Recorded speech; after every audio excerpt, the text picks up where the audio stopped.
today and tomorrow, like I was just saying, we have over, I believe, 4,000 registrants. It's been an incredible, remarkable turnout for our first major event. And the winners of each tournament, they are going to get their share of $5,000. And I think more importantly, their share of 5,000 circuit points. Those circuit points is what's going to get these top players to go all the way to the World Championship. I'm pretty sure you guys have realized that our stream has started a little bit behind. We apologize for that, but once again, thank you so much for your patience. Our players are actually still finishing up their pools and their round 2 brackets, so we will be starting off watching some players in round 2 brackets. Our top 32 players will be coming in soon, probably in the next 30 minutes or so. We're going to first be watching the EU 1v1, and we will be airing NA later today in a few hours. I also want to mention, for those who are very interested in community color giveaways, those are going to be happening during our breaks. We have 3 scheduled breaks. Our first one will be after winners semis, and we will be giving out community colors during those breaks, and we also will have a few pretty cool interviews, player interviews, and interviews of some pretty awesome devs. We also have a great roster of casters today. It's going to be Duke, Sparky, 87A, and part of the Creed. And without further ado, I'm going to hand it over to our casters who are going to be casting the EU 1v1, part of the Creed, and Duke. Take it away, guys. Hello. What's up? Hey. What? Thank you so much for that introduction, Shiki. Anyways, as she was saying, I'm Duke, designated Asian, and alongside me is my boy, part of the Creed. Part of the Creed, do you want to give people a little bit of an introduction to yourself? I don't think they've seen you as much as they may have seen myself and Sparky. Yeah, I'm part of the Creed. I've been around the community for a while. I used to make guides, and then I moved on to podcasts, and now I'm mostly doing casting. But I've been in the community. Used to be competitive player back when JV4 was a thing. Old times, but I'm here now, and I'm ready to watch the Brawlhalla Winter Championship. Yeah, I'm super excited. We're about what? Like she was saying, I think we're in pools 2. Is that right? I don't. What's the term? So currently, the bracket, people are sort of catching up. I know that the lower bracket is taking a little bit of time as everyone down there tries to catch up, but we have finished completely round 1 of pools, and we're currently working through round 2 of pools as people start filing into the top 32 bracket. Do you want to go ahead and take a look at who has progressed so far? I am definitely willing to. So right now, if you guys want to follow along, maybe look at it at your own speed. If you go to smash.gg/tournament I think there's like an easier one than what the giant one I'm about to read is. But if you look at smash.gg and you look at the tournaments, Brawlhalla, the EU Winter Championship is on there, so you can check that out. We're right now about to go into the brackets. We're looking at the events parts of the bracket. Round 2 is where we're at. And let's just hop into Pool B1. It looks like Addy Mestic actually took down Lands. He won 2-0 over Lands. And it looks like TB Slug. Oh, wait, no. I'm getting ahead of myself. But Addy Mestic took out Lands. So he's definitely in top 32 alongside TB, who took down Slug. So Addy Mestic and TB are both in top 32. So if they're in your fantasy bracket, that's what, 270 points? Something like that? It's a good number of points. I got 270 for my boy Addy. Everyone's been looking at their fantasy bracket lately. I know that on the Friday Dev stream, Foda and TWK, they went through their fantasy brackets. But I mean, Addy Mestic and Lands, both Addy Mestic, Lands, TB Slug, both of these were really high value matches. Addy Mestic and Lands are both big top tier players. Addy Mestic, he went to BCX. Lands went to BCX. Lands was the teammate of Effie, and he did some great stuff in 2v2 at BCX. So both of these names, high tier, and now Lands, unfortunately, is going to move down in the lower bracket, but that does not But he's not out. He can't make it to top 32, correct. All he has to do is work through the lower bracket of his B1 pool. If you go down and scroll down into your B1 pool, you will see that both Lands and Slug are in their lower quarterfinals. Right, they're just waiting out for the rest of the lower bracket to kind of catch up to them. The matches are still going on, as you can see down below. There's timers, and they're like, all right, well, this match has been going on for like 8 minutes, so that's pretty cool. This is my first foray with Smash GG, so like this stuff's kind of cute. Like the fantasy bracket, like I don't mean to brag, but I got quite a few points. Dr. Pepper let me down. All right, he's at a hot 0, but other than that, like it's looking pretty good. Also, shout outs to my boy Dr. Pepper.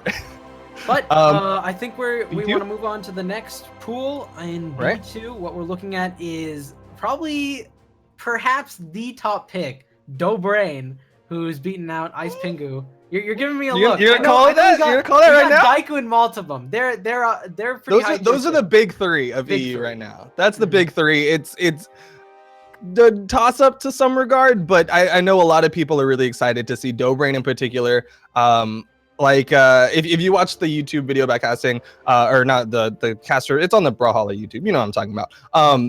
We talked about Dobrain because he didn't get to go to BCX. He didn't get to go to the Worlds event. So a little bit of kind of like excitement that this is like his opportunity to show up again. A lot of people know he's a strong player. I mean, he got what, like top 3 in every BCS that he participated in. Like that's huge. So looking to see if he'll get top 3 again here at the Winter Championship. But yeah, Dobrain, he's up in the top bracket. He took down Ice Pingu. And then there's also Zaloxry, a big name in the EU scene, winner of Combo Breaker most notably.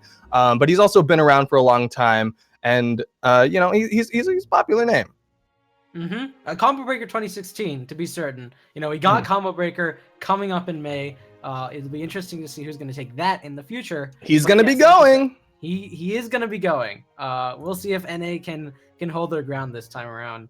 But yeah, Zaloxry, he's also in the B2 pool. He's going to be moving on up into top 32, and he did beat out Setero.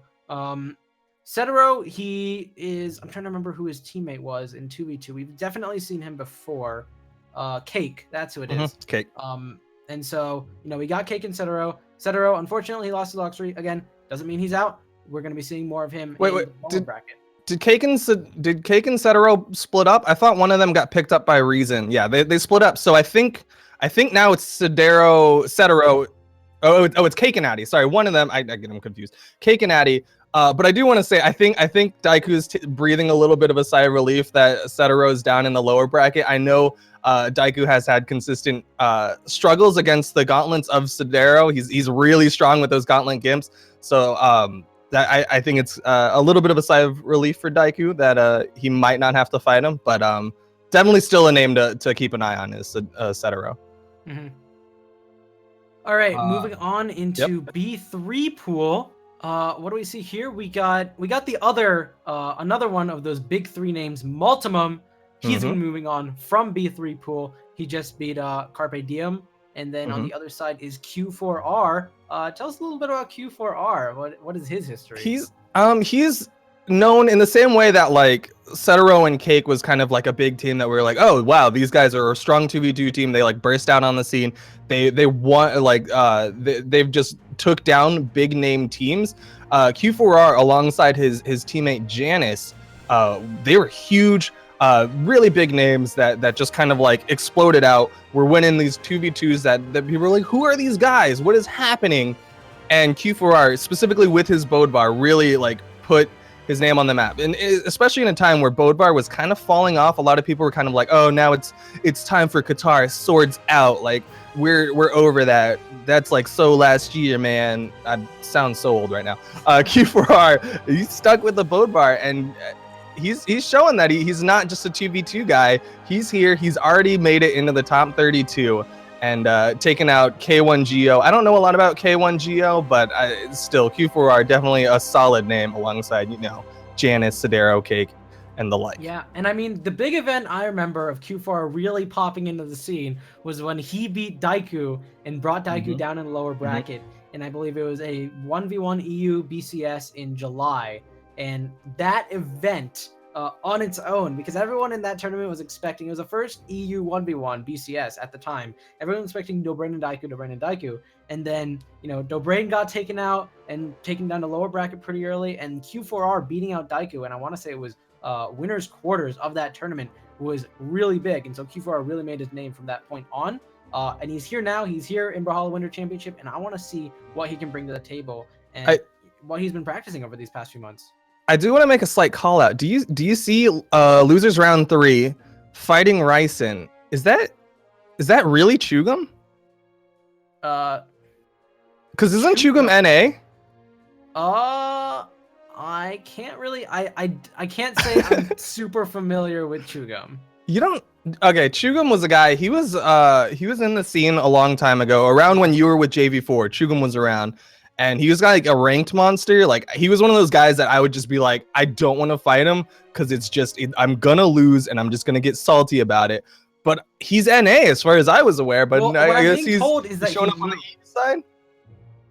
So apparently he moved from NA to EU. Now he's competing in EU tournaments. I mean, we all know EU's the easier side, so you know. Don't tell them that. Hey, I'm just saying NA won Worlds, all right? NA won BCX. You can't you can't argue with that. Let's move on. Pools. We're gonna go to Pool B4, where we're gonna see Stimpy and Spirit Wolf. These are slightly lesser names. They're not as like famous. Stimpy's definitely made a name for himself lately. Like Stimpy's been showing real strong, and every time I always like sleep on Stimpy, and then Stimpy shows up, and I'm just like, what is this? And then there's Spirit Wolf. Tell me, what do you know about Spirit Wolf? What I do know about Spirit Wolf is that he's played a lot of Asuri. He's really strong with the Katars, and if I recall correctly, he's really good at making those Katar strings work, waiting for people to burn their dodge and capitalizing on those. Besides that, you know, like you said, Spirit Wolf, not a huge name as far as tournament placement goes, so I can't necessarily say where I expect him to go in this tournament, but he is going to move on up into top 32, so I'm hoping we can see more of him in the future. It's definitely going to be interesting to see. He's one of those players that, from my perspective, like, he'll be behind, but even if he's behind, you can't really count him out because, like you were saying, those Qatar strings, they'll come out of nowhere and just destroy a stock. In the same way, like LDZ on the NA side, he'll hit a Gimp and that suddenly their opponent is just down his stock. Spirit Wolf has that same potential inside him. It's a little less explosive. You're not going to see it constantly just taking down stocks quickly, but when he gets those Gimps, they're absolutely massive. So he's definitely someone to keep an eye out on. But like you're saying, he doesn't have generally the most success, but he's definitely a strong player, to say the least. And yeah, you mentioned Stimpy, and how, you know, he sort of comes out of nowhere. I want to say Stimpy is probably one of the most consistent players I've seen. He isn't going to get, or he hasn't gotten like #1 in every tournament, but whenever he shows up, he always gets a really good, strong showing. He always gets up there in the bracket, and you know, I'm hoping we see sort of this slow progression of him as he maintains that consistency, but gets a little bit better every time, you know, until he becomes one of the big names. For sure. We're gonna move along, go down to B5, where I'm seeing some solid names. We've got another member of the Big Three, Daiku, the third member of the Big Three. He ends up taking down Janice, the other half of the Janice Q4R team. I think both of those names are really big names, and I wouldn't have been surprised to see either side make it through top 32 because they're both real strong players. And then lower down, you see Logic. This is the EU Logic. It's got an E in it, not to be confused with the NA Logic, who's got an I in it. And he takes down Exodas to get into the top 32 of the winner's side. And Exodas is also another name that I'm relatively familiar with. He's kind of like Spirit Wolf, where he kind of has hits and misses, but he's still a strong player, to say the least. I mean, it's interesting because I believe Exodus is seeded higher than Logic. He'd been playing a lot of ranked, and so, you know, by seeding rules, this is an upset. But of course, Logic, we've seen a lot of Logic, and he's definitely a very strong player. So, you know, if you're familiar with the EU scene, this isn't too surprising. Exodus, though, you know, but like I said, he's high ranked he's highly ranked on the ranked leaderboards, and I think that the last tournament we saw was BCX, and that was a good 2 months ago. Everything up till then, a lot of it has been ranked. So I'm hoping that we can see some of these players that, you know, didn't really pop up as much in BCX or the BCS tournaments come out now. They've been grinding ranked, they've been grinding the ladder, and they've been, you know, maybe finding new tech in Brawlhalla. They'll pop up now, and and show something new.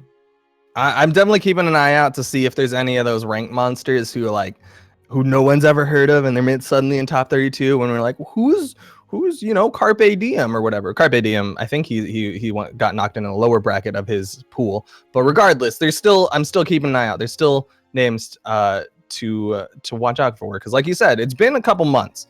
But we're gonna keep going on. Pool B5 is still underway, and we're gonna go to B6. Where we see the former teammate of Setero, Cake is... Wait, what? Where's Cake?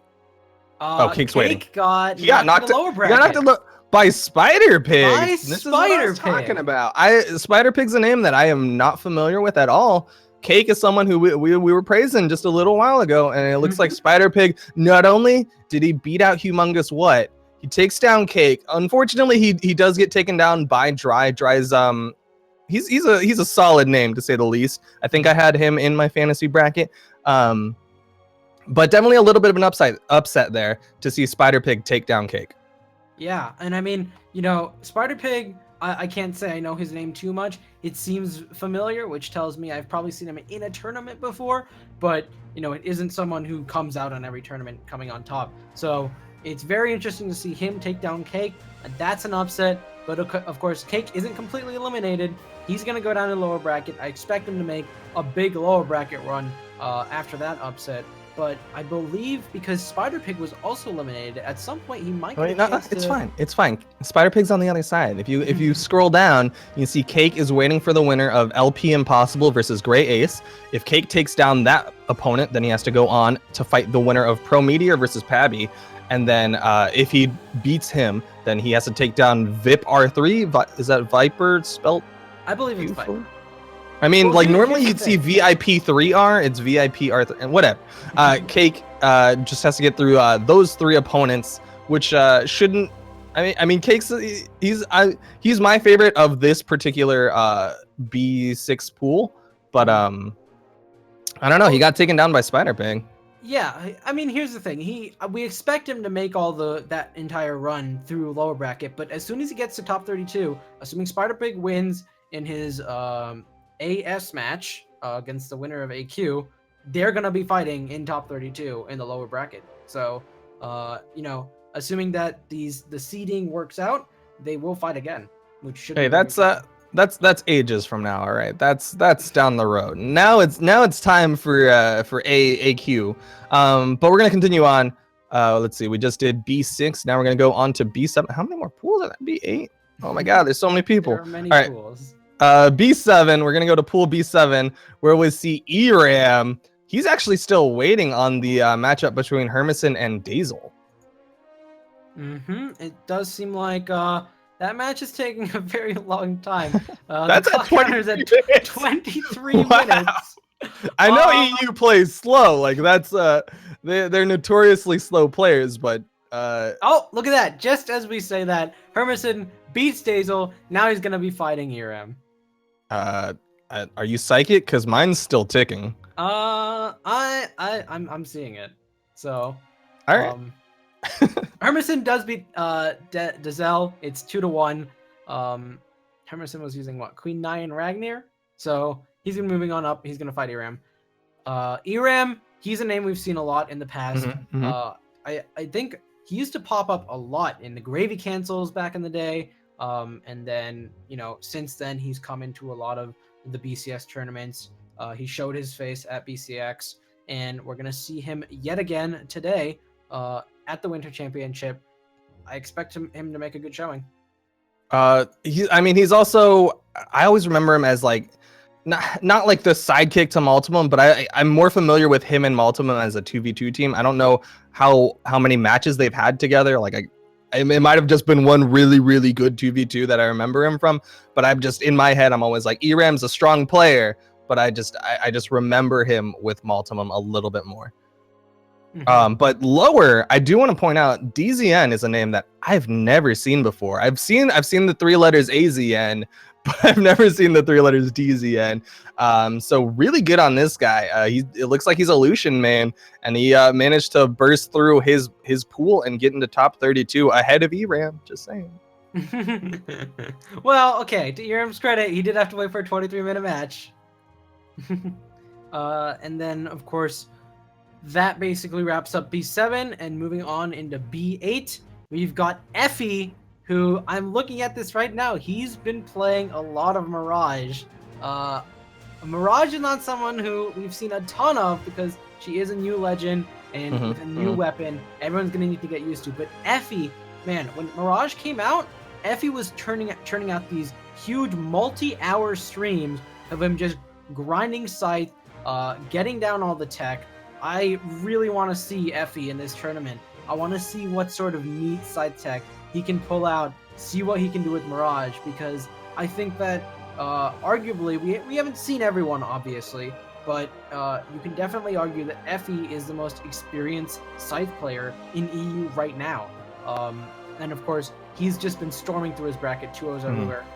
He's going to move on into top 32. I can't wait to see him. I wish we could see him first, but I think we've already picked our top 32. I just want to finish out this pool. Stardust is a name that I am excited to see because he's like the only guy who plays Taros. We haven't seen a lot of Stardust. Stardust took kind of a break during the last BCS season, kind of disappeared. A lot of people were like, oh, you know, it's Stardust. He's whatever, you know, it's cool. But he's still a strong name, still a big name, definitely someone you should not sleep on. And you know, he plays Taros, right? Like, what's wrong with that, right? You love your Taros. I mean, who doesn't, right? Except for like basically everyone. But Stardust, he makes it to the top 32. Lower bracket is still waiting out. Simple waiting for his opponent. Lord Polpax also waiting. But I know what people are here for. I know what they really want to see, and it is the top 32 matches. We are going to be getting into it in just a little bit. It is going to be Dobrain versus Zaloxery, and what do you tell me about this match? Dobrain versus Zaloxery. These are two big names, obviously. Dobrain, he's I want to say he's one of the big favorites in this tournament overall. But Zaloxery, he's shown that he can win tournaments in the past. He was the 2016 Combo Breaker champion. He is still a big name in EU, but as of late, we haven't seen him win any of the major tournaments. So it is going to be an uphill battle for him, but depending on how much he's trained in these last 2 months, he can definitely do it. And I've looked at some of the numbers in terms of who's been playing how much ranked, and Zaloxery's up there as far as play numbers. I mean, he's definitely been grinding. I think he kind of realized he hasn't been having them as much success. Like, one of the big things about Zaloxery is he won Combo Breaker, and everyone's like, oh my god, Zaloxery, he is a god. And then he kind of fell off. You know, I think he let the success get a little bit to his head, and for a while there, he was kind of still trying to ride high off of that Combo Breaker win. And I think since BCX, since the latter stages of BCS, he kind of realized, you know, I still need to get in the lab. I still need to keep practicing. I still need to grind it out and work. And like you were saying, he's been grinding out in ranked. He's been grinding out that Ember. It looks like he played a little bit of Koji in his round 2 pools as well.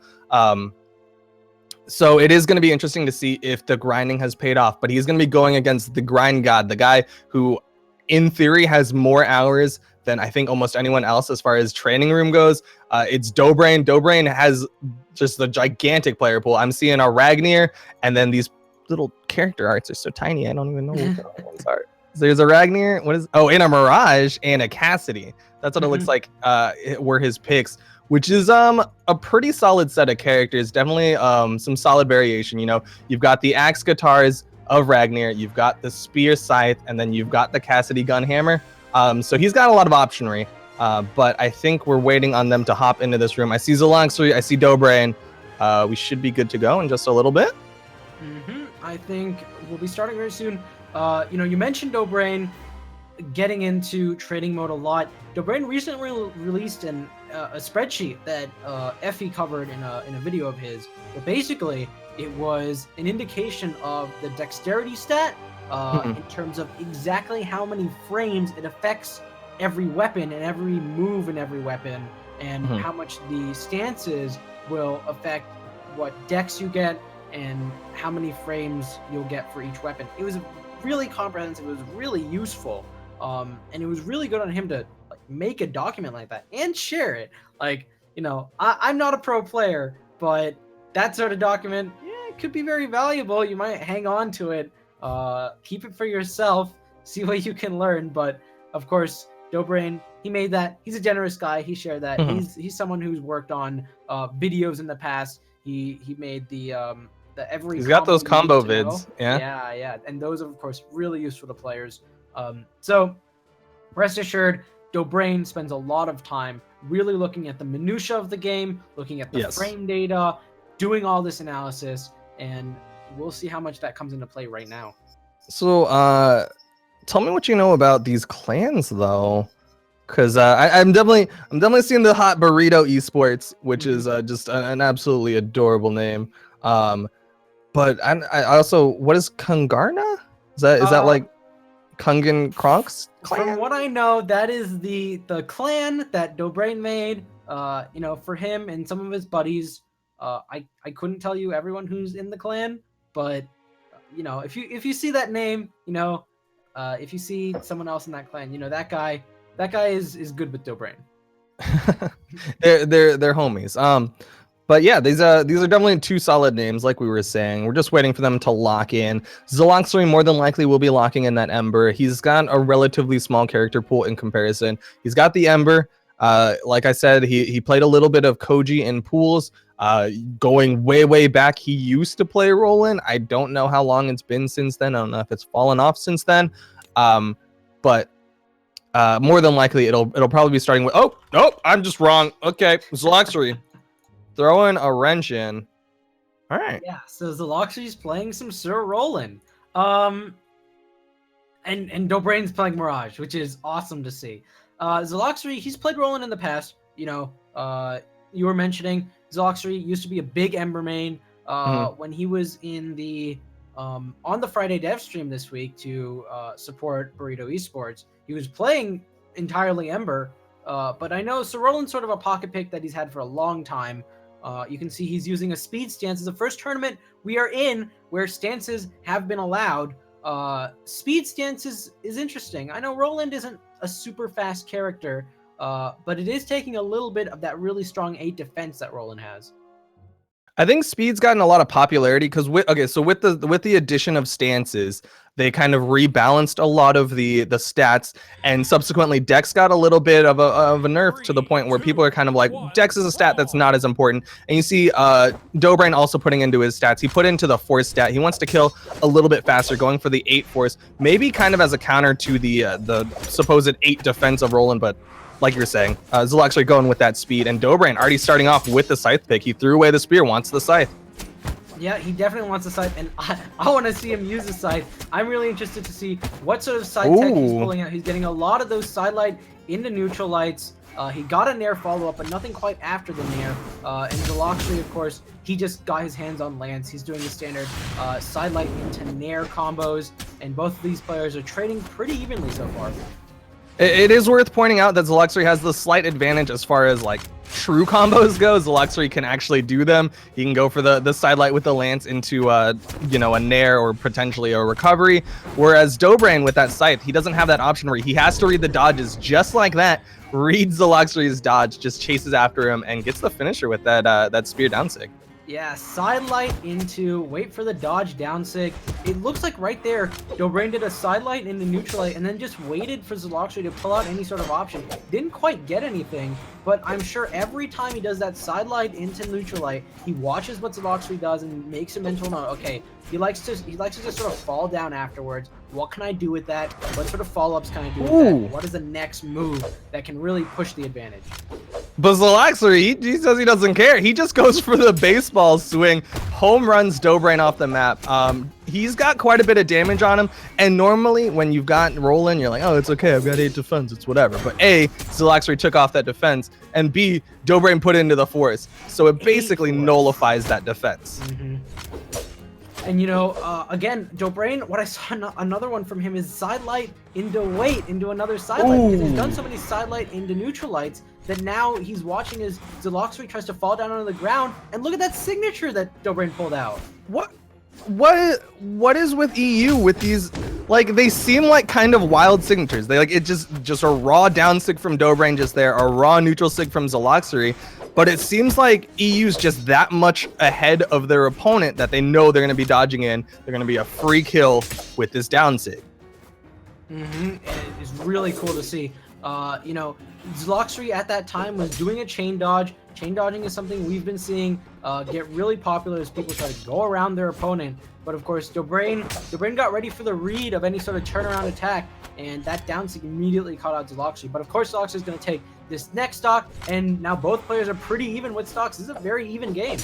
Yeah, this is reasonably even. So it's a little bit surprising given, like you were saying, Dobrain, a little bit of the favorite coming into this.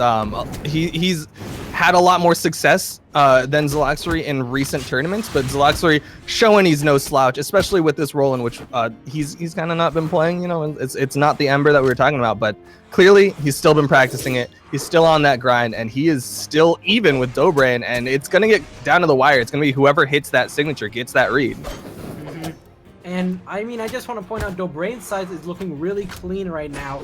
You know, ranked is not necessarily an indication of how experienced players are with sight, but in the past, whenever I've seen people play sight, it's always been sort of out there. They're throwing out moves. They're trying to see what connects. Dobrain, when he's been playing sight, everything he wants to connect will connect. Every time he's waiting for something, he'll wait, and then he'll do the move he needs to do.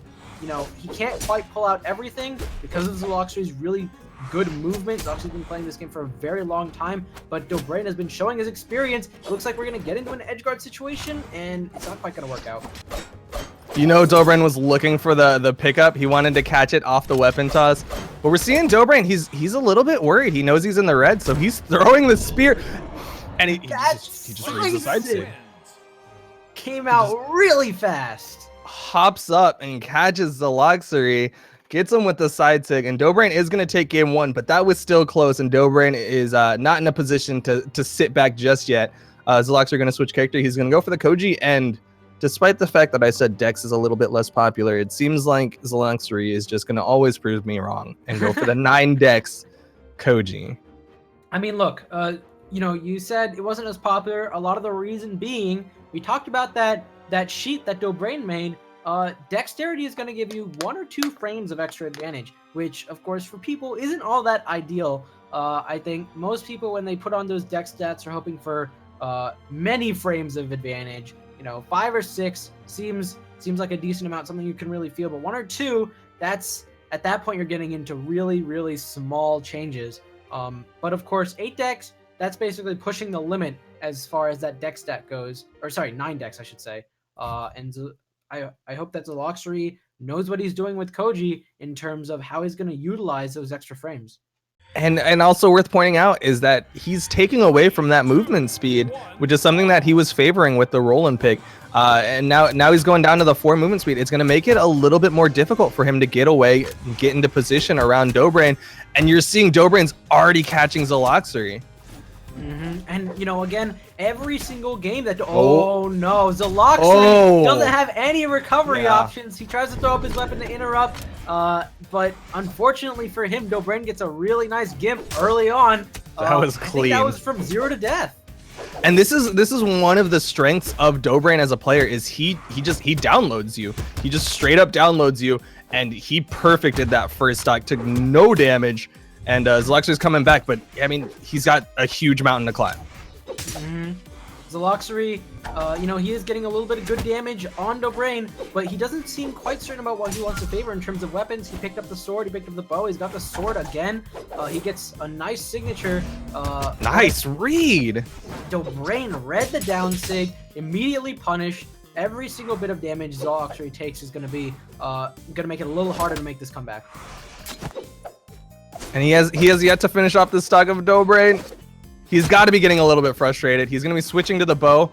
Off stage, it's where you want it, and he threw it away. Going for a little bit of an unorthodox play, and he's putting himself in a risky spot. Nice dare, but does Dobrain have the jumps? Yes, he does. Dobrain does have the jumps. He put himself in a risky spot, but in a way, I think it was very intentional. He wanted to see the ground pound from Dobrain. Dobrain answered exactly how Zloxry expected, and Zloxry caught him with that dare. Unfortunately for him, it was not enough, and he just keeps taking more damage. An unarmed sider is still not going to be enough. He throws the weapon at Dobrain, hoping to take out another option, but he still can't get the second. He finally gets the recovery. That knocks out Dobrain, but Zloxry is already in the red. I mean, great plays from Dobrain, holding onto that stock for so long. Zluxury got an unarmed uppercut from below the stage to finish off Dobrain's first stock. Zluxury, though, doing a great job holding on to his second stock. He hasn't quite gotten taken down yet, but he's being very risky with his offstage unarmed. I mean, Zluxury, I know he feels comfortable with unarmed. I've seen him play a lot of unarmed in the past. He gets a nice neutralite to stop Dobrain's chase dodging. But, you know, he has his weapon now. I feel like Zluxury is someone who's very comfortable with throwing away his weapon. Nice. He's do it time and time again. He likes using it for edge guarding. But of course, it does leave him a little bit vulnerable, and Dobrain knows how to take advantage of someone who's even the slightest bit vulnerable when it comes to these edge guard situations. Woo! That was a great interrupt from Zluxury. I'm sorry to completely cut off that thought, but that was a great play from Zluxury. Recognizing Dobrain's coming in, he throws out the side sig, and Zluxury immediately catches him with that downlight and follows up after it. Yeah, the gravity cancels from both of these players. They basically right there played a ground game in the air, both of them using gravity cancel signature and the interrupt from Zluxury with a gravity cancel downlight. Very impressive, but Dobrain, he's the one with the lead, but it's not actually that big. If Zluxury can pull off one good signature right here, he can even it up, and he does exactly that. Both players are in their last stock. And once again, it's very even. Zluxury not too far behind in the damage field. He's got less defense than he did with the Roland, but this is definitely doable. He's just got to be careful about being too predictable, because it's those predictable dodges that Dobrain punishes with down sigs that have been killer for him. And now, you know, both players trading little bits of damage. No one's getting a huge string. You know, Dobrain is getting these neutral lights, these side lights, but I feel like Zluxury has now gotten to the point where he knows most of Dobrain's options after those two moves, and he's dodging in the right direction so that Dobrain just can't get a punish off. And Zluxury is waiting for Dobrain to use these neutral lights. He's hoping Zluxury will come in, uses a signature, but Zluxury's not dead yet. Great patience. To win out the edge guard, gets back on stage. That was great patience from Zluxury. You see a lot of people like at lower I don't know, skill. Okay. Patience will not help Zluxury there. He runs right into Dobrain's down sig. What move do I feel like using today? I'm gonna go with the down sig. Gotta go with down sig. It's a solid move. Working extremely well for Dobrain over and over again. Down sig's a move that got nerfed a couple times in the last few patches, but to no avail. Down sig is still a really fast move, a really strong move. It killed Zluxury multiple times. Dobrain knows how to use it. He caught him in those basically dodge reads every time. And it's specifically the spear down sig. You know, it wasn't. A lot of people like to give flack towards the scythe down sig and say like, oh, it's broken. Dobrain, he uses the spear down sig, the equivalent. I think it's got the exact same startup frames as cord gauntlet down sig, that like ground punch. It's got a little bit better hitboxing. You saw that Dobrain used it kind of more anti-air like. A lot of overhead. Right, but it's still a strong move, and just great plays from Dobrain, recognizing the dodge and punishing. I don't know. Do you know if the signature punishing speed dodge is that in yet, or is that just experimental? I can't say for sure. I never remember. a lot of the moves that BMG has been working on, pushing them from experimental into the actual game. That's something that I'm getting word that it's still test features. It is still in test features, okay. But there is a lot of that, and you know they've been working on it on and off, all sorts of things going into the game and out of the game. But whatever the case, you know, we're gonna move on to the next match, and I'm excited to see more Scythe this time from Effie, and more Teros. I don't know, this is gonna be heartbreaking for me, because I mean, like, to just completely point out my bias, I think Effie has the advantage. I think Effie, he's been grinding a little bit harder lately. He still, in theory, has had less time with Mirage than Stardust has had with Teros, because Stardust has been playing Teros for a significantly longer period of time. But I think just like if you took the last week, I think Effie's just been grinding on Mirage, and it's going to be really interesting to see how Effie uses Mirage, uses the scythe, because we saw Dobrain, he used the scythe, and it was a lot of recognizing dodges and punishing. Is Effie going to do very similar things? Is he going to go for sidelight and then wait for wait for a spot dodge and then punish that? Or is Effie going to just try to get these big strings, go for, a falling nair into a sidelight, into downlight, into a neutral sig? I don't know. It's going to be exciting. It's going to happen in just a little bit as we get into it. It is going to be Effie on the Mirage going up against Stardust on that Taros. I mean, here's the thing. Effie, I know he's been training, he's been grinding, he's probably been watching a lot of his competition, but Stardust is someone who hasn't been competition in a long time.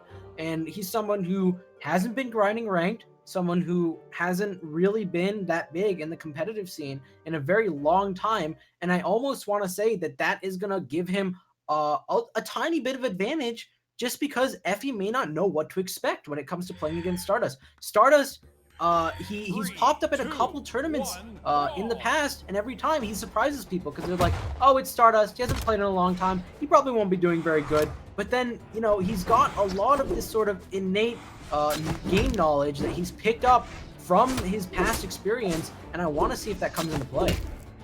It's also worth pointing out that Stardust, he's got a little bit of an ego, to say the least. He's pretty proud of his Taros play, and if he lets that get to him, there's potential there for Effie to take advantage of the fact that Stardust might not be thinking too much of Effie. I don't know how Stardust thinks about Effie, but if he thinks that he can beat his opponent and then he gets taken down, I think it's going to be a little bit of a blow to that ego.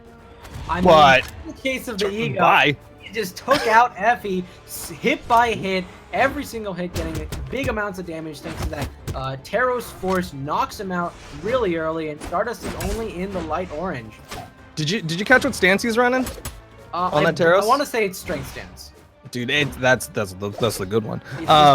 It takes down stock so quick when you put one more. You go into that 9 force, and suddenly you're seeing stocks getting taken out in orange. Like it is a great stance. I like the patience from Stardust. Stardust back in the day, also worth pointing out, he played under the tag Chudat for a little bit when he was going a little trolly, and he is a very patient man when it comes to holding on to stock sometimes, and he'll sit on that wall for as long as he wants, and you have to engage him. Well, right now, Effie finally does get a nice string. He's getting these reads on Stardust. It did take a little while. Stardust gets a stomp into neutral sig. That's known as being very powerful. Nice sidelight alt into ground pound from Effie. Stardust, he's basically evened up the damage against Stardust now and taking a little bit of a lead. Oh, and also worth pointing out, Effie got a solid string there. That neutralite into the nair is not true. But it seems like Stardust maybe hasn't had time to practice against the Scythe, doesn't quite know which combos are true, so he might not be mashing dodges at the right time. I think it's really interesting seeing Effie use the sidelight alt and pushing Stardust off onto the edge. I know a lot of people try to opt for using that sidelight regular into neutralite, but Effie's the one who's going to go for that sidelight alt and go for the edge guard situation instead. And now Stardust, he's struggling to take off this next stock. Effie is getting all sorts of leads. The siding into the nairs. Multiple nairs coming out from Effie. Nair into Nair is something that I sort of saw before, but I've never seen anyone chain it together like Effie just did. That is just some solid, consistent play. That is the kind of stuff that I was excited to see from Effie's Scythe in particular. Stardust, he's got a reasonable amount to climb. He can get this stock off of Effie if he gets a solid axe there, but he's still basically a stock behind. Nice weapon toss to finish it off. Effie's going to come back. I think he prepped his next weapon, so it should be a Scythe. Have we even seen his spear? He hasn't needed it, right? I think so. I think Effie's all spear, about that Scythe. He's got the spear now. I'm curious. Yeah, throws it away immediately. Get the Scythe. And now both players sort of trying to dodge around each other, figure out what openings they can get. Effie gets a little bit on Stardust. Stardust, he knows he only needs a few hits to really start racking up damage on Effie, but it's so hard. Both players' movements are really good. And like you said, Stardust is a patient person. I'm interested to see. He's red in his last stock. How patient will he be right now? He hangs on to the edge. He's not willing to come up. He finally does, but Effie lands a nice ground pound. Oh. Does not work, or sorry, stomp into neutral sig does not work there. Who down sig? Oh, Stardust! You're breaking my heart! What are these combos? 2 stacked stomps is not going to be enough to be able to catch on that neutral sig. Correct. The neutral sig does not catch stomp, so from that position, you're better off going for a dare or potentially a Sair, depending on the situation. But Stardust is going to get caught by Effie's this gonna dare. land the Effie's dare. in control. This is where he wants to be. Stardust He's going to has take it. no options. Yep. Yeah. Yep. Effie takes the first game. It's a very dominating performance. He gets a good 100 damage over Stardust. You know, at the very start, we were thinking, hey, maybe Stardust, he can pull this out. And of course, I was totally wrong. He was not using the force stance. He was using the defense stance. Okay. Also, it's also a strong stance. It is very strong, but I almost think that, you know, I don't know how much studying Stardust has done as of late, but he might not know that that force stance is the one that is even way more powerful than it was before they rolled out those stances. It might be something that he just doesn't have quite as much experience in, or maybe he just really values the defense. Well, maybe he just wants a little bit more survivability. He had such a strong showing on that first stock, but it seems like Effie, just great presence of mind to recognize he's still in this. He's not out. Stays calm, ends up cleaning it up, and wins out in game 1. Stardust comes back so far, solid trades. But I want Stardust Hammer to be the killer. Like, it's such a strong killing weapon, but it looks like he's favoring the axe right now. He's in trouble.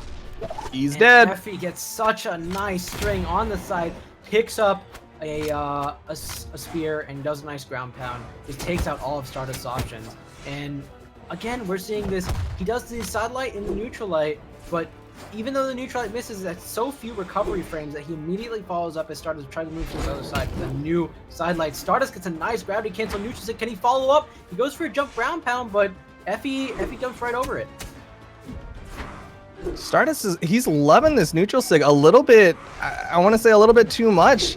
He's got a solid optionary with the hammer kit. I mean, there's a side sig. We saw him go for a down sig earlier, and stomping a down sig is a great damage builder. It's something like 40 something damage. It's absolutely absurd. But Stardust keeps going for this neutral sig more for positional advantage. But we're seeing Effie's winning out in these offstage plays with this scythe. Ooh. Manages to get right back on stage. Effie ground pounding into the push-off column. It doesn't quite work out there, but it does work out on his second attempt. Takes out Stardust, and Effie is still on his first stock. This is not nearly as close as the last match. All Stardust needs is a big hit. A Sair could do it. Yeah, Effie's looking around at what he can do to avoid getting this first stock taken out. Stardust finally lands that Sair you were talking about. It's still not enough. He can't get the edge guard. Effie turns out a nice Sair to basically push Stardust away. Finally lands a hammer Sair, but he has so much ground to make up. But I mean, there's potential. Like I was saying, Hammer, if he gets a stomp down sig 3 times in a row, suddenly Effie's in kill potential. Suddenly that stock is able to be taken off. But Stardust, I mean, he obviously plays a very different style of Taros than I do. He just seems to be struggling against this scythe play from Effie. Effie's just been doing such a great job keeping that pressure on, staying right next to him, catching him at just every corner. Stardust finally lands a nice chase dodge into neutral light and goes yet again for that gravity cancel neutral sig, but Effie just won't bite. He does get a stomp into neutral sig. That might almost be enough to get this dare. Oh, he catches ledge cancel. Instead of getting a ground pound, he turns out a down sig that is probably not what he was looking for at all, and Effie makes it back on stage just fine. Both of us recognized it. I'm sure Stardust did too, and he just kind of held it and just sighed to himself that ground pound did not come out. Gets caught by the weapon toss, and I think the stock is gone. Yep, that is going to be Effie. Effie that's solid.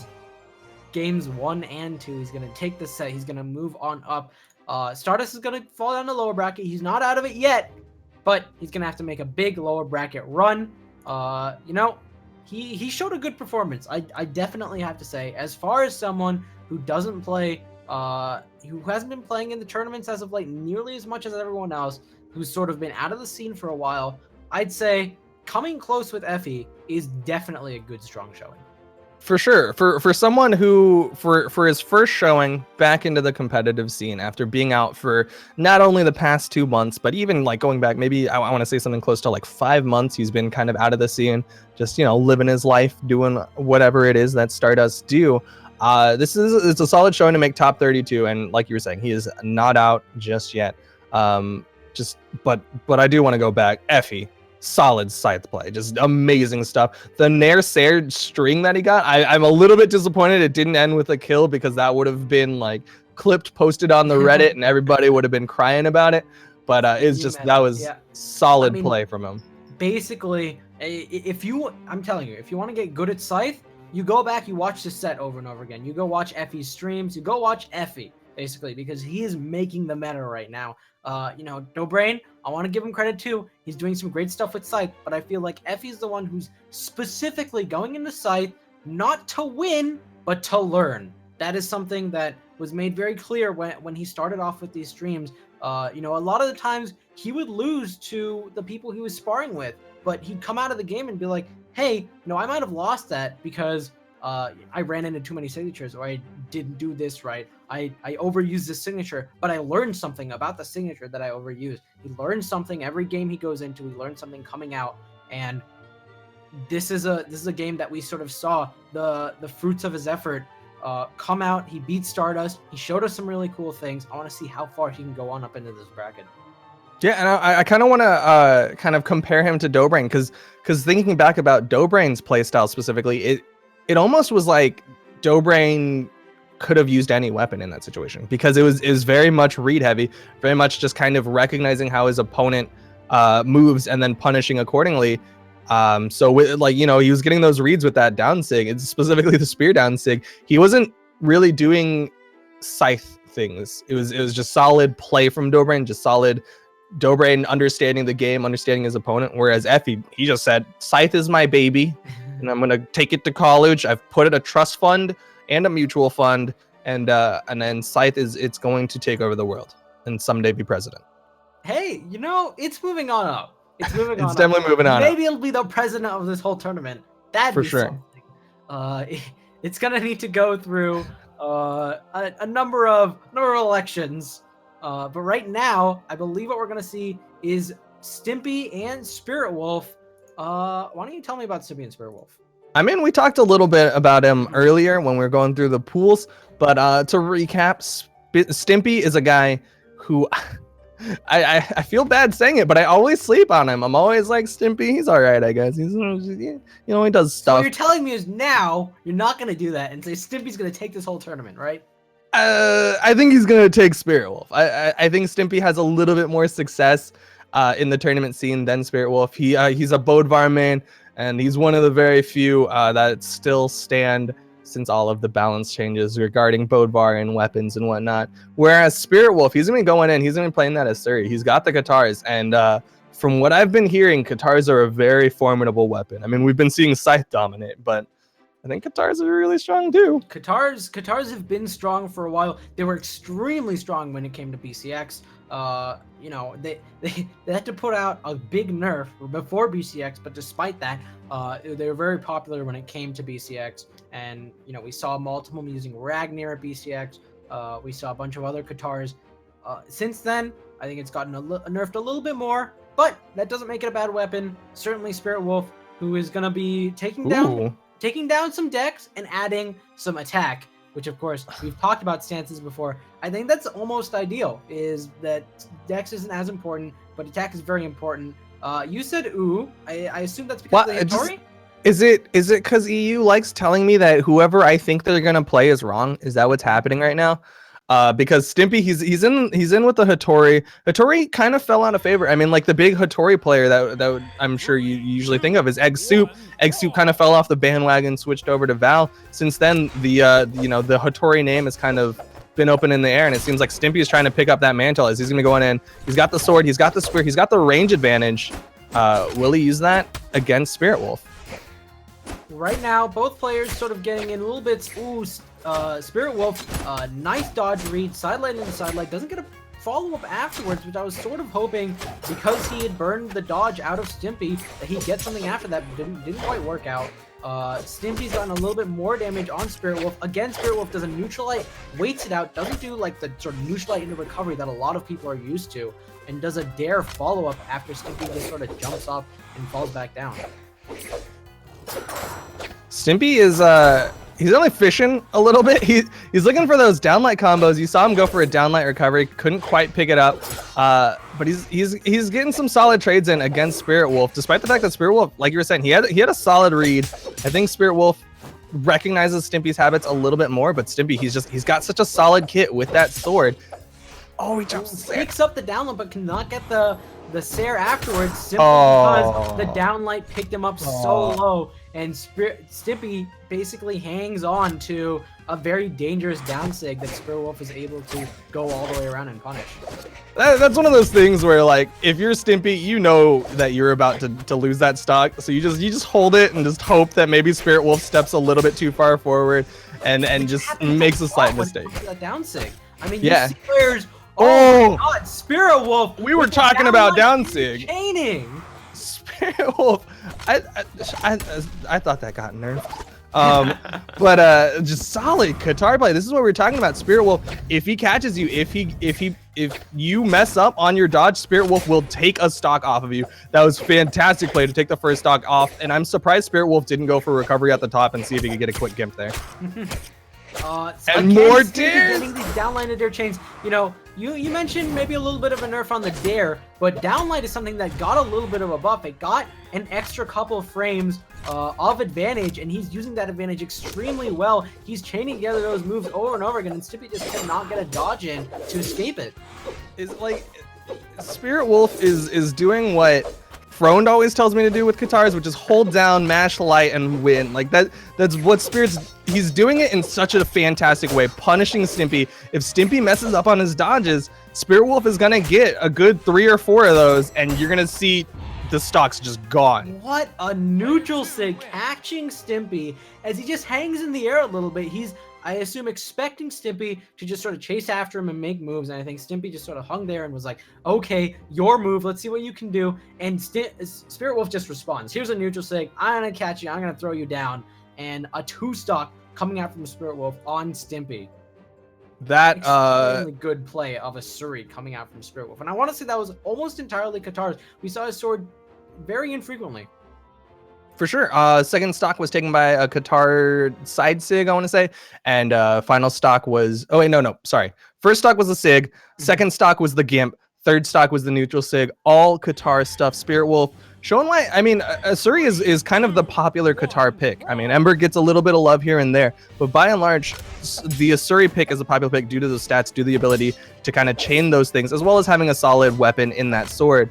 And it seems like EU just wants to prove me wrong. I said Stimpy was the big pick, but Spirit Wolf is you just giving him down like there. He'll wait after the second dare. He wants to see if he can watch Stimpy burn yet another dodge. At this point, Stimpy is extremely used to watching those chain moves come out together.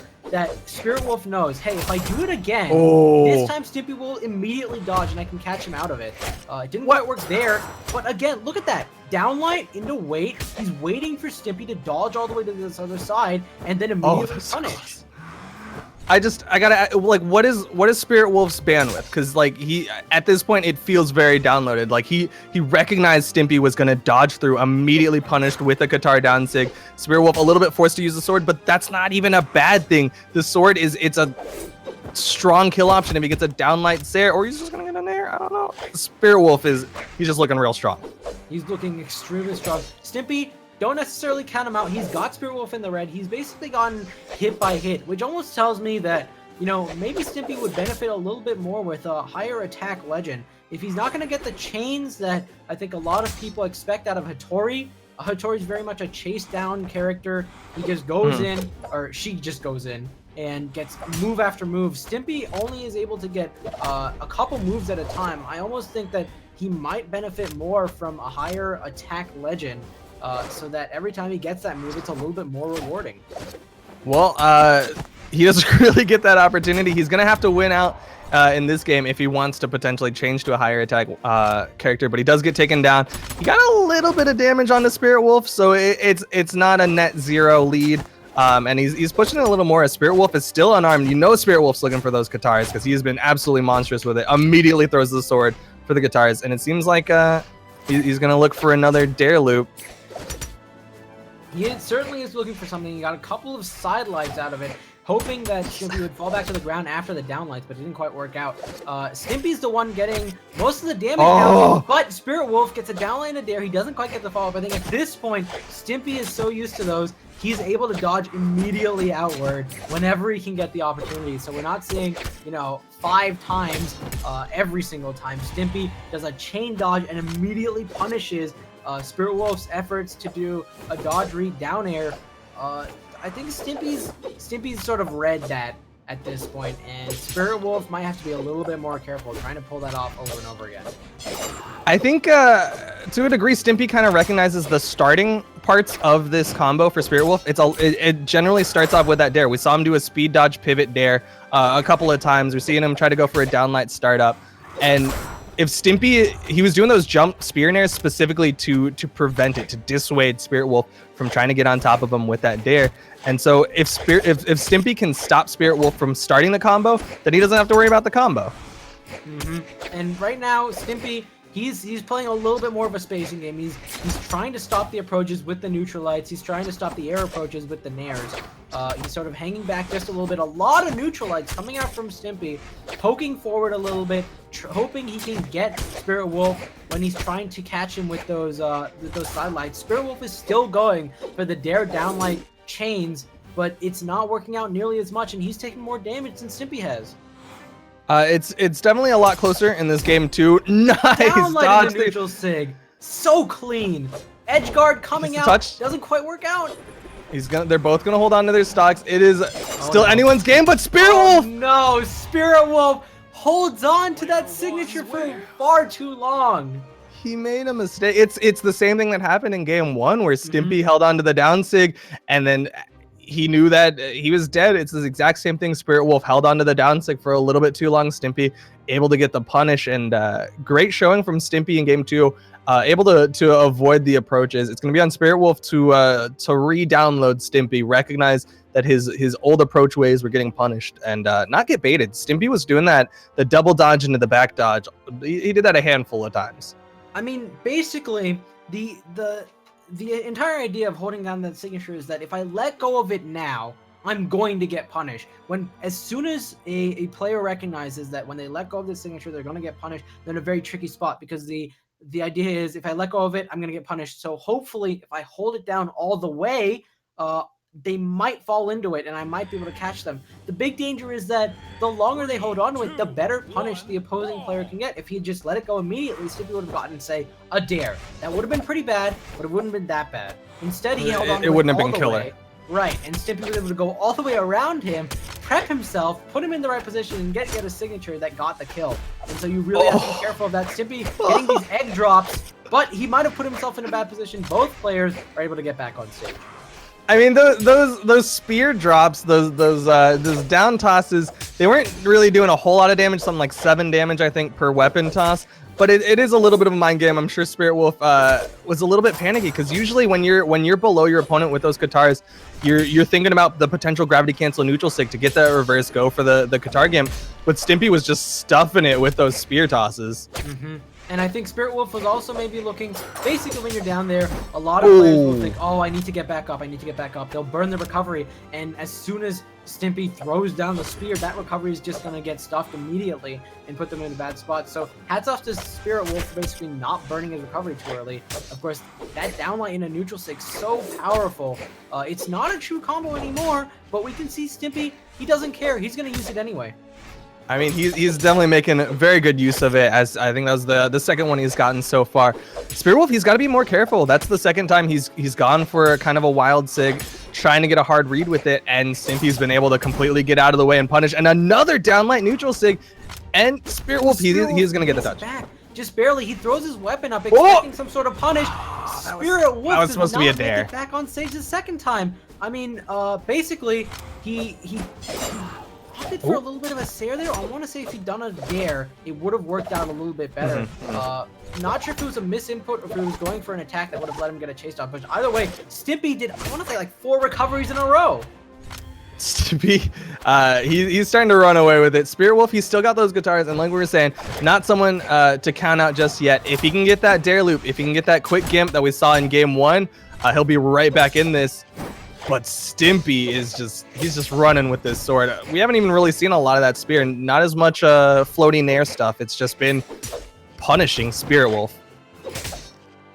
Yeah, and I mean, look, the change that's come out within the span of these 3 games. Spirit Wolf was so dominating early on, but at this point, Stimpy's seen it. He's watched his Spirit Wolf use all of these guitar options. He's watched him do that downlight dare over and over again. And, you know, a lot of people say that might be overpowered, but look at Stimpy now. He knows how to get around it. And Spirit Wolf is in a very bad spot now.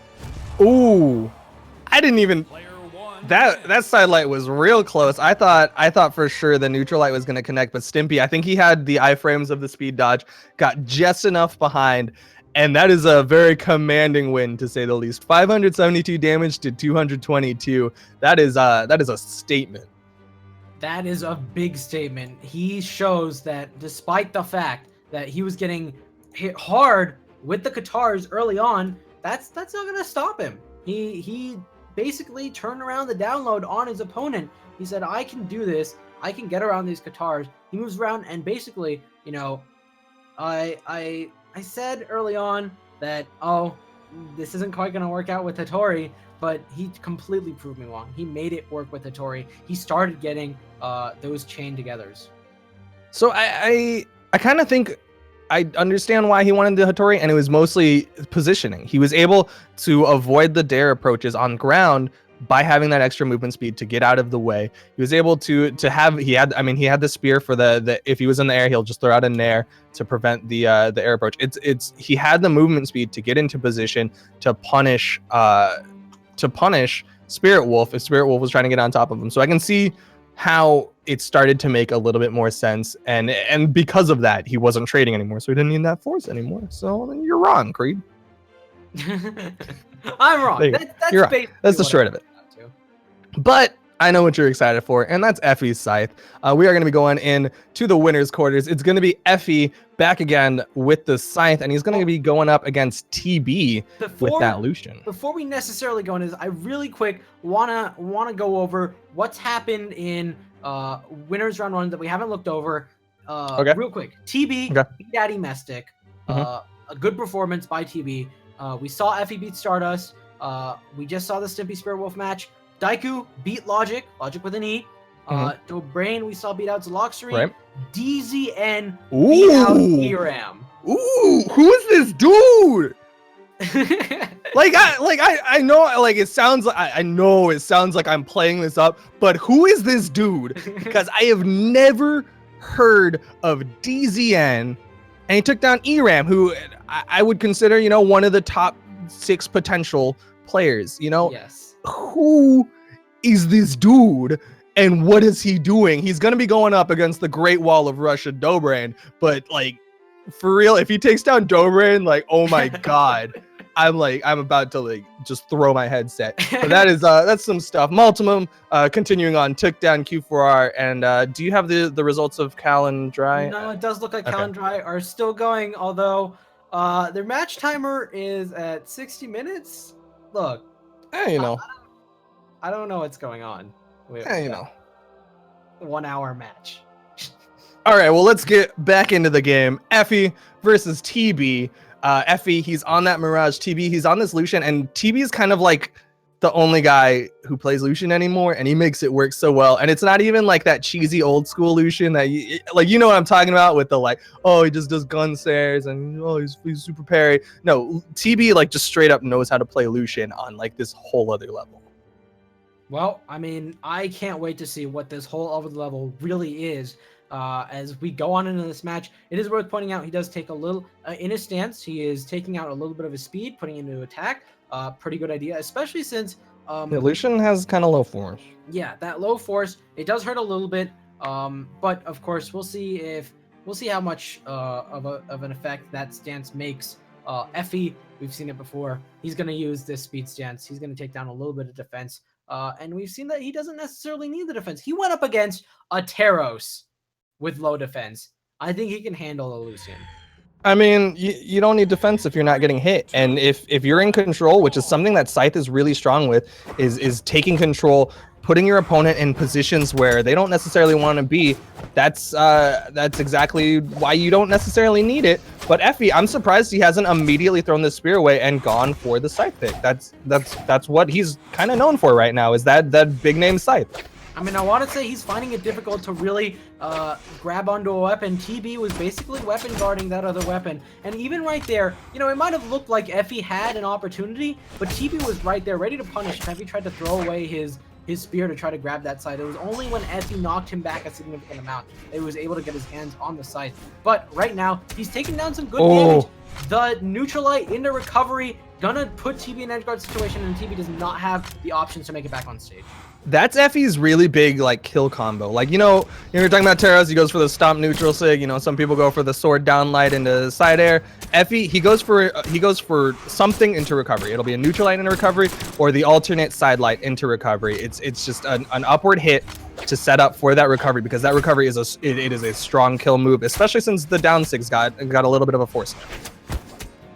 And Effie getting two side lights. On the second one, he did a neutral light in an air. Again, you can see that patience coming out from Effie every time he does an attack. It's not about immediately finding some follow-up, because he knows how to dodge, and he just needs to make sure that he's careful with that, you know, a double chain dodge and a back dodge, basically trying to bait something out from TB. TB is being quite careful in this matchup. We got caught by it. But Effie, another neutral light into recovery. We've seen that time and time again, over and over again. He gets a nice dare, puts him in an edge guard situation. Ground pound is going to finish it off. Effie is still on his first stock. And it's just that control game from the scythe. The second he gets TB off stage with that recovery, he's just got so much control. He can kind of throw TB around. You saw him use that dare, throw him into the wall, have him bounce off, use that recovery, or the ground pound to cover that entire wall space. TB is going to get the rest, but he's a full stock behind. And a full stock behind is a big deficit to make up, especially when you've got such low attack. I need to see TB do some really big change with this Qatar. You know, maybe we can see TB pull out his inner Spirit Wolf, do some down like dares, because I think that's what's going to be necessary to really take out Effie, who is just dodging through any sort of follow-up that TB is trying to get. And Effie, I gotta commend him for hitting these scythe strings. I mean, none of it is true, or at least the things that he's been doing aren't true. That side light alternate into the nair. He tries to follow up with a Sair, but he's been hitting it relatively consistently, and that's just a huge accomplishment to do with scythe. Yeah, certainly that's scythe. But of course, you know, you mentioned nothing is true. Effie, he basically waits out the dodge, and that's how he gets those huge strings. You can see he'll do side lights and then wait. And after TB dodges through him, he'll follow up with another side light, and on that one is when he'll do all the follow-ups. He'll do a neutral light, he'll do a nair, he'll do a Sair after the neutral light, or after the nair, I should say, because by that time, the dodge is gone, and he's pushing every advantage frame he can get.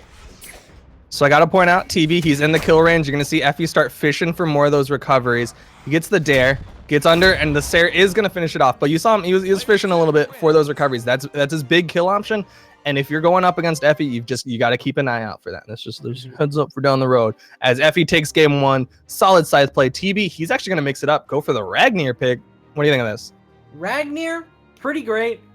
Looks like he's going to go for the defense stat, which, you know, defense, pretty good. I see more Ragnirs use the attack stat because of how powerful attack is, but it almost seems like TB's saying dexterity doesn't matter as much, and he's gonna remove a little bit of dexterity and put it really anywhere else, and in this case it's the defense.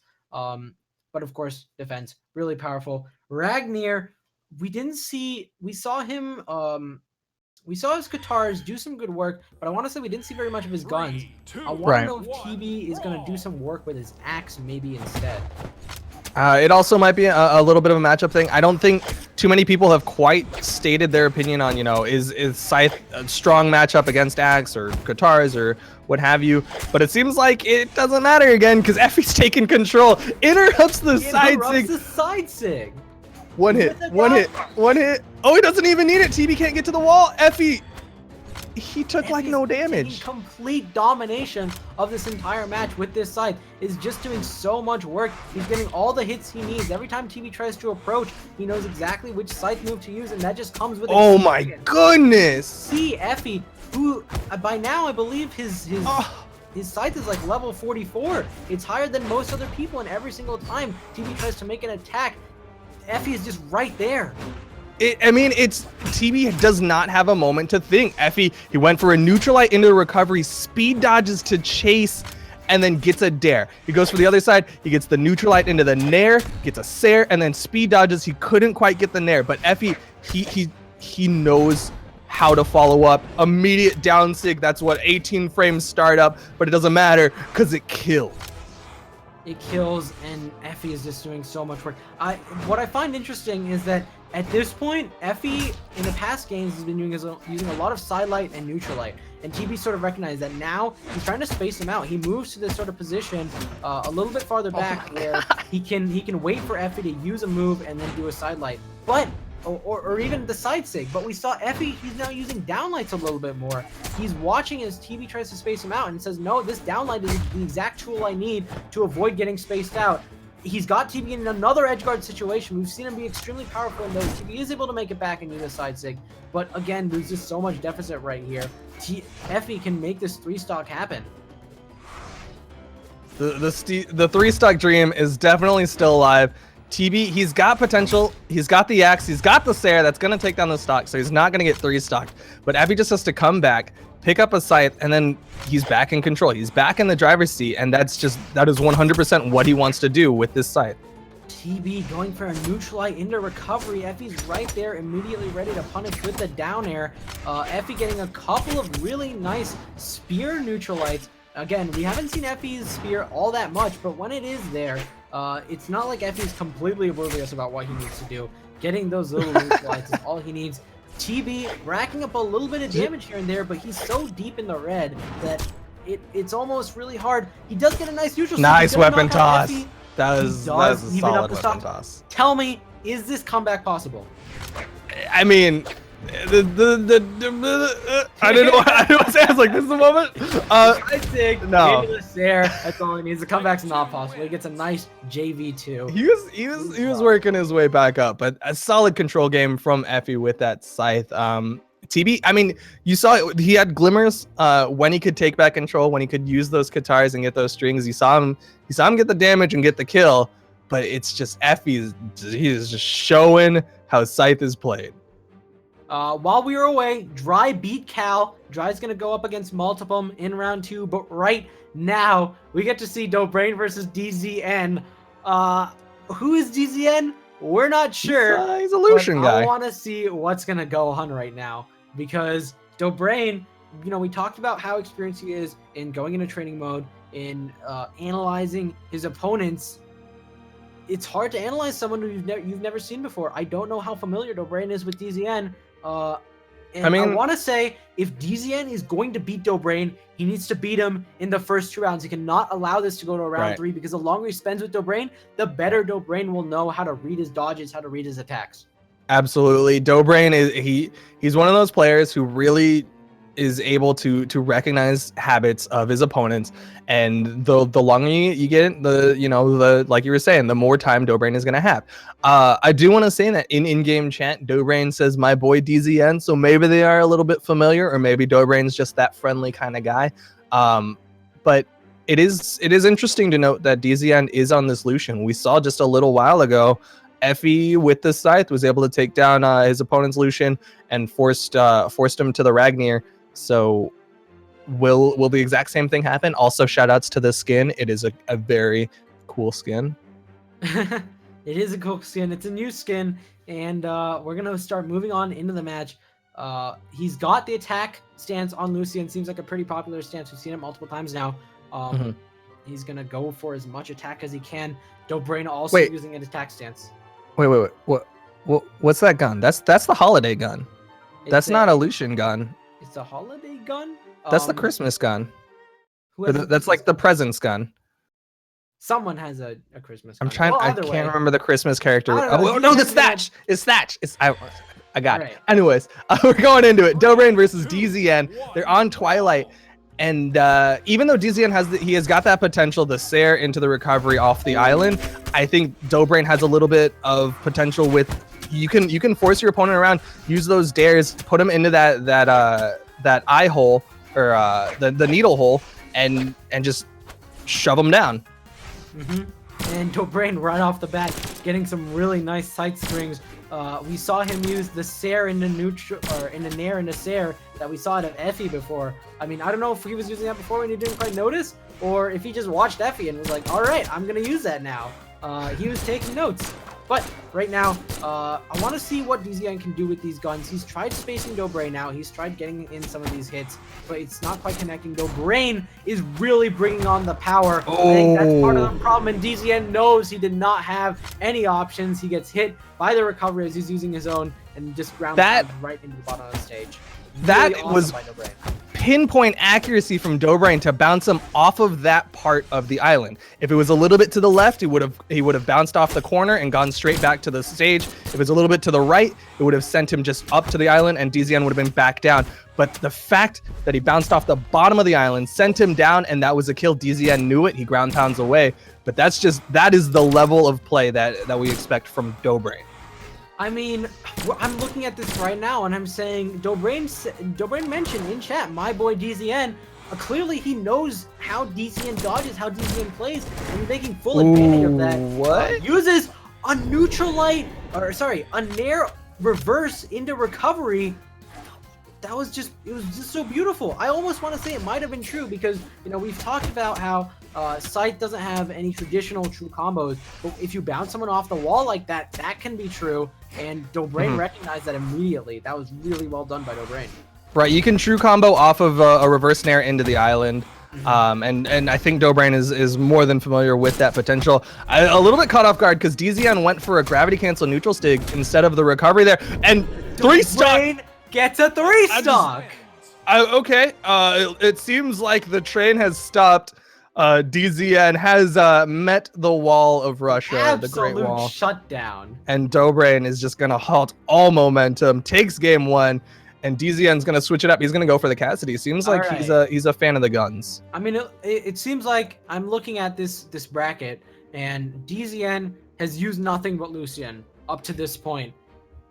This is apparently the first player that can really make him switch. Now he's gone to Cassidy. He's taken down a little bit of that really high dex, brought it down to defense. It does seem like he's a very gun-centric player. We didn't see him pull out the guitars very much. He uses the guns. He's got present guns on Cassidy too. And hey, if you get it for one character, you get it for all of them. For all right? the characters. And maybe that's his only gun skin. He really likes that gun skin. We'll see how the gun works out for him this time. He's got higher dexterity this time, and maybe that's what he needs. Maybe he needs a couple of advantage frames. He's got more force. He's also got more force, and he's got the hammer, which he can true combo. He can go for the stomp Sair for kills, stomp neutral sig, if I guess he feels like it. But he's got the first weapon, and as long as he can keep Dobrain off the side. To be fair, Dobrain did not have the scythe that time, and now Dobrain's gotten his hands on the scythe. What will DZN do in response to this scythe? How is his matchup going to work out for DZN? Well, he switches up to the hammer. Maybe he thinks that the hammer is a counter to the scythe. He's able to dodge through the recovery and not quite get taken down. He's got control of the stage. If Dobrain makes a mistake, but he dodges through. There's potential there for DZN to keep him off stage and just finish him off with Sairs. All he needs is a Sair. All he needs is a Sair. Dobrain gets hit out of his recovery with the weapon throw, which just barely went over the stage. Really good throw by DZN, making sure it didn't clip onto the stage. Guaranteed not to get 3-stocked again. A nice down stick from Dobrain, not able to finish off this time. They did nerf the variable force on that, so it is a little bit harder to kill. But I mean, like you said, there's not going to be a 3-stock this time. DZN is immediately looking a lot stronger than he was in the last match. He does get taken out there, but even stocks is definitely looking a lot better. And DZN, he's making the guns work now. But he's got to be careful. If Dobrain gets on top of him like that, one wrong dodge, and suddenly Dobrain just is driving the scythe home. A nice downlight into the sider. Wanted that follow-up with that gravity cancel downlight, but yeah, he's able to rack up the damage. Yep. Yeah. And Dobrain didn't give it to him. I'm sure DZN is very used to watching people jump. Jump has been something that sort of defined the meta as of late, jumping and chain dodging. But Dobrain, he's gonna get a nice string off. He's getting yet another one. Both players are really close as far as damage goes. We saw a glimmer of it, and I really want DZN to hit a Russian Mafia on the creator of the Russian Mafia. I would delight in it almost as much as I'm delighting in the fact that DZN is up again on Dobrain. Just the Russian monster. This guy, he hasn't not placed top 3 in a BCS last season, and DZN, who I've never heard of, is putting Dobrain onto his final stock.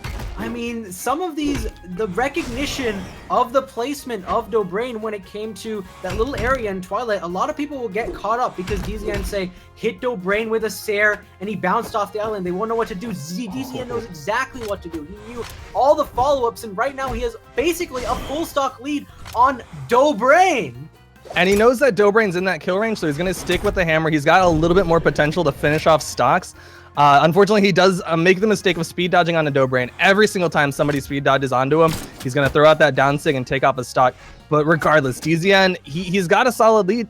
He can't get too risky. He can't fish too much. Otherwise, Dobrain is going to start catching him. I mean, look, if I was fighting Dobrain with a lead, my heart would be pumping right now. DZN, I'm sure he feels the pressure. He's going to be a little bit patient. Switching to guns, switching to unarmed. His guns? He has the guns. That was a punish opportunity. Oh, he's trying to read the dodge, but Dobrain's staying very grounded.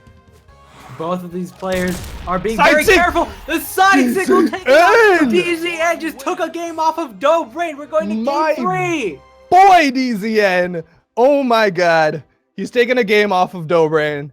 I'm about to look at the bracket and see if anyone can claim taking a game off of Dobrain. Give me a second. I mean, DZN, he's playing extremely well right now. And I want to see how this game 3 works. Chat is giving DZN their energy, and he's using it to his full extent. Game 3, what is Dobrain going to do in response? What can DZN do here that's going to be just basically incredible against Dobrain? He's probably going to opt for the guns, but we've seen his hammer work really well too. Dobrain hasn't lost a game until now. Yes. DZN first person to take a the game god. So DZN right now with the hammer against the scythe. You know, I was almost wondering if Dobrain would switch up legends here. He lost his first game, but he's gonna stick with the scythe all the way. He feels strong with it. And maybe he knows something about DZN that we haven't quite seen. Maybe he's starting to get a little read on, but that is not the indication here. DZN is doing really well. The Sair almost kills Dobrain. He's looking at the edge guard position. It is a little bit weird with this Twilight stage in the way, but he's still making it work. The neutral sig sent Dobrain out. The side air sent Dobrain out. He can't quite get the kill, but he's going to look for all of his options here. Really nice dodge coming out from DZN. Dobrain is basically, he's throwing a lot of these weapons trying to interrupt DZN. And right now, he's in position. He wants the kill. Unfortunately, he gets the hammer knocked out from him. But he's sticking with his hammer. It seems like the hammer is his answer to Dobrain's scythe play. But a nice weapon toss. And there was an opportunity there for recovery for both sides. But Dobrain with the reverse nair right next to the kill box. Reverse nair. As soon as you hit that nair, you know, it can be hard. Making sure you remember, hey, now that I've connected this nair, I need to turn it around really quick. Dobrain, nice reaction, making sure he gets that nair into reversal and sends DZN off the stage. He's got the lead on DZN right now, but not for long. The side air is going to knock Dobrain out, and we're back to even stocks. And DZN, he's going to be sticking with these guns, try to rack up damage. Guns are a little bit faster with the damage buildup, especially if you can get those downlight Sairs or any sort of dare strings. But Dobrain, he's got the spear, and he's been going for a lot more tosses in this game, as DZN's been trying to stay outside of his range. All right, well, whatever the case, DZN making it work. He's basically evened up a lot of the damage. Dobrain, he's trying to get these sidelight reads, but nothing is quite working out. DZN is doing really well in dodging in a way that Dobrain is not expecting. He has taken a little bit of damage, but DZN got a stomp into a dare. Let's see what sort of follow-ups he can get. Great a side sig on the stage, catches Dobrain in the air.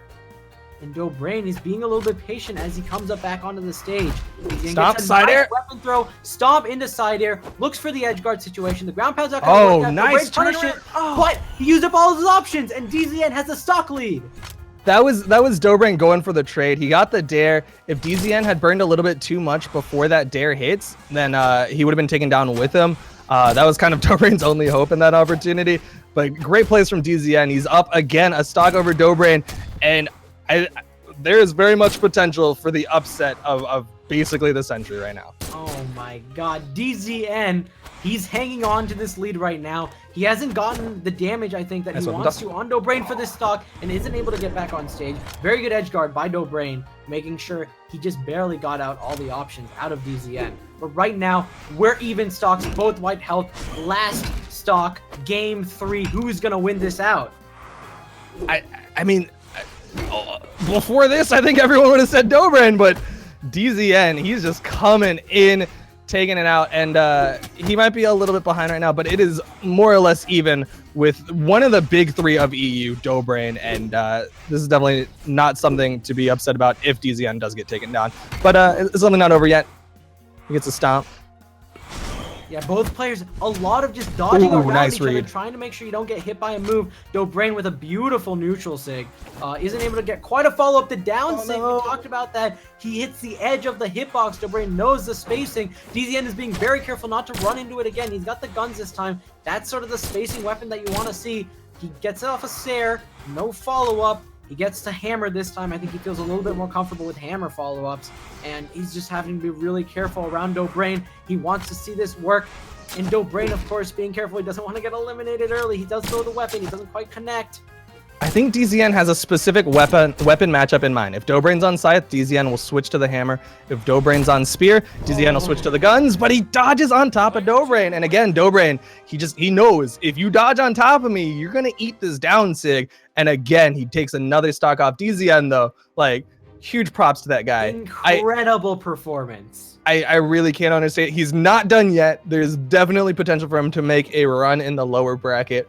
But still, to take a stock off of Dobrain, to put Dobrain on his final stock in game 3, to get to this point, top 32, as someone who I consider a relative no-name, that is definitely not something to be ashamed of. And he has had a fantastic performance, to say the least, but we will be continuing on. Just to be clear, he is not out yet. He's going to go down to lower bracket. He beat Aram. He almost beat Dobrain. I expect him to go through lower bracket, and I really hope we see him again because he pulled off a great performance, and I want to see how he goes up against a lot of these other players. Right now, Dobrain is going to be the one who moves on up. While we were away, Effie beat TB in winners quarters, and right now we're going to see Multimum versus Dry. Multimum, one of the top names. We've seen him time and time before. We saw him in the grand finals of BCX. Now we're going to see him, and this time with a Lucian. Interesting pick. I mean, he has the Qatar game. We've seen his Ragnir. I mean, that's what he played at BCX alongside. Oh, I'm forgetting the name of the character. Sentinel, right? Sentinel.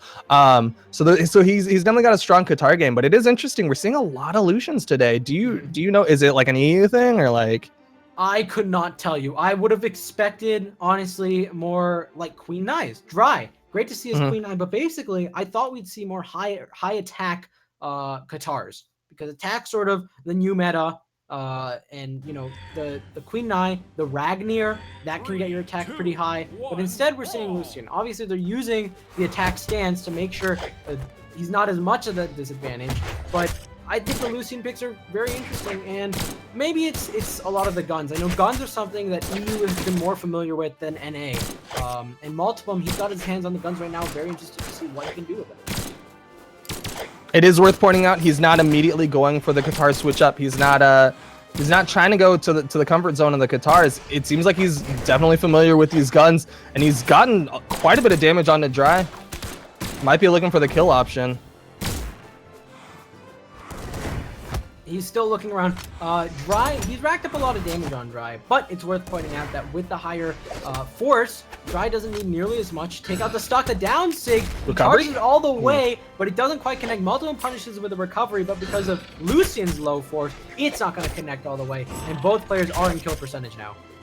Right, that huge stat difference between the force of Multimum on that 4 force Lucian versus Dry was on just the solid 8, right? He didn't. I don't think he put into his defense. He did not have any stance at all. Actually, it was clean Nye, and Multimum gets a nice punish. Dry was using a lot of signatures at the very end of that stock, and none of them are quite connecting. Multimum was able to punish that last down sig using a side sig. Oh. Now Multimum is racking up little bits of damage as Dry tries to look for this kill. Ooh, but Dry with just a solid gravity cancel down sig to punish Multimum coming in, and it seems like that's a for the EU players to just throw out a down sig when the opponent is trying to get on top of you. All right, well, right now, Multimum and Dry, both very even stocks. So what I'm seeing out of this game so far is that Dry does a lot of these gravity cancels, and I think that's what's been throwing off a lot of his opponents. It's throwing me off a little bit. We saw like a gravity cancel down light when he misses some of his options, and that'll usually hit Multimum. Multimum, on the other hand, Multimum's up for having almost a wacky playstyle. He'll do a lot of the options that people aren't expecting.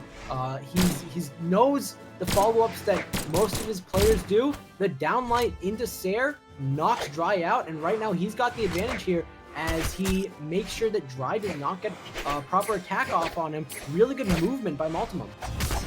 He's looking for the sig. Yep, the side sig will kill for a little bit. He was looking for that neutralite, more than likely trying to follow up with that recovery. Multimum knows when his opponent is deep in the red, start fishing for those kill options. But he's got such a huge lead right now on top of Dry, who, like we were talking about stat-wise, Dry should have the advantage, especially with that high defense and high force. Oh, I think Multimum was looking for a ground pound there, but he was just barely on the stage and gets a down sig instead. He is able to punish that gravity cancel neutral sig coming out from Dry. Dry was looking for a very hard read there, and I mean, almost got it. Multimum now with the recovery into gravity cancel neutral sig. Both players are trading off pretty evenly right now. Multimum is the one with the one stock advantage. Dry's going to need to step it up, and he is doing exactly that. The down sig and then a side sig. That's going to take out Multimum stock. Dry is taking a lot of damage, but he's the one with the high defense and the high attack, and he can easily do this. A nice gravity cancel neutralite from the neutralite reading. A lot of neutralites coming out. Very different Qatar game than what we've been seeing earlier with a lot of dares and downlights. Multimum does end up finishing off the stock with a solid side air, but we saw Dry. He was making his way with those Qatars. A lot of neutralite and the gravity cancel neutralite to punish the dodge. Glimmer of hope there for Dry. Yeah, and basically, Dry, I think he can make those neutralites work. He knows how to do a lot of these dodge reads, which I think is very essential when it comes to Qatars. And I think Qatars are basically the name of the game in this match. Both of these players are very familiar with Qatars. Multimum, he does pull out the guns a lot more than Dry pulls out the spear. But when Dry pulls out the spear, I think it's a lot of signatures. We saw a down sig and a side sig, which killed Multimum on his second stock. And I'm very curious to see how these players are going to react to basically this last match. This time, they're on Mammoth Fortress and not Great Hall. That difference can be very substantial. I know a couple of times where they basically used a downlight on the stage. And that's what sort of helped them. But this time there aren't nearly as many platforms on Mammoth Fortress. Oh, nice! And it sends him down! Gravity cancel neutral sig. He recognized that Multimum was out of options and used that gravity cancel neutral sig to catch him. Really good. I don't know whether or not he used a gravity cancel sig knowing that Multimum would fall downward, but really good by Dry. And now Multimum uses a neutral sig, sends Dry flying, but can't get the kill. Dry is going to take full advantage of that, but unfortunately gets caught out by the neutral light into recovery.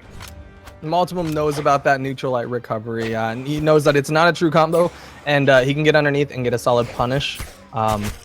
But solid play. Dry needs to get to a weapon, but Multimum's just doing a great job edge guarding it, keeping Dry locked into that left space as all the weapons are spawning on the right.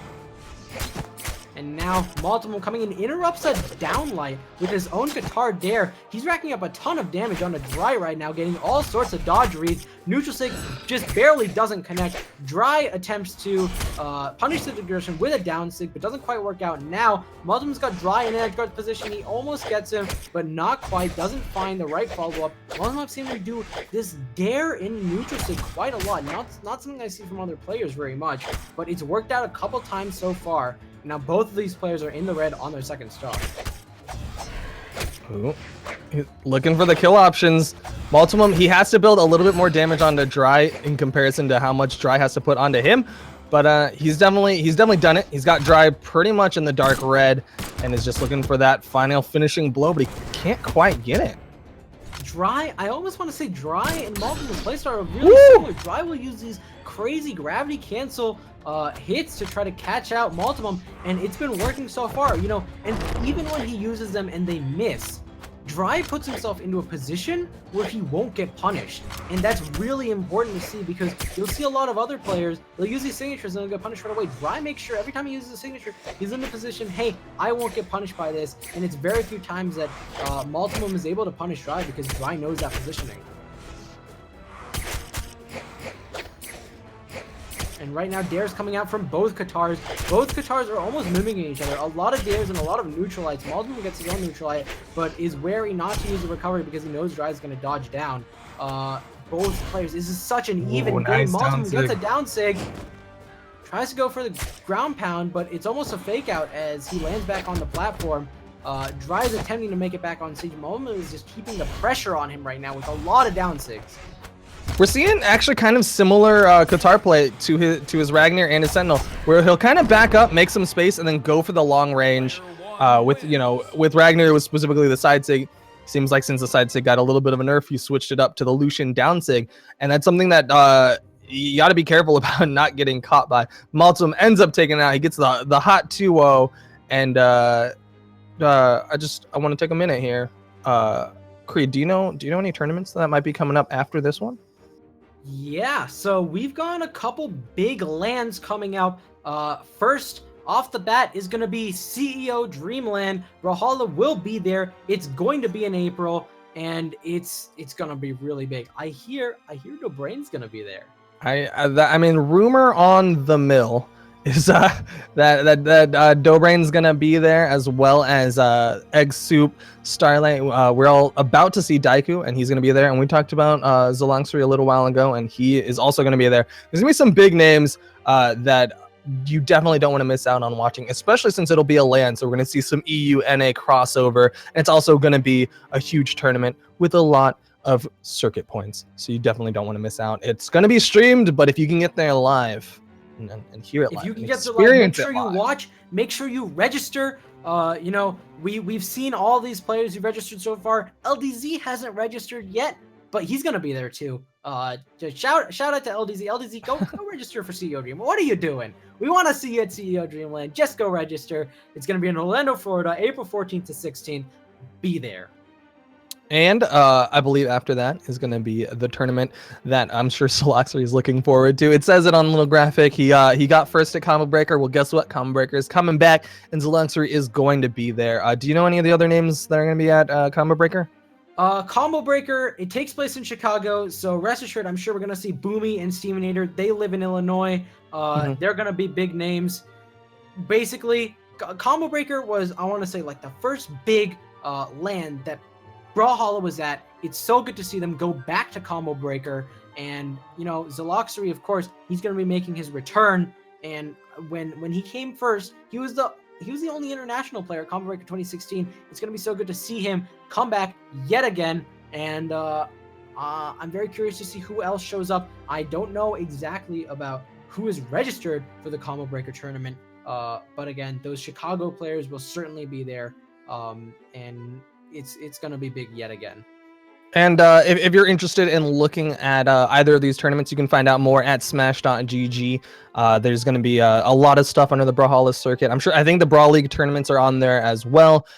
So if you're trying to follow along the circuit, these tournaments today and tomorrow, the NA and EU 1v1s and 2v2s are all happening, and there's going to be a whole lot more. So definitely check those things out, and you can find out a whole lot of information. Hopefully, we'll do some fantasy bracket stuff. I don't know. Have you looked at your fantasy bracket at all? I've been a little too engrossed with the gameplay right now to really take a look at how many points I've earned in my fantasy bracket. Are you doing all right? I'm not doing too bad. Again, Dr. Pepper, he let me down, but other than that, I think I'm doing pretty good. I got Dobrain.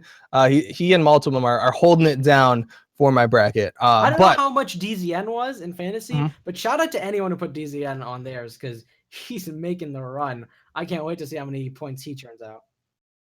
Also, I've got my boy Daiku. He's about to play his match, and winning out this will definitely put him up there tied with Dobrain and Multimum as far as points go. And we're actually about to watch him play. He's gonna be going up against Stimpy. It's gonna be Daiku on the Ragnir. I thought he was practicing Scythe. I heard he was practicing Scythe, but at the end of the day, his base kit, the thing he feels most familiar with, is gonna be Ragnir. And Daiku, we've seen so much of him. He got first place in BCX. He got fifth place in 2v2s. In 2v2, right? In 2v2, he got fifth place in 1v1. Mm-hmm. But he's just such a strong player. He's been someone who's been turning out wins for month after month. It's been a year since he was basically the king of 1v1. Since then, we've gotten LDZ, we've gotten Daiku, we've gotten Multimum, but or Dobrain, I should say. But Daiku has always been there, and I can't wait to see just how far he makes it in this tournament. And it's also worth pointing out that this is his first tournament on keyboard. He's made the switch, and now he's back. He's on keyboard now, so it is going to be interesting to see if his keyboard is up to snuff compared to his normal controller play. I don't know. We're about to find out, but it is going to be Daiku coming in. It's going to be going up against Stimpy. I'm ready. Are you ready? I'm so ready. I'm ready right now. We're ready. Hop into this match. Let's get this. All right, let's get this going. Ready? Ragnir and Hattori. Ragnir's got the attack stance. Yep, and Stimpy's got a defense stance on Hattori. He's sacrificing a little bit of movement speed, but I think it's just fine. 7 movement speed, 8 movement speed. Those are both very high, and we're gonna get these map bans out of the way. It seems like maybe a little bit of a mistake on the map bans, but it should be going in just a little bit. And it seems like Axe, it's popular with the force stance because, we were talking about how Axe Sair is it's a strong kill option. And it seems like having more in that force, more potential to take it down. And then Stimpy, he doesn't want to fall for that. He doesn't want to get taken down too quickly by those Axe Sairs. So he puts a little bit more in defense. He doesn't quite need to be positioning to punish Qatar strings like he was against Spirit Wolf. So he's going to get a little bit more defense, a little bit more survivability. All right, well, as we hop in here, Daiku, he's got his hands on that axe. I'm curious to see if he favors the axe over the guitars or the other way around, but right now he's hanging on to the axe. He's trying to make it work. He's being a little bit more careful. He's careful not to basically run into too many of Stimpy's attacks and get in the axe whenever he can. Stimpy, on the other hand, I feel like is using a lot of these spear nairs. He's got his hands on the sword now, but he isn't quite making the connections thanks to Daiku's incredible movement right now. And if there's anything to ever point out about Daiku, it's that he's got absurdly good movement.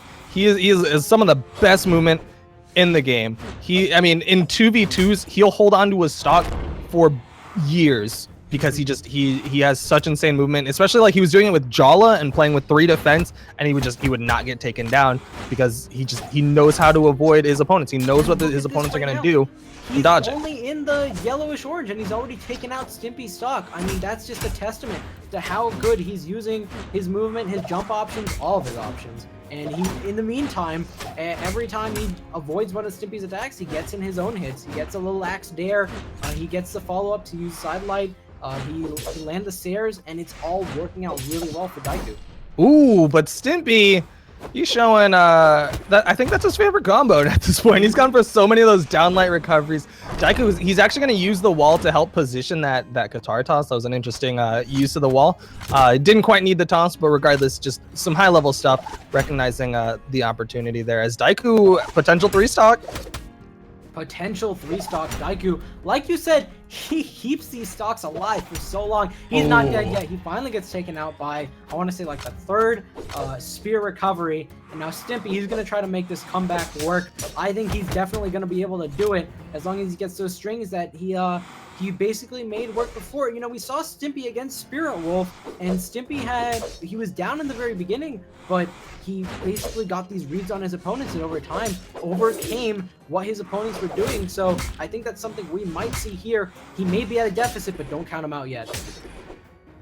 I mean, he's building up this damage. He's done more damage in the past like minute of gameplay than he did earlier, and it's just Stimpy. He ramps up.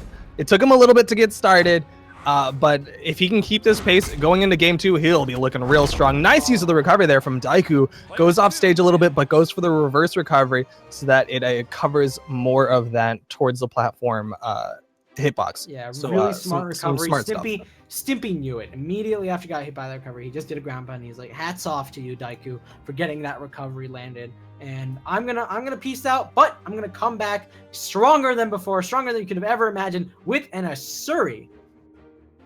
What do you think of the Asuri pick? Maybe you learned a thing or two from Spirit Wolf. I mean, Katars are strong.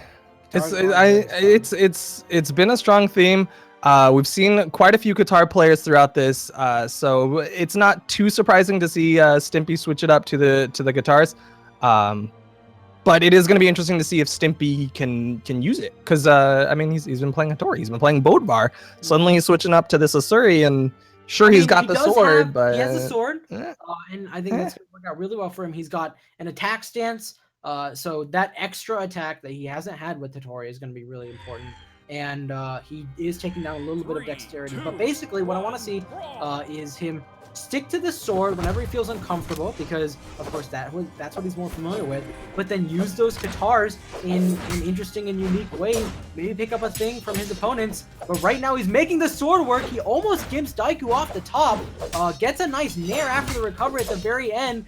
And fortunately for Daiku, he was able to move down and avoid getting gimped at the very beginning. But Daiku, he's taking a little bit of damage. I'm curious to see what sort of movement option he uses now to avoid Stimpy's attacks.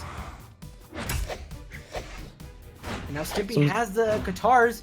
He's gonna try to pull off these strings, but Daiku's very wary. He's played against Qatars a lot, and he's making sure not to get hit and not to burn his dodge too early. Max ranges. You can see it. He's going for max range stairs, max range nairs, max range dares. He wants to be as far away as possible from these Qatars, because he knows that Qatars, they win if they're on top of you. Yep, and Stimpy, he's finding it a little bit difficult to get in on Daiku again. Right now. He's trying to use those chain dodges as much as he can, but he knows that Daiku's going to punish those. Basically, what I'm seeing here is some very smart gameplay from both of these players. They know each other really well. They know what options they're going for. They know what tactics they're going for. Stimpy recognizes that Daiku is doing max range hits. Daiku recognizes that Stimpy wants to get in on him with the Qatars. Extremely smart gameplay right now, and both players are red in the first stock as they both maneuver around each other. And lands a gravity cancel neutral sig. And I want to point out a little bit of respect from Daiku. Generally speaking, he doesn't really respect his opponents. He'll usually just kind of go in off stage. He doesn't care where he is. He'll go for the kill option whenever possible. And you saw just a little while ago, he got above Stimpy, and I was a little bit surprised to see him not immediately go for that Ag Stare and see if he can take down Stimpy quick. But it seems like Daiku's respecting the power that is Stimpy. And Stimpy is giving off this exact same respect. You know, Daiku, he made a little bit of a fault there, I think, after going for a dare and then throwing out a Stare at the bottom of the stage. But as he made it back, Stimpy was very worried not to try to chase after Daiku, because he knew that despite the fact that Daiku might have thrown out one move that he didn't intend to, Daiku's smart enough to be able to punish anything Stimpy throws at him, and Stimpy gets a nice dare clash. That's going to send Daiku down. Stimpy has taken a little bit of damage here. He is in the orange, but he can make a comeback. He's definitely, at least even in stocks, he's got control of the stage right now. Went for the weapon toss. I guess that's an interesting follow-up. That's not something you usually see, but Stimpy, he's trying to mix it up, keep Daiku on his toes, and he's been able to even up the damage pretty much. All right, Daiku here using some of these attacks, using a Stare. Nice recovery. Almost gets the recovery to kill, but not quite. A really nice chase dodge in a neutral sig that slides him off, but unfortunately, it's not quite going to hit Stimpy. Stimpy uses a nice dodge to get right through that entire hitbox, and he's been avoiding death extremely nicely so far. Another Sair from Daiku. He's going for these max, just left to right Sairs. He knows if Stimpy goes to the left side, he's got a little bit more opportunity to get back to a platform. So he's trying to finish off Stimpy to the right side. Stimpy's going to be able to get out underneath. Picks up Katars. We got a Katar versus Katar match, but Daiku's got a huge health lead right now, and I was surprised he can go for that side sig. Yeah, I mean, right now, Stimpy, however, is making it work in terms of staying alive. He's been hit by so many attacks. There it is. There it is. There's the side sig. Nicely done by Daiku, but Stimpy has managed to get Daiku into the orange in the meantime, which is a good testament to making sure he doesn't just get eliminated right away. And right now, Stimpy's on his last stock, but he put Daiku in a bad position. He's put Daiku in another edge guard situation right now. Can he make it work? Daiku's being careful. Stimpy's also being careful not to overextend the edge guard situation. He is off the platform now, but he comes back on. He lets Daiku get back on stage, but immediately follows up with a Sair, hoping to catch Daiku out of these jumps, out of these upward dodges. He's looking for this final kill here. He is struggling just a little bit to get it, but that's again a testament to Daiku's movement. Huge credit to Stimpy's edge guarding though. He was just outside of the axe Sair range. He was waiting just outside of it. So if Daiku came up, tried to axe Sair, he would be in position for the punish. But he would make sure that he's not going to be caught out by those Sairs. Again, evened up the stocks. He's got potential to even up the damage, and he's just outranging those Sairs. He isn't outranging the Sairs. He puts Stimpy in a bad position there. He takes him with a dare and puts him in edge guard. But Stimpy knows how to get back on stage. He knows how to be careful. He's using a lot of these sword nair to protect himself from Daiku's axe dares, making sure not to get hit by them. The down airs and then neutral airs coming out from both of these players, basically trying to counter each other. Daiku has a little bit of advantage. Stimpy, I think he tried to go for the downlight in the neutral sig right there, but instead comes off with a recovery. Unfortunately for him, he couldn't quite get that off. Instead, Daiku gets an axe there. He's got Stimpy in a bad position. Can he get a hit guard? Oh, and that's what we're talking about. Daiku, for the most part, he was going for the kills to the right side specifically because of that platform. But he is able to clean it up. He gets the Sair to finish it off. Just very solid axe play from Daiku. He had some moments with those Katars where he was like pushing Stimpy off stage, but Stimpy was doing a great job pushing back, going for those sword nairs like we were talking about. And so Daiku switches it up, goes back to the axe for those big swinging hits with that axe there.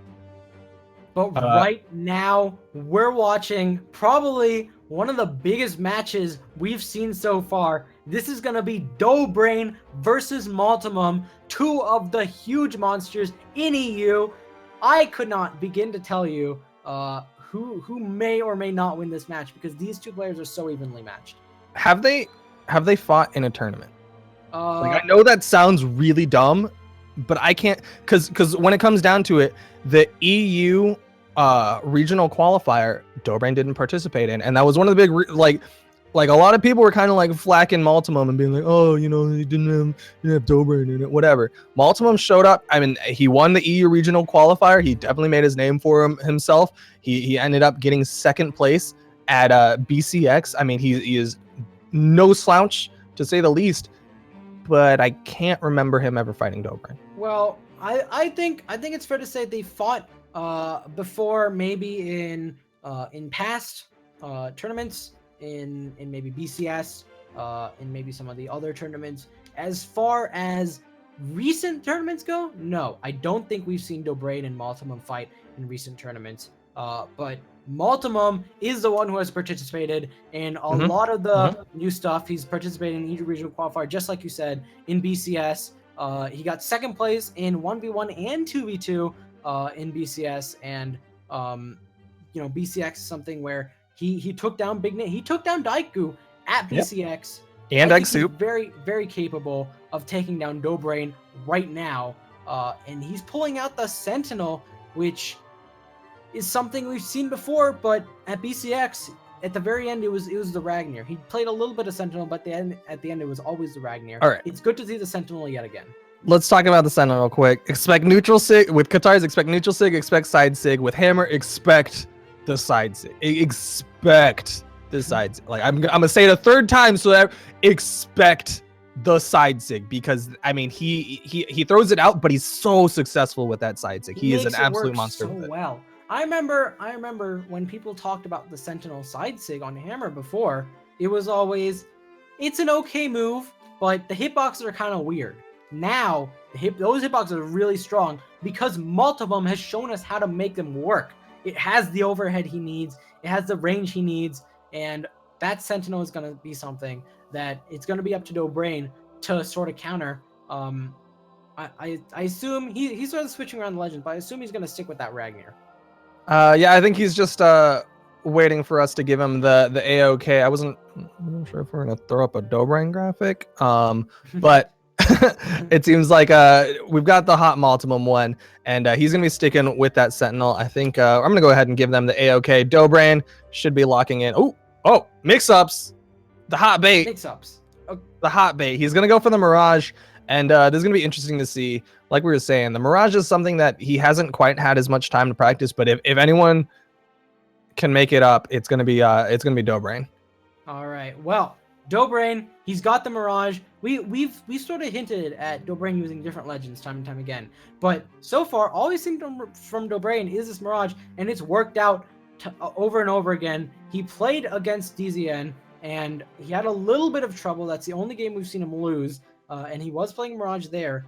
But Dobrain versus Multimum. Dobrain and Multimum are good friends. They've sparred before. They've probably sparred recently, and I expect Dobrain and Multimum sort of know each other pretty well up to this point. The question is, what tech have they hidden from each other? Especially Dobrain, who's known for finding combos, tech, things like that. I want to see what he can pull out here as far as the Scythe goes against Multimum the King. 3, 2, Well, we're gonna find out. Here is gonna be game one of this, I believe, winners quarters match. Honestly, I just yell about the game. But it's gonna be huge. It's winner semis. It's winner semis. I'm just fan. And it's gonna be Dobrain versus Multimum, and Dobrain, he's got the advantage. He's got the Scythe, and when he's got the Scythe, he's got control, and the Multimum was not able to deny it from him. And right now, Multimum making it work. Nice downlight in the dare read with the Katars. Doesn't quite get the full follow-up after that, but Dobrain uses a Nair into Sair and looks for that Nair follow-up too. Again, we've started to sort of recognize within the course of the Brawlhalla Winter Championship what Scythe play looks like. What are these follow-ups that the top players are doing right now? And now both players are in the orange, in the red. Multimum looking for a stomp right now. Is he trying to go for the Russian Mafia? I think he's just looking for the kill option. He knows Dobrain's getting close to that kill range. If he had gotten a stomp into a dare, it would have been slightly higher, and it could have potentially taken down Dobrain. But Dobrain on the other side, he knows that Multimum's getting close to that kill range. He gets the neutral. I'm surprised he didn't immediately go for a speed dodge down sig, but he doesn't have to. He just gets the down sig. Down sig from Dobrain, so powerful. It almost seems like that's his signature move when it comes to the spear. You know, he'll use that Scythe for all the strings, but when he needs that kill option, he'll switch to spear. He'll find that down sig over and over. When he catches the downlight onto Multimum, I absolutely agree though that the spear down sig, I want to say that's been his most frequent kill option throughout this tournament. But he's also showing he's once again no slouch with this Scythe. He knows his hitboxing. Ooh, and Multimum pulls out the hammer Sair, goes right under that weapon though that Dobrain tried to use to interrupt. And Multimum says, no, I won't get interrupted. Oh, he's put Dobrain in a bad position, but cannot get the follow-up. That could have been extremely dangerous for Dobrain, getting caught by a ground pound all the way downstage. There's a huge potential there for Multimum to get a quick kill. But Dobrain, he knows the Scythe kit well enough. He went for that recovery, which has a little bit of an upward hitbox to try to dissuade Multimum from getting on top of him. Both players sort of going around each other. Multimum, he's taken a little bit more damage than Dobrain. Nice weapon toss. But it almost seems like he has the advantage as far as pressure goes, as far as the positioning of both players. He's got Dobrain in edge guard situations more often. He's trying to go for these edge guards, but it's not quite working. It is Dobrain, and Dobrain has some great movement to avoid those bad positions. Speaking of positioning, Dobrain has been a hair away from death multiple times. Multimum almost got that recovery. He almost got a signature. That time he is able to pick up the stomp into the side air for a clean kill. But he's almost dead. And Dobrain with the reverse nair again takes down Multimum. Beautiful reverse snares coming out from Dobrain to get these kills is basically it almost stops the edge guards, right? You put Dobrain in a position where you can edge guard, and especially at white health, I'm sure Multimum's looking at it and saying, hey, if I can pull this off, that's going to be huge, getting a gimp. But Dobrain, all he needs to do is pull out this nair, and suddenly Multimum is the one getting sent back. So props to Dobrain for basically creating that bait, creating that position that just looks so juicy to his opponent, and instead getting a reversal. I mean, he's using it like you know, the Barraza reverse gravity cancel neutral sig, or the Taros gravity cancel hammer neutral sig, where it turns around the situation, and it's just very intelligent, very high level stuff from Dobrain to recognize that he can kind of utilize it in a similar fashion, but he'll also have the follow ups that Scythe has with those like falling Sares, falling dares. Multimum pulls out 3 stomps. The third one can connect into a hammer Sair. Both players last stock in the red, pulls out a recovery that takes down Dobrain, and Multimum is gonna be the one to take game 1. Better look at your fantasy brackets now, people. Who did you have, Dobrain or Multimum? I mean, I had both. All right. Both is a pretty strong option. I think it's a solid option. It's you can't lose when you got both. But we are going to be going into game 2. Multimum is up 1 game over Dobrain, and I think he's proven all the haters wrong who are like, oh, you know, Multimum versus Dobrain, you know. Multimum took game 1. If you've ever had any doubt about Multimum's skill against Dobrain, if you've ever said Multimum is only good because we haven't seen him in a tournament with Dobrain, here it is. Multimum took game 1. Let's see if he can take game 2. Don't count him out. Dobrain versus Multimum. Here we go. He's sticking with the Mirage. He's sticking with the Scythe, but this time Multimum is able to get the first weapon, get the Katars, and you're seeing how much damage he's able to build up just by picking up that first weapon.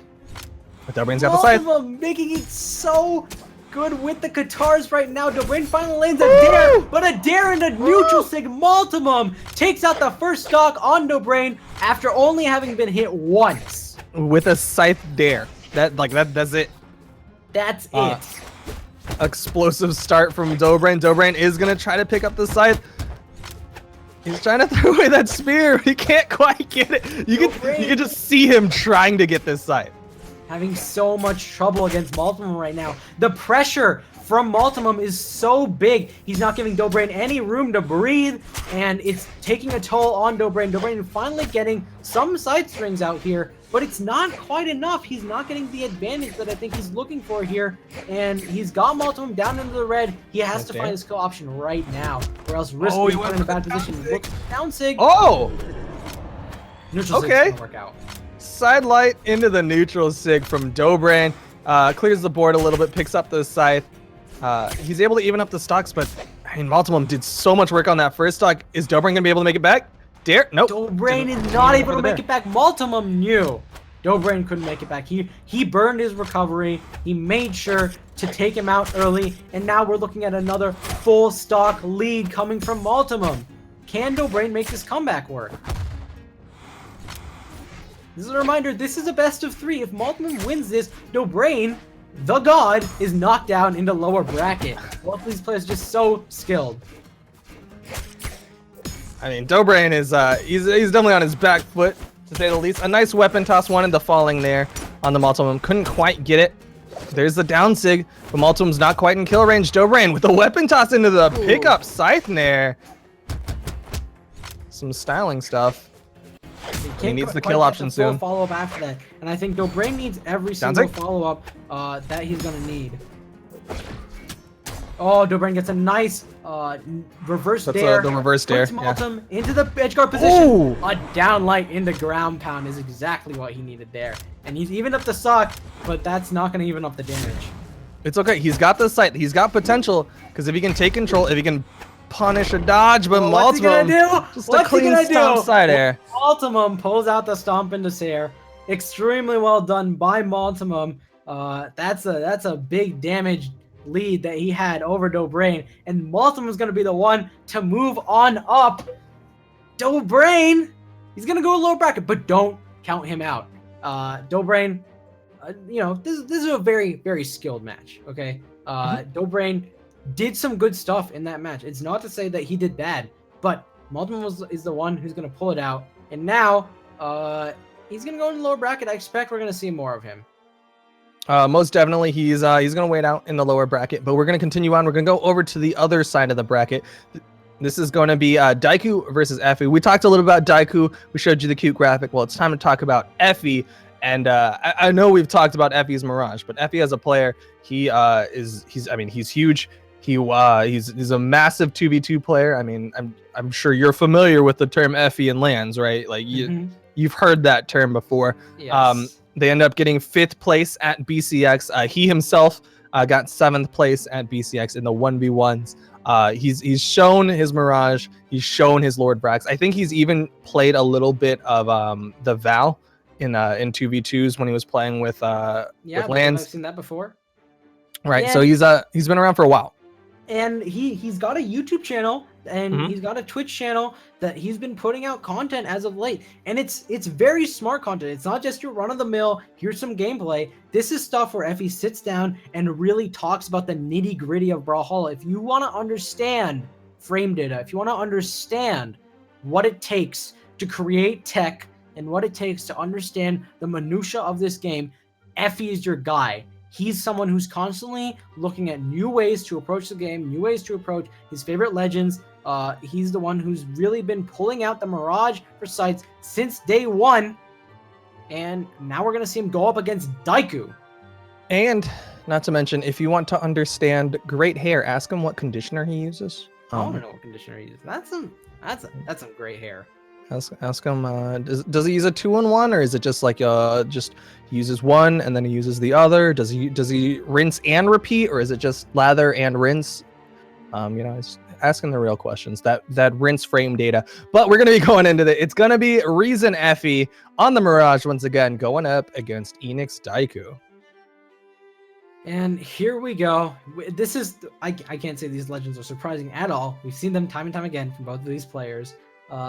But Mirage with the speed stance. Basically, we've seen Dobrain use the attack stance on Mirage, but Effie's going to use the speed stance on Mirage. What do you think takes the cake here? I think, I was just thinking about this like half a second ago. Is I'm not sure if they've been rotating the stance switches. Like if it's been specifically, I'm going to use speed for the entirety of this. Or if Effie's maybe like been rotating it out and been like, okay, in this situation, maybe I need a little bit more strength. But I think if he's going specifically for speed in this matchup, it's specifically against the guitars so that he can position better against the guitars, punish those dare approaches, punish any sort of like just trying to dodge on top of you kind of things. And in those situations, he doesn't really need force as much, especially since the way that Effie's been playing with his Mirage is that he takes control. I've been saying it over and over again. Effie, he gets the scythe, he just takes control of the stage, and then that movement speed is going to help him to get in position to keep that pressure, keep that control. And that's what we're going to basically look out for here is pressure and control, especially pressure and control. Some tech coming out from Effie. What is Daiku gonna do? You mentioned before he gave Stimpy a lot of patience. He gave him space and he gave him respect. And it's gonna be interesting to see what he can do against Effie. Effie, who's gotten more speed. Basically, the idea is if I've got more speed, then I can chase down my opponent. And I almost think this might be the speed stance itself might be a response to what Daiku's doing. And basically saying, hey, what can I do against this Effie and against the basically spacing that Daiku's been doing. And I'm very curious to see how that goes right now. Here we go. We're going to hop into the match. It is once again going to be Daiku versus Effie. Effie picks up the scythe, but Daiku with that nair is going to make it so that Effie can't immediately go on the offensive, immediately go into that attack. And it seems like Effie, he's trying to find the start for this. Once he gets control, it's over. but he needs to do He did do a neutral light, but after the neutral light, went for some chase dodge downwards. I guess he didn't really... He expected Daiku to go back down a little bit, but Daiku didn't bite.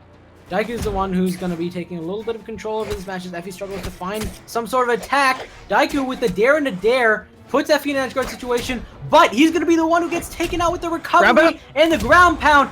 Effie with a really nice edge guard.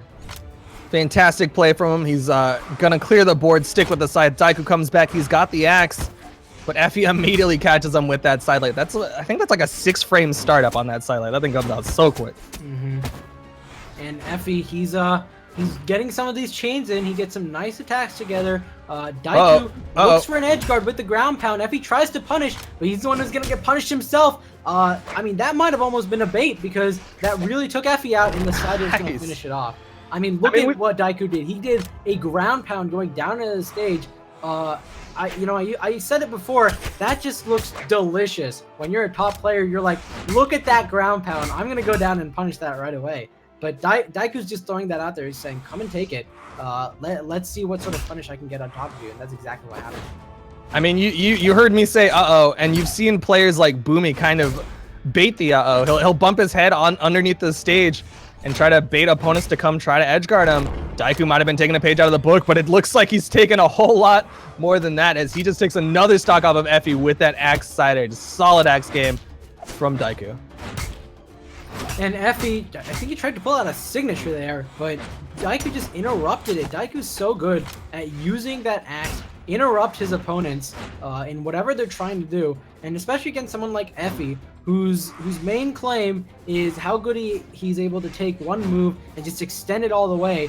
Daiku being able to interrupt all those moves is so important.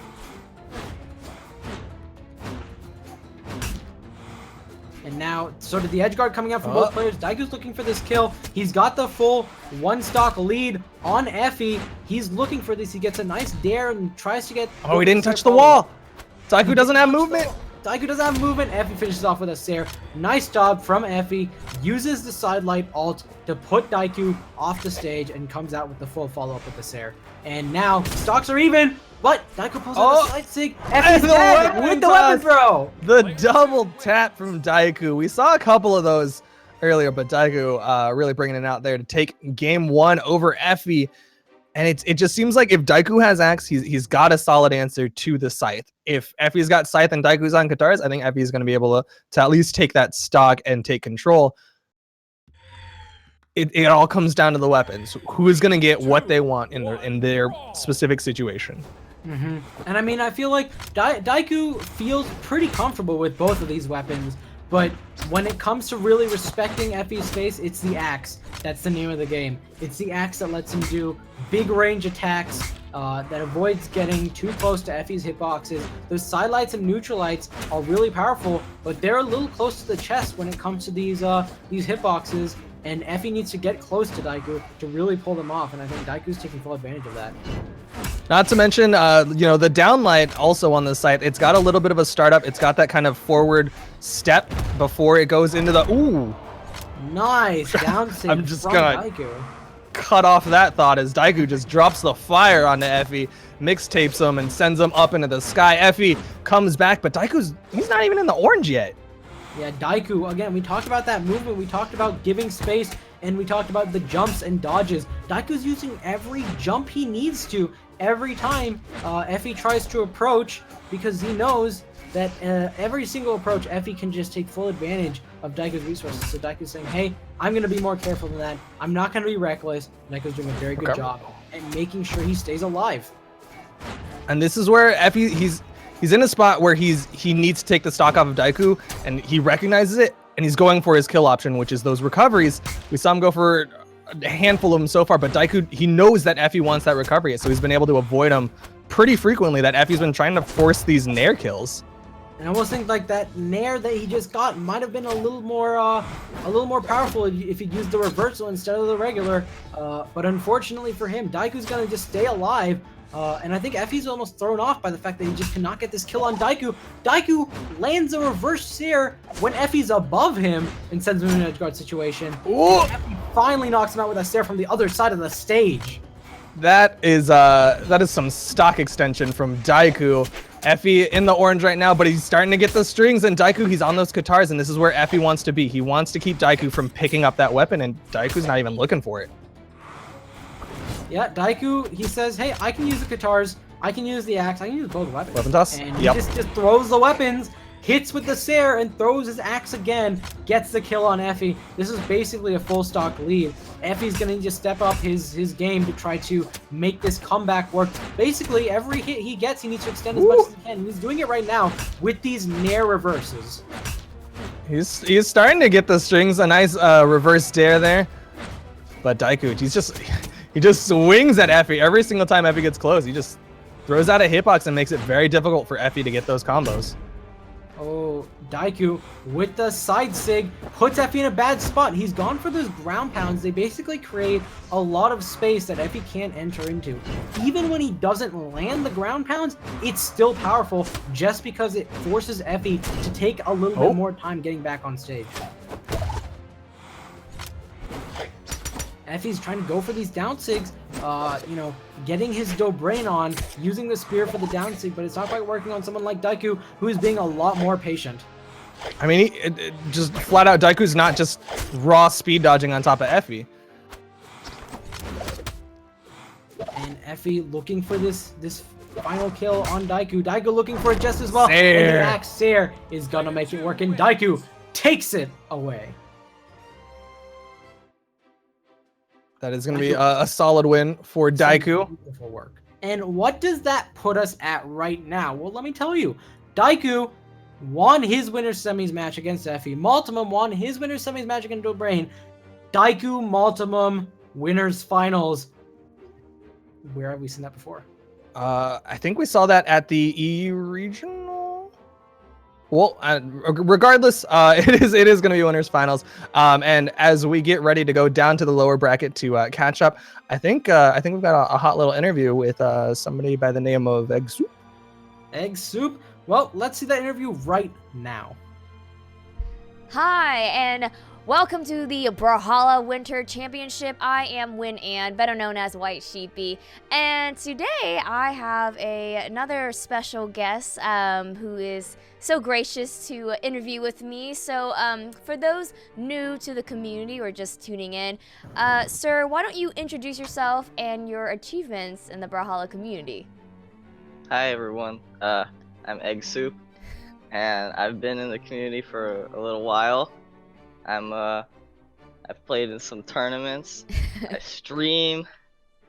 Yeah, I went to BCX. I got 4th in singles and doubles, so that was pretty cool. And I'm playing in the Winter Championship. Yeah, and I just want to add on to that because he's being quite humble right now.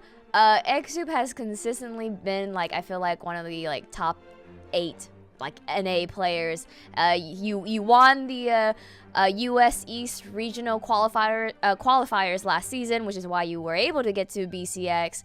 Yeah, when you team up with Pugsy in 2v2s, you've been consistent and you're top 3 as far as the NA 2v2 teams. You were 4th, and what you just said, in both singles and doubles at BCX. You are a great and fantastic player. So I just want to let everyone know that, because I feel like you were being a little humble there, and that's cool. That's great. But I'm okay. well, I think you're amazing. So let's get into our interview. So the Brawlhalla Winter Championship. So this is our first big major tournament and the circuit. What did you do to prepare for this tournament? As in, any legends you focused on, or matchups you may be against, anything you focus on like that? Well, I pretty much focused completely on Val, because Val has gauntlets, and I like gauntlets, and she has sword. I don't really like sword, but I don't like guns, so I'm not gonna play cross. So yeah, I'm sticking with Val for now. Just been practicing a lot of my gauntlet stuff, improving my punish game, trying to get better at neutral and stuff. And I've been sparring Wrenched a bit recently, because I'm really bad against Katars, and he's really good at Katars. So, yeah. Nice. No, that's great. It's good that you found that legend that you're just gonna stick to, and that you are, you know, training yourself to fight against something that you know you're not the best against with Katars, like you were saying. But speaking of legends, I know you said Val, but speaking of legends, we have our Scythe legend, Mirage. She's one of the most recent additions to the Brawlhalla character roster. So this is Mirage's first time being shown in the tournament setting. So, you know, in your opinion, do you have any opinions on how effective, like, she may or may not be her first time around? Well, I don't want to say she's broken, but she's kind of good. Oh, you can say that. You can say she's broken. Can I say that? Yeah. You know, is BMG listening? I mean, they will be, but hey, yo, it's your opinion, dude. It's if you she's think not. she is. I'm not gonna say she's broken, but I like Scythe down sig, and yeah. Also, Effie. I know Effie's been training a lot with Mirage, and Remy's been training a lot with Mirage. So I think we'll have some representation in both EU and NA. Great. Yeah. I mean, we are gonna see some. I feel like I'm really excited because I feel like we're gonna see some amazing strings come out of Mirage and her Scythe play, and you know, I'm gonna agree with you that I feel like she's pretty good. She's pretty good.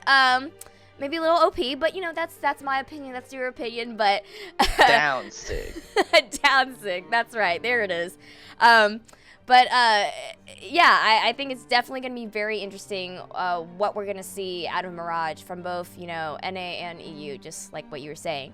However, I want to just take a quick pause on our interview, guys. You guys who are just watching and tuning in, I'm interviewing Egg Soup. We're going to have more of him in just a bit, but for now, we are going back to the Brawlhalla Winter Championship. Don't go anywhere.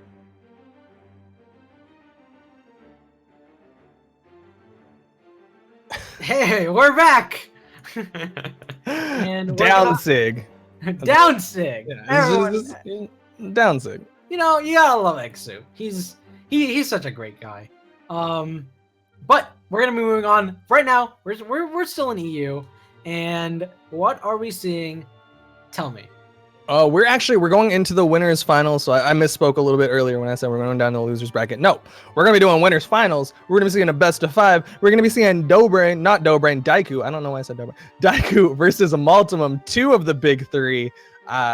This is gonna be an interesting match. We've seen them fight before. We saw them fight at BCX. And we saw them. You know, they were in the EU regional qualifier. We've seen them fight a handful of times, and usually Maltimum wins. Maybe. Just saying. Look, it's hard to say. You know, Maltimum, he did just beat Dobrain. So we talk about the big 3. We talk about how strong they are compared to each other. Maltimum just beat Dobrain. Dobrain's known to beat Daiku. Can we use the transitive property? I mean, I think the math checks out. Maltimum, he's looking really strong.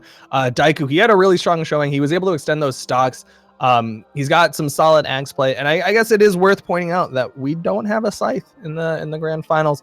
But I'm gonna go ahead and give them the A-OK. We are gonna be going into it. It's gonna be Maltimum versus Daiku in the winners finals. This is a best of 5. The winner of this is going to go on to sit in the grand finals and await everyone else to get back to him. All right, let's see how your fantasy brackets turned out. Maltimum, Daiku, who's gonna take this out? We're hopping into it. They're taking their time choosing their map picks. I hear there was a question on the fantasy bracket about how many Mammoth Fortresses there are in top 8. You know, maybe they're adjusting their. Have you been keeping track? Because I think I've seen maybe 2. Maybe I'm not sure. It does depend a lot about if we get a bracket reset. But right now, Maltimum, Daiku, winners finals. Here we go. All right, let's get into this. It's gonna be Maltimum. He's on that Sentinel. He's got the Katars. He's got the hammer, and Daiku on that Ragnar also has Katars, but he's got the axe, which he picks up and starts swinging immediately with. Yeah, immediately doing work, like you were saying, with the axe. Multimum, who's probably a bit thrown off to begin with, responds in force. He says, no, if you're not going to respect my space, I won't respect yours. Here's some Katars, and he makes it work. He's now got a hammer, but gets a stomp into neutral light afterwards. I'm not sure if he was maybe thrown off that the stomp hit, but he recovers pretty quickly, and now both players are sort of taking their time after the initial flurry of attacks. I mean, Daiku, he was going full aggro, full pressure Side mode. sig. Nice speed dodge through into the side sig. I think he's trying to clear the board there. And Multimum, he finally got a moment of breath as Daiku went off stage, but then Daiku immediately comes back up, speed dodges through, and gets the finishing blow. And he's not done. He's just swinging the sidelights, wanted the side air follow-up. And Multimum, neutral light into Dare. He looks for the edge guard, but doesn't quite get it. That ground pound went out a little too much, or I'd honestly say it went out exactly how much he wanted to. As soon as he recognized that it didn't connect, he decided to extend it, and he gets another one, and Daiku's going to get taken out. But Multimum, he's taking a lot of damage in the meantime. Daiku comes back. He's able to pick up the Katars, might see some side sig action. But Multimum, I want to say Multimum's, he's just more adept with the Katars. He's got those strings. He's got the neutral light into the recovery. Daiku slaps him away, goes back to the axe, which he's had so much success with. Side air. Do it again. Do it again. Neutral sig. Neutral sig catches Reads Multimum as he jump. tries to go over him. And he's sticking with the axe. That axe is working so well for him right now. He's getting all the signatures he needs to. No down sigs. Just too many active frames and too many recovery frames on that one. But the side sigs and the neutral sigs, really nice Sair into ground pound, which caught Multimum at the top. Yeah, that's not a common action. I think Daiku's like really the only person who I ever see use axe ground pound on stage. But Multimum was able to keep Daiku from getting back to the platform. Daiku's gonna fall down, but you know he's looking for the axe pickup. There's a weapon spawn. It's the Katars. And now Daiku, you know, again, the Katars and the axe are both so strong for him. A lot of the times that what we'll see from players is a big fortitude on one weapon over the other, but I feel like Daiku feels equally comfortable. He just uses the axe when he needs to space. Multimum, on the other hand, Katars are something that I feel like is his main weapon, and then when he really needs that kill option is when he'll switch to the hammer. Look for that stomp Sair or other kill options like the recovery off stage. And I want to commend Daiku's speed dodging. It's not the standard, you know, 3 forward or 2 forward and 1 back. He's been going for some upwards to some like double, you know, up forward kind of speed dodges. He's mixing it up to try to keep Multimum on his toes. Multimum's been doing a great job of answering back, and he gets a side sig. The side sig hits him off stage. Daiku falls into it, and Multimum with the beautiful read takes game 1. I really thought when we started that match, Daiku had such a strong lead to begin with. 50 damage. That is the difference between the two. That is 2 axe moves. Daiku, I mean, that was a close match, and I want to agree with you. Daiku was looking so strong early on. He had the axe plays, but that's one of those things about Multimum is he just kind of does what he does, and it works and it wins. And Daiku himself has said, like, I don't really understand why, but Multimum he wins. I remember when Daiku was watching Multimum on stage at PCX, he was just flabbergasted at what Multimum was doing. This is not a traditional player. This is not someone that Daiku finds easy to read at all. And Multimum with the ground pound is going to take an early stock off Daiku. But Daiku's not out yet. He tries to take Multimum out with him. Doesn't quite work. There's the opportunity. I think if he had gone for the dare, it might have put Multimum low enough. But regardless, great ground pound from Multimum to set up that opportunity for the kill. And now Daiku is going to be the one who needs to make this comeback work. Multimum. Oh, dare. Multimum gets hit by the dare. He's not going to be able to make it back. Daiku hits him with another dare to secure the kill. Immediately evened up. No major health difference between the two. Daiku wants to deny the weapon, but I guess he just didn't quite feel comfortable going for that dare on the Multimum. Yeah, and right now, both players with some relatively early kills, both players are very even here. You know, I thought after that initial kill, Multimum was going to take the lead here for a little while, but Daiku responded in full force, and now Multimum is looking for these stomps a lot, and it is very safe because of the way the active frames and recovery frames are for stomp, but I do feel as though Multimum is finding it a little bit difficult Dares? to find the follow-ups. Oh, Dare from Daiku. He's so Daiku. strong. I'm going back in a time machine and remembering Daiku getting caught by a whole lot of dares from Pugsy. Seems like Daiku recognizes how strong dares can be, and now he's just bringing the dare train onto Multimum. He's caught Multimum with 4 dares, resulting in kills. And now Multimum's gonna look for this really fast edge guard. He nice gets recovery. it Nice with the recovery on the guitar recovery. Those double recoveries so important. And now Multimum, he's a little bit down to Daiku, but you can't count him out. This game especially, in particular, has been all about these edge guards. Every single kill. But in this spot, do you think Daiku's got the advantage on the edge guards if he can go for those dares, or does Multimum have the turnaround? I think if Daiku can land one dare off stage, it's going to be really difficult for Multimum to make it back without Daiku landing the second one. That's, I think, the name of the game here. The neutral stick almost sends Daiku off the top. Multimum chases after him. He's dead. He's dead. Can he get back on stage? Dead. He can't. Multimum up 2-0 over Daiku. And he's looking for the 3-0. Like, Multimum looking very strong. So strong, especially on these edge guards. What I noticed was Multimum did a chase dodge into reverse Sair as he was following Daiku off stage. I mean, after that neutral sig, he just chased him all the way around, looked for whatever follow-up he could, and then went for an unorthodox option to just take out Daiku really early. What a strong performance from Multimum. Just amazing stuff. We're going into game 3, and Multimum has just been so consistently good. Will he be able to take down Daiku? He immediately picks up the hammer, gets a dare, and he's looking for just an unarmed nair. All right. I mean, he's finding all these options. Daiku, I have to imagine, is completely thrown off by the fact that Multimum wasn't doing immediate follow-ups from the stomp. He just did a stomp, waited for Daiku to just fall down into his neutral life. Well, it is worth pointing out the stomp into the neutral light is a true combo at certain health ranges at very close stomps. Oh! And Daiku really wanted that. That's a 0 to death. Multimum took no damage that entire stock. Daiku has to be at a loss right now. He is unable to land a single hit on Multimum. Multimum has all the momentum. He finally lands one nair off stage, and Daiku's trying to take all the pressure he can from that one nair and carry it on over. But Multimum just keeps getting all the hits he needs. Daiku is in the orange on his second stock, and Multimum still hasn't lost his first. You heard the charge up for the ground pound. Multimum wanted another kill. The down 6 spikes Daiku. And are we going to see the 3 stock? We might see the 3 stock. Who put down a top 8 3 stock? I did.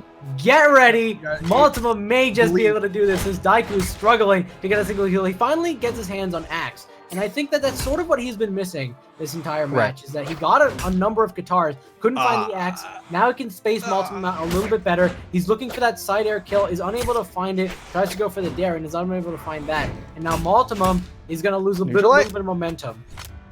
Daiku just taking the opportunity to prep the next axe pickup. He's going to take down Multimum. No 3 stock, clears the board, not able to deny that weapon. And Multimum, again, looking for these stomp into long-awaited follow-up moves. Daiku, I'm pretty sure he's going to stick with this axe until the rest of the match. He does not feel comfortable trying to go toe-to-toe with Multimum's guitars. And now he's spacing out a little bit, but every time he gets a little bit of advantage, he's able to make the follow-ups work. Is this comeback possible? Perhaps. It's going to take a little while. But Multimum, he's making the damage work right now. The ground pound almost connects. Both players dancing off stage. Daiku's the one who's going to take it out at the very end as he lands a Sair, sending Multimum back on yet again. Multimum's looking for this edge guard. Oh. I mean, there's been some moments there where Daiku was very close to taking off the stock of Multimum, but was also risky, and the stomp Sair from Multimum's going to do it. Sair. A Great classic stuff. move in a classic fashion. And Multimum 3-0s Daiku in winners finals. And he's going to go on to the grand finals to await his opponent. Daiku's going to go down to the lower bracket which is where we might be meeting him shortly. But also, like, just fantastic play from Multimum. Sticking with that Sentinel, absolutely just monstrous play. A lot of Qatar play, some solid hammer play, and just some clean finishes. All right, so let's talk about what's been going on in the lower bracket as we've been following the upper bracket. Okay, so we got Lance, who's taken out pretty early. We talked about how I believe it was Stimpy who took Lance out, and now Lance unfortunately loses in lower bracket to Slug, who makes it on up, and Slug loses to Simple. Who is Simple? I don't know. There was some talk about Simple, who's currently fighting DZN, but honestly, I have not seen Simple at all. Well, it worked quite well for Simple, taking out Slug. He's going to fight against DZN. DZN, again, a name we hope we can see more of coming up. And let's see how he fares against some of these other top players. Janice, who's moved all the way to lower bracket round 5, beat out Stardust, beat out Dry. And he's going to be the one to fight the winner of DZN and Simple.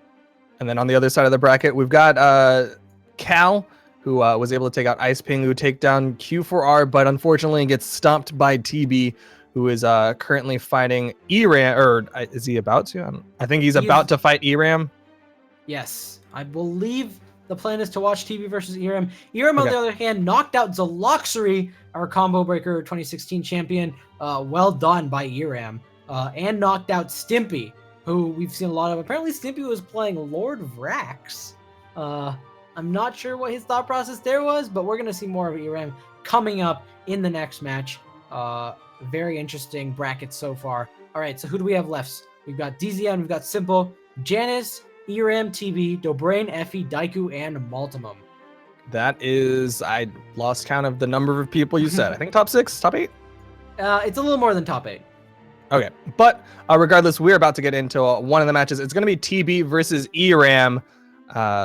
What do you want to say about these guys?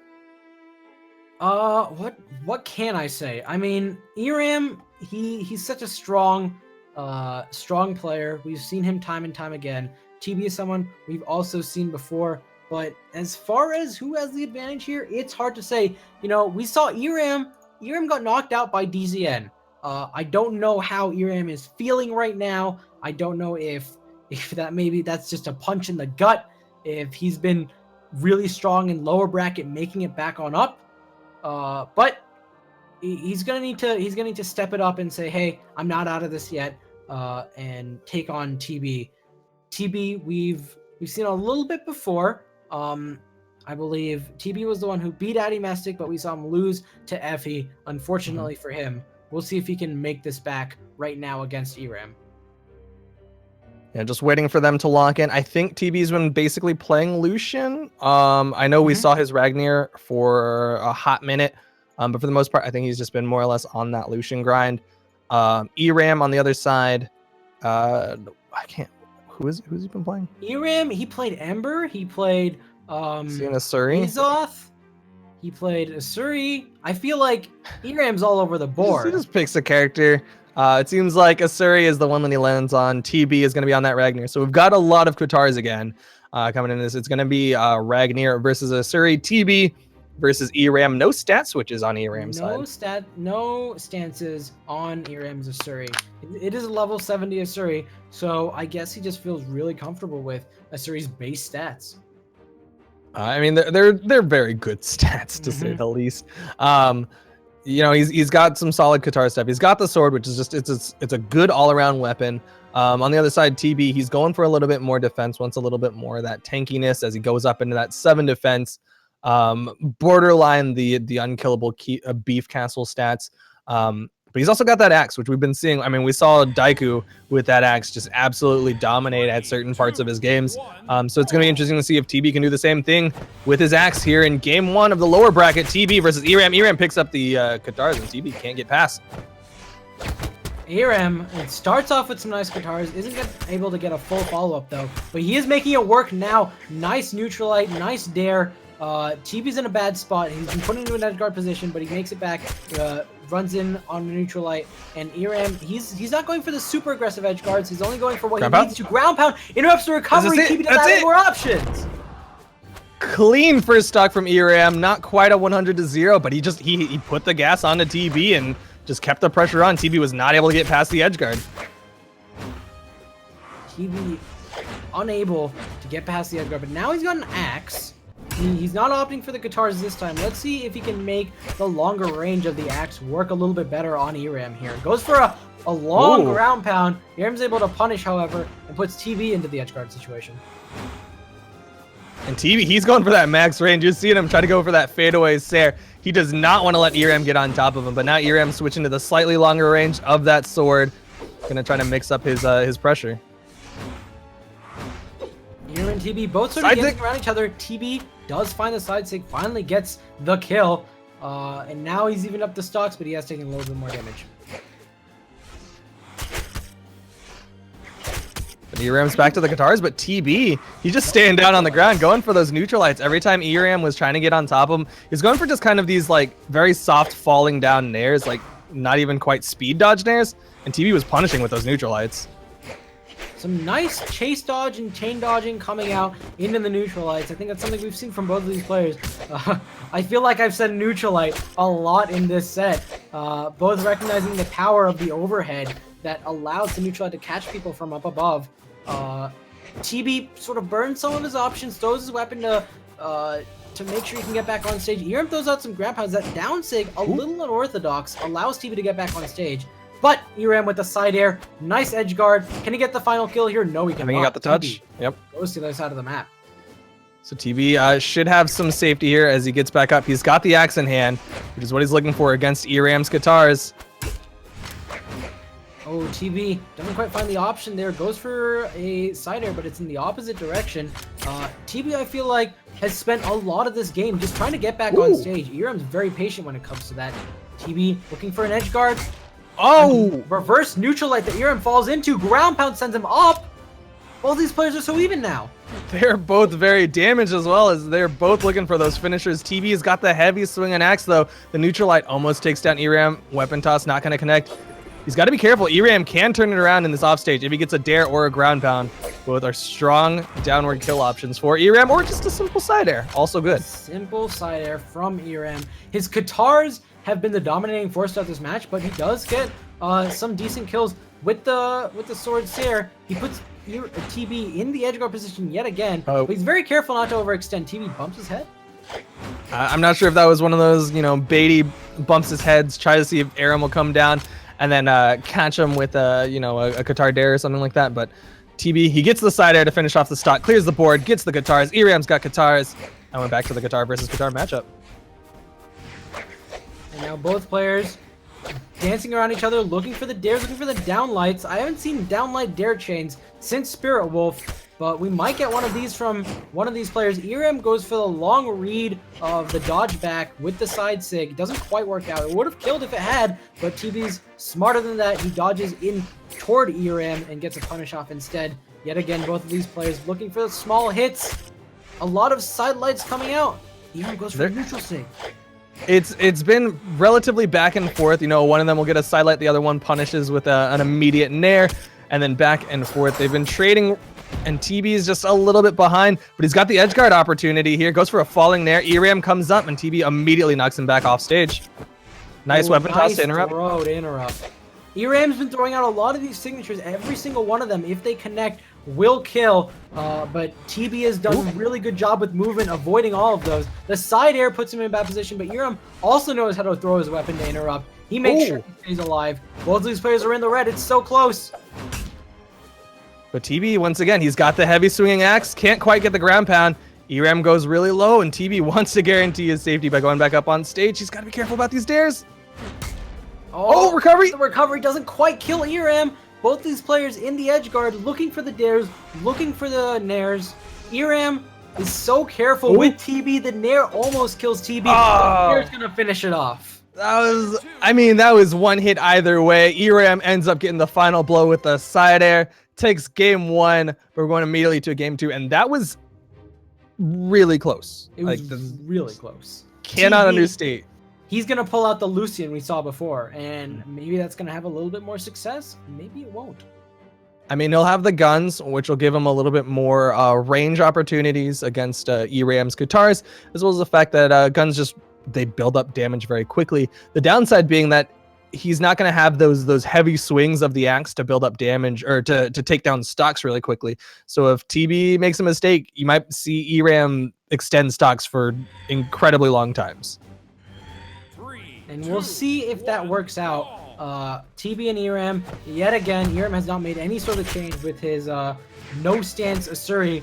That last game was really close. We'll see how this goes. Again, double Katars. We've seen it time and time again. Both of these players are going to dance around each other in a very similar fashion, I think.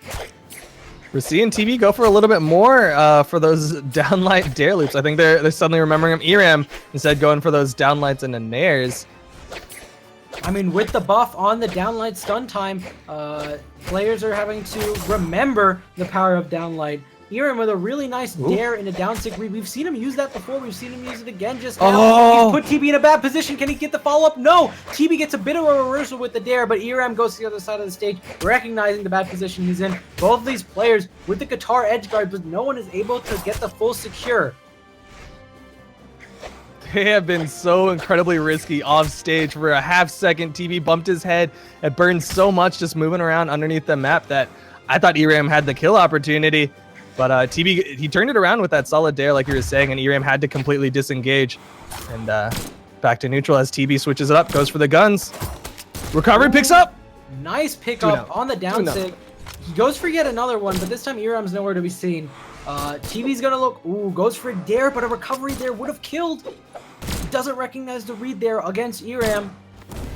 He's looking for this kill option yet again. He's throwing out a lot of moves off stage. The side air isn't gonna connect all the way to the left, but he shoots the side air on the right, and that's gonna do it. TB needs to find this kill option as soon as he can. He's got some Katars. He's gonna pull out the signatures. Down sig. The sidelight, he's just building up more damage onto ERAM. He knows that he's got the 4-4 solution. It makes it very difficult, but a nice side air, and he throws the weapon just in case that ERAM doesn't quite get into the kill box. Now he's back to the guns to build up damage. I mean, the side air onto the wall of the stage, catching players as they're on the stage, really powerful option that we've seen both of these players use time and time again. There's ERAM trying to use it again. Dares. This time TB had to dodge. A lot of dares. TB's able to interrupt ERAM's pressure. But is it going to be enough? Recovery catches ERAM away from the side air that he was trying to go for. The side air comes out. Can he get another one? He goes for a ground pound. TB's going to go to the recovery though. though. Can ERAM catch up? I think he wanted to go for a ground pound there, but instead a down sig came out as he wasn't able to dodge off stage fast enough. Or what? You don't think he was going for maybe like a slide charge down sig? I think he might have, but I want to say that the ground pound was the slightly better option there, just because the way TB was moving, he had to touch the stage as he went all the way around, and ERAM wanted to get the stage touch ground pound. Fair enough. Both are in the red though, and TB, he's got a little bit more control. He's gotten a few more hits onto ERAM. ERAM though, now the only person with a weapon. TB doesn't care. It goes for the unarmed dare, unarmed Sare, unarmed recovery. He does finally get a weapon. He's looking for this kill now. Very careful with the guns, but the down light into Sare. A classic move. That's the second time ERAM is killed with the sword Sare. He finds that really powerful as a kill option. I mean, it's been working so far, and you know, don't fix what ain't broke. Well, we're down like dare chains. ERAM attempts to go for that, but TB's ready for it. He dodges away. A bit of a risky down sig that ERAM is able to punish. TB's looking for this kill option. He still can't get it. He is in the yellow. He hasn't taken too much damage, but he needs to get this now if he wants to secure. And I mean, ERAM's taking so much damage. TB off stage is taking so much damage from these Katars. Almost gets caught if TB didn't have that soft platform to stand on. He wants this finishing move, but ERAM's not even letting him try with that neutral light recovery. Grab out. Sare! And that's it. ERAM took so much damage in that second stock, but he's able to hold it out thanks to his good movement and his just constant pressure, making sure TB does not get any room to breathe as he attempts to finish off the stock. Solid play from ERAM as he continues on. He's going to be going up against the Russian Dobrain. On the other side of the bracket, we are waiting for DZN and Simple to finish up the winner of that. Like we said, we'll be going on to fight Janice in just a little bit. Yep, and that's going to be the next match we see. But DZN and Simple, they're 25 minutes into their match. Clearly, they are taking their time. Probably probably like a game 3 sort of situation. I'm curious to see if how that's going for them. I mean, of course, neither of them wants to get taken out. They're both in the lower bracket. Now might be a good time to talk about future tournaments, maybe. Future tournaments. You know of any? Next lands that are coming up. We talked about it before. We're going to talk about it again. CEO Dreamland. If you are not there, you are missing out. It's going to be in Orlando, Florida, April 14th to 16th. Get your tickets now. Book your flight now. Book your hotel now. Now's the time to do it. We're a few months away, and it's going to be so exciting. Who's going to be there? Did you book for CEO? I'm working on it. All right. I mean, like, I got an email from CEO, and they're like, "Oh, you signed up for CEO Dreamline? Well, guess what? Here's sign up for CEO as well. Get some of that discount money."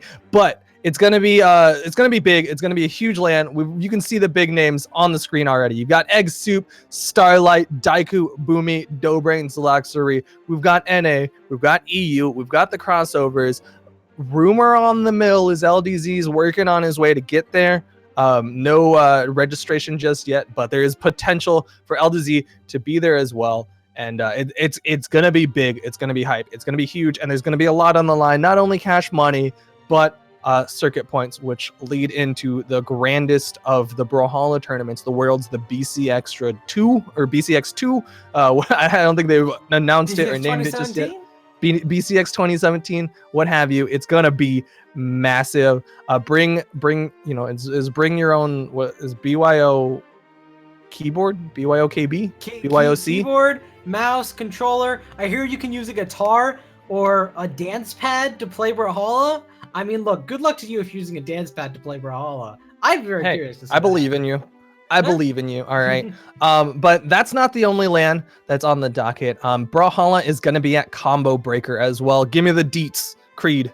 Combo Breaker 2017. We've talked about it before. We talked about the last winner of Combo Breaker, Zaloxery. He's going to be coming back. We got some Chicago name players, Boomy, Stevenator. They're going to be coming back. I'm very curious to see who else will be going to Combo Breaker. But you, the viewer, you should come to Combo Breaker May 26th to 28th at the Mega Center in Illinois. It's gonna be awesome. It's gonna be huge. There's gonna be 1v1s. I think there's also 2v2s. I think I almost signed up to do 2v2s with White Sheepy in that.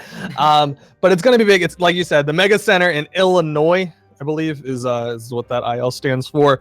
It's going to be awesome. Definitely want to check out Combo Breaker. Combo Breaker, like we said a little while ago, it's kind of the first big LAN that Brawlhalla had, so it's near and dear to our hearts. It's gonna be a good time, and it's always a good environment. Fighting game tournament. Absolutely. I mean, I went there last year. It was so much fun. You got that quote from Raiden. If you can't go to BCX, go to Combo Breaker. It's gonna be great. Same amount of circuit points are available at Combo Breaker. Make sure you make it there. You know, obviously, you should make it to both LAN tournaments. But if you can only go to one, just know, circuit points gonna be the same at both. It's gonna be pretty great. It is gonna be a rip-roaring time, to say the least. But it looks like we should be getting into the next match in just a little bit. I think since they're having a little bit of trouble on the DZN and Simple match, we might be going into ERAM versus Dobrain just a little bit. Waiting on, I think we're waiting on Dobrain to check in. ERAM versus Dobrain. What do you think here? ERAM, he's been making the big lower bracket run. Basically, got eliminated by DZN in the first round of top 32 and went, hey, no, I'm not going to let this defeat me. I'm going to make it all the way from Uniku, Zaloxery, Stimpy, TB, and now Dobrain is all the people he's fought. Okay. I was like, are you having trouble saying unique right now? I'm saying. But like we said, we're going into this. Dobrain, ERAM, Kungarna versus Rada. These are some big boys. What do you want to say about these guys? I mean, we've said a lot. Dobrain has been playing a lot of Scythe. But the Scythe let him down against Multimum in semifinals. Was it? Just I mean, like, bit. it's what's the phrase that Sparky always hits me with? It's like, it's a bad craftsman who blames his tools. Like, it's not Dobrain's fault that that he lost. It's not the site's fault that Dobrain lost. It's Dobrain's fault. It's no one's fault. I mean, it's Multimum's fault is what it really is. I mean that makes the most sense. But on the other side, ERAM, he's got those guitars. Like we've seen ERAM's guitars, and he's had some solid guitar play, solid offstage play, to say the least. And he's gonna be going up against Dobrain. Is Dobrain gonna struggle against the guitars again, or was there a little bit more to it? Ooh, what? Ember and Ragnir. How you doing with EU and your character picks? Dude, yeah, I mean, the mix-ups in character picks, mix-ups in game. Dobrain switches it up. He's going to be going for the Ragnir. Might be one of those things. I think we saw it at BCX where like Multimum prepped the Ragnir like a couple games ahead of time, specifically so that he could fight Daiku and then go on into the grand finals and use that Ragnir for the rest of the tournament. It might be a similar situation where Dobrain's just trying to prep his Ragnir and get it ready for any opposition down the line. On the other side, ERAM, I mean, I would say something similar, but ERAM's just been playing Wheel of Characters. As long as it's got guitars, he just plays it. So it seems like he's just kind of like, all right, the wheel landed on Ember. Not ERAM. ERAM landed on ERAM.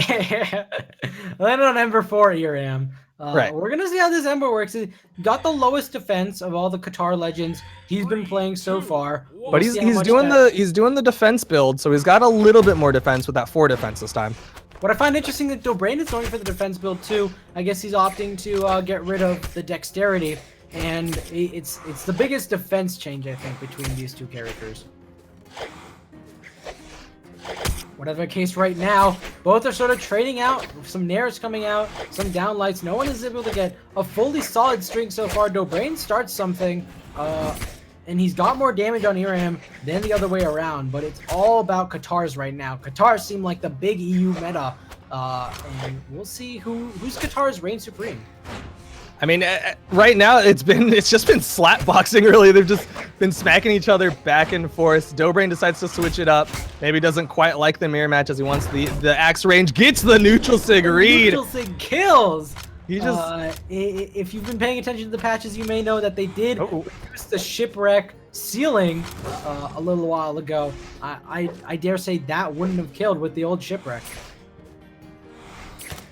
But right Dobrain, now, he's back to the guitars. I guess it seems like he just doesn't want to go guitar to guitar against ERAM.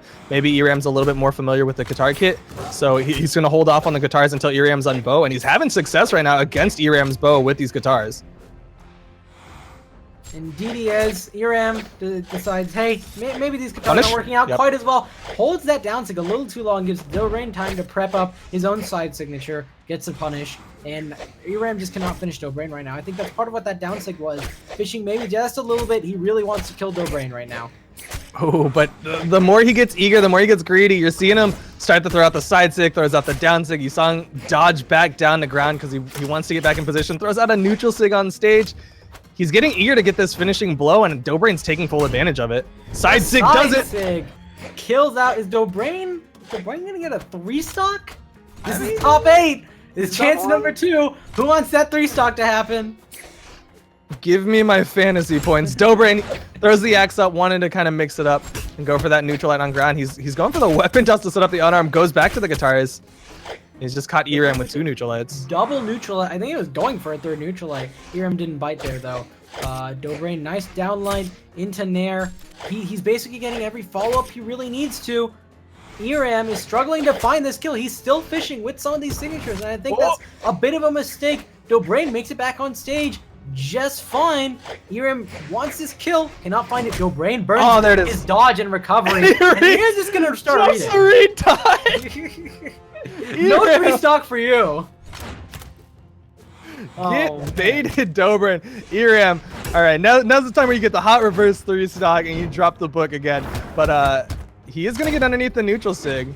He is in the red though, so Dobrain has a strong potential to finish off. Sig doesn't get the kill. That tiny bit of extra defense from the stat, but Dobrain has a side sig. That'll do it. Dobrain side sig.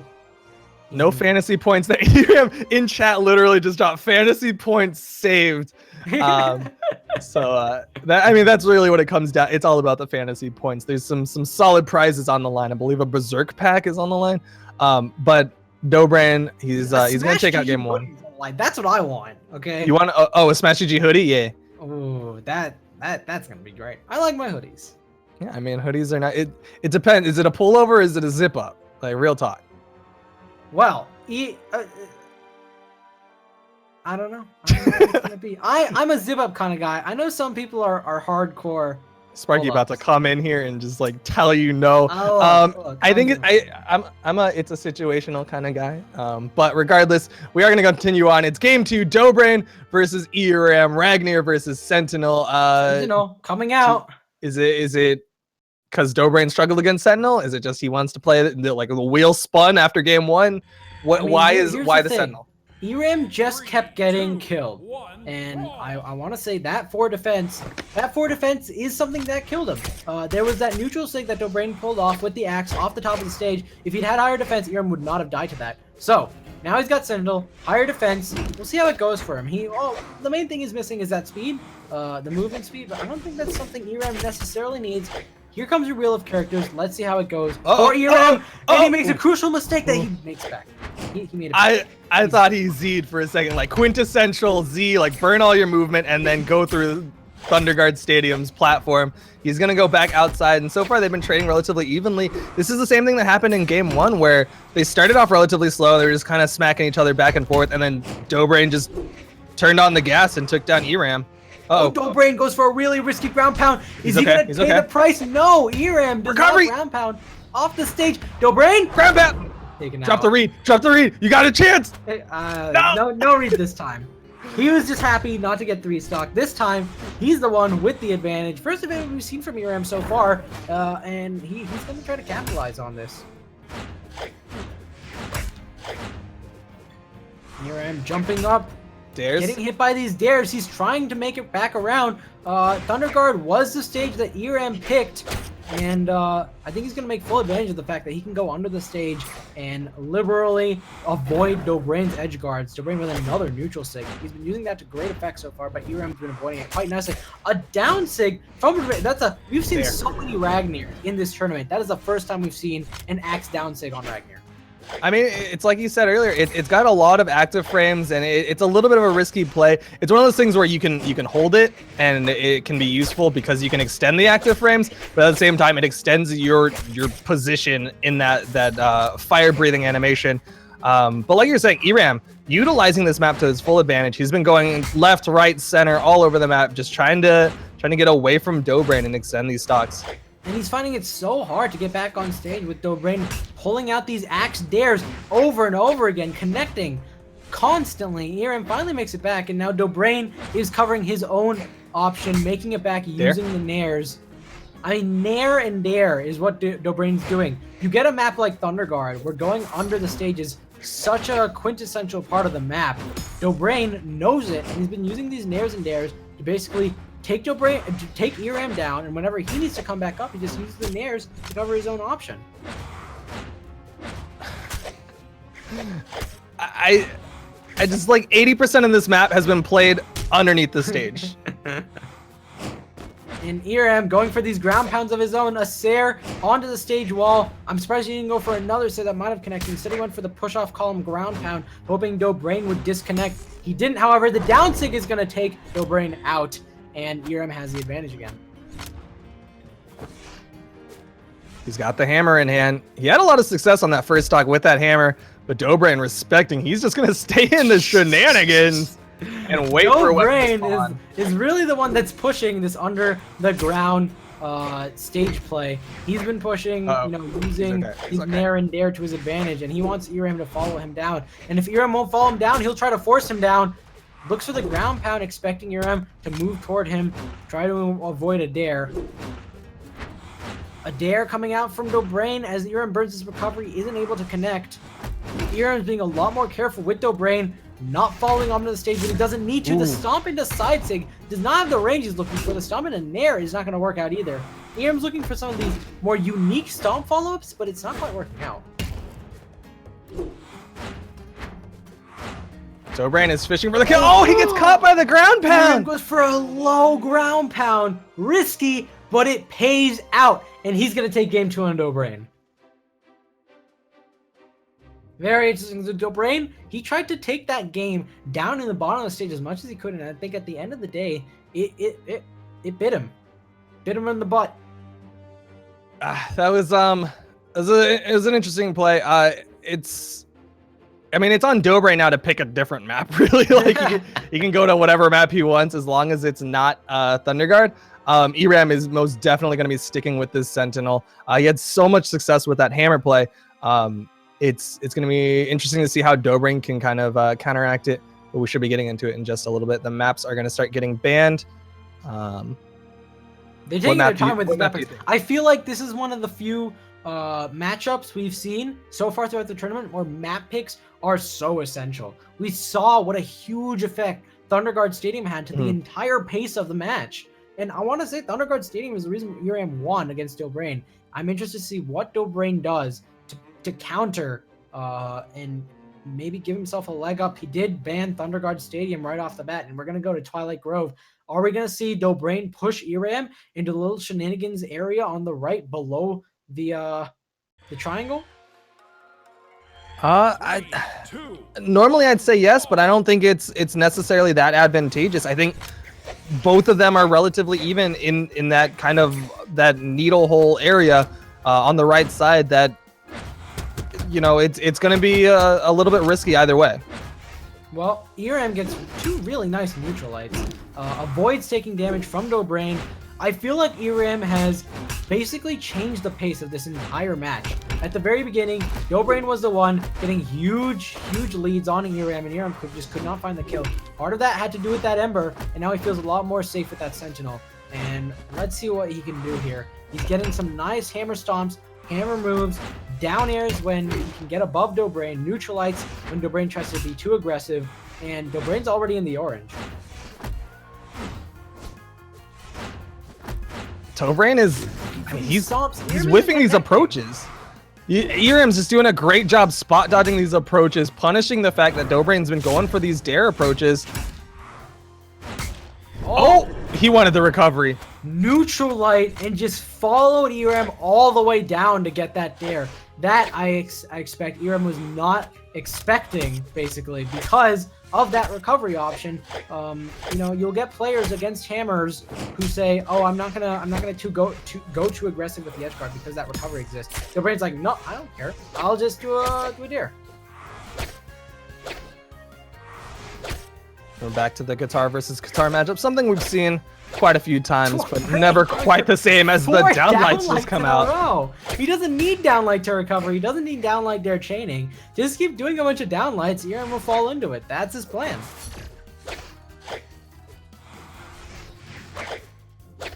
And Sentinel, ERAM looking for an approach option. He's not putting out too many attacks unless he knows he's safe or he knows he can get the connection against Dobrain. And Dobrain, both players just running around each other. No one can really connect because the movement from both of these players is so good. They only throw out moves when they know it's safe, which ends up being this toss-up of who's going to get it. Dobrain is so aggressive. This time, I think ERAM was expecting the fall down into dare, and instead Dobrain jumped once, and that's all he needed. He caught ERAM on his own jump. ERAM responds with recovery, but he's a full stock down. But no 3 stock, so fantasy points be saved. ERAM, he's got the guitars again. Oh, going for the string, but Dobrain falls just underneath that stair, so he's not going to get spiked. And again, the dancing from these players as they avoid all their attacks. I saw a little bit of a downlight. I think ERAM wanted the follow-up, but couldn't quite get it, especially because he hit that downlight from slightly behind. Oh, gets a bit downlight, can't get the near follow-up. A lot of downlights, as both of these players recognize, hey, jumping is something that both of them do. If you can catch them from their jump, use that downlight to get a little bit of advantage. And ERAM, he's going to be safe. Oh, nice read. Nice sidelight into neutral Sig. Sends Dobrain up, but can't get a follow-up after that. He got the hammer now, stomp into side Sig. Oh, side Sig is all he needs. ERAM, great play, ends up cleaning up the stocks. Didn't take too much damage there, and now he's cleared the board. He's got the guitars. He's got the advantage. This is the last stock of Game 3 for both of these players. Who's going to be able to take it out? Ooh, Dobrain, nice job waiting for ERAM's spot dodge. getting a follow-up afterwards. Iram waiting for the down seg to do his recovery. A little bit of a clash there, as both players trade really evenly.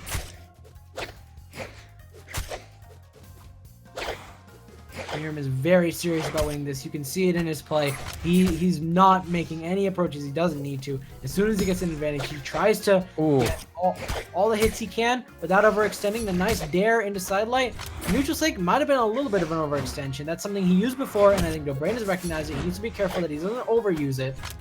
But he hasn't been punished for it. Like, Iram's gone for multiple of those neutral sigs, and Dobrain, I mean, he got a Sair to punish one of them, but just now he didn't quite get punished for it. Dobrain, though, is looking for the kill options. Iram switches to the hammer because he knows how strong that hammer hit can be for killing Dobrain. He's got the axe. I'm surprised he's given so much breathing room to Iram. Just wants to bait Dobrain off stage and use that hammer recovery. Dobrain knows it. Iram knows it. Sair? Dobrain! That'll do it! Baits the recovery out of Iram, follows up with a Sair, and that's going to be the game. Both of them were waiting for the opportunity. If Dobrain stepped too far forward, Iram was going to try to catch him with that recovery, and vice versa. If Iram went for that recovery, Dobrain just did exactly what he did, which is finish off the stock. And just great play from Dobrain. Continues on. He is going to take down Iram, and we're going to go to the other side of the bracket. You know how we said we were completely confused about who DZN was and why he was doing so well? DZN just got eliminated by Simple. Who is Simple? Simply he's about put, to fight Janice. And he's a Bodvar guy. I'm wondering what kind of crazy game this is going to be. A Bodvar is not something we've seen this entire time. It's going to be really, really interesting. It is going to be Janice versus Simple here in just a little bit. We're seeing Janice. He's already locked in the Lucian. He's been kind of rotating between the two Lucian and Aragnir pick. Whereas Simple, I mean, do you know who he's been playing? It seems like Bodvar all the way. Bodvar all the way. I am looking at this. I mean, we get Simple over here. Bodvar. It's Bodvar all the way.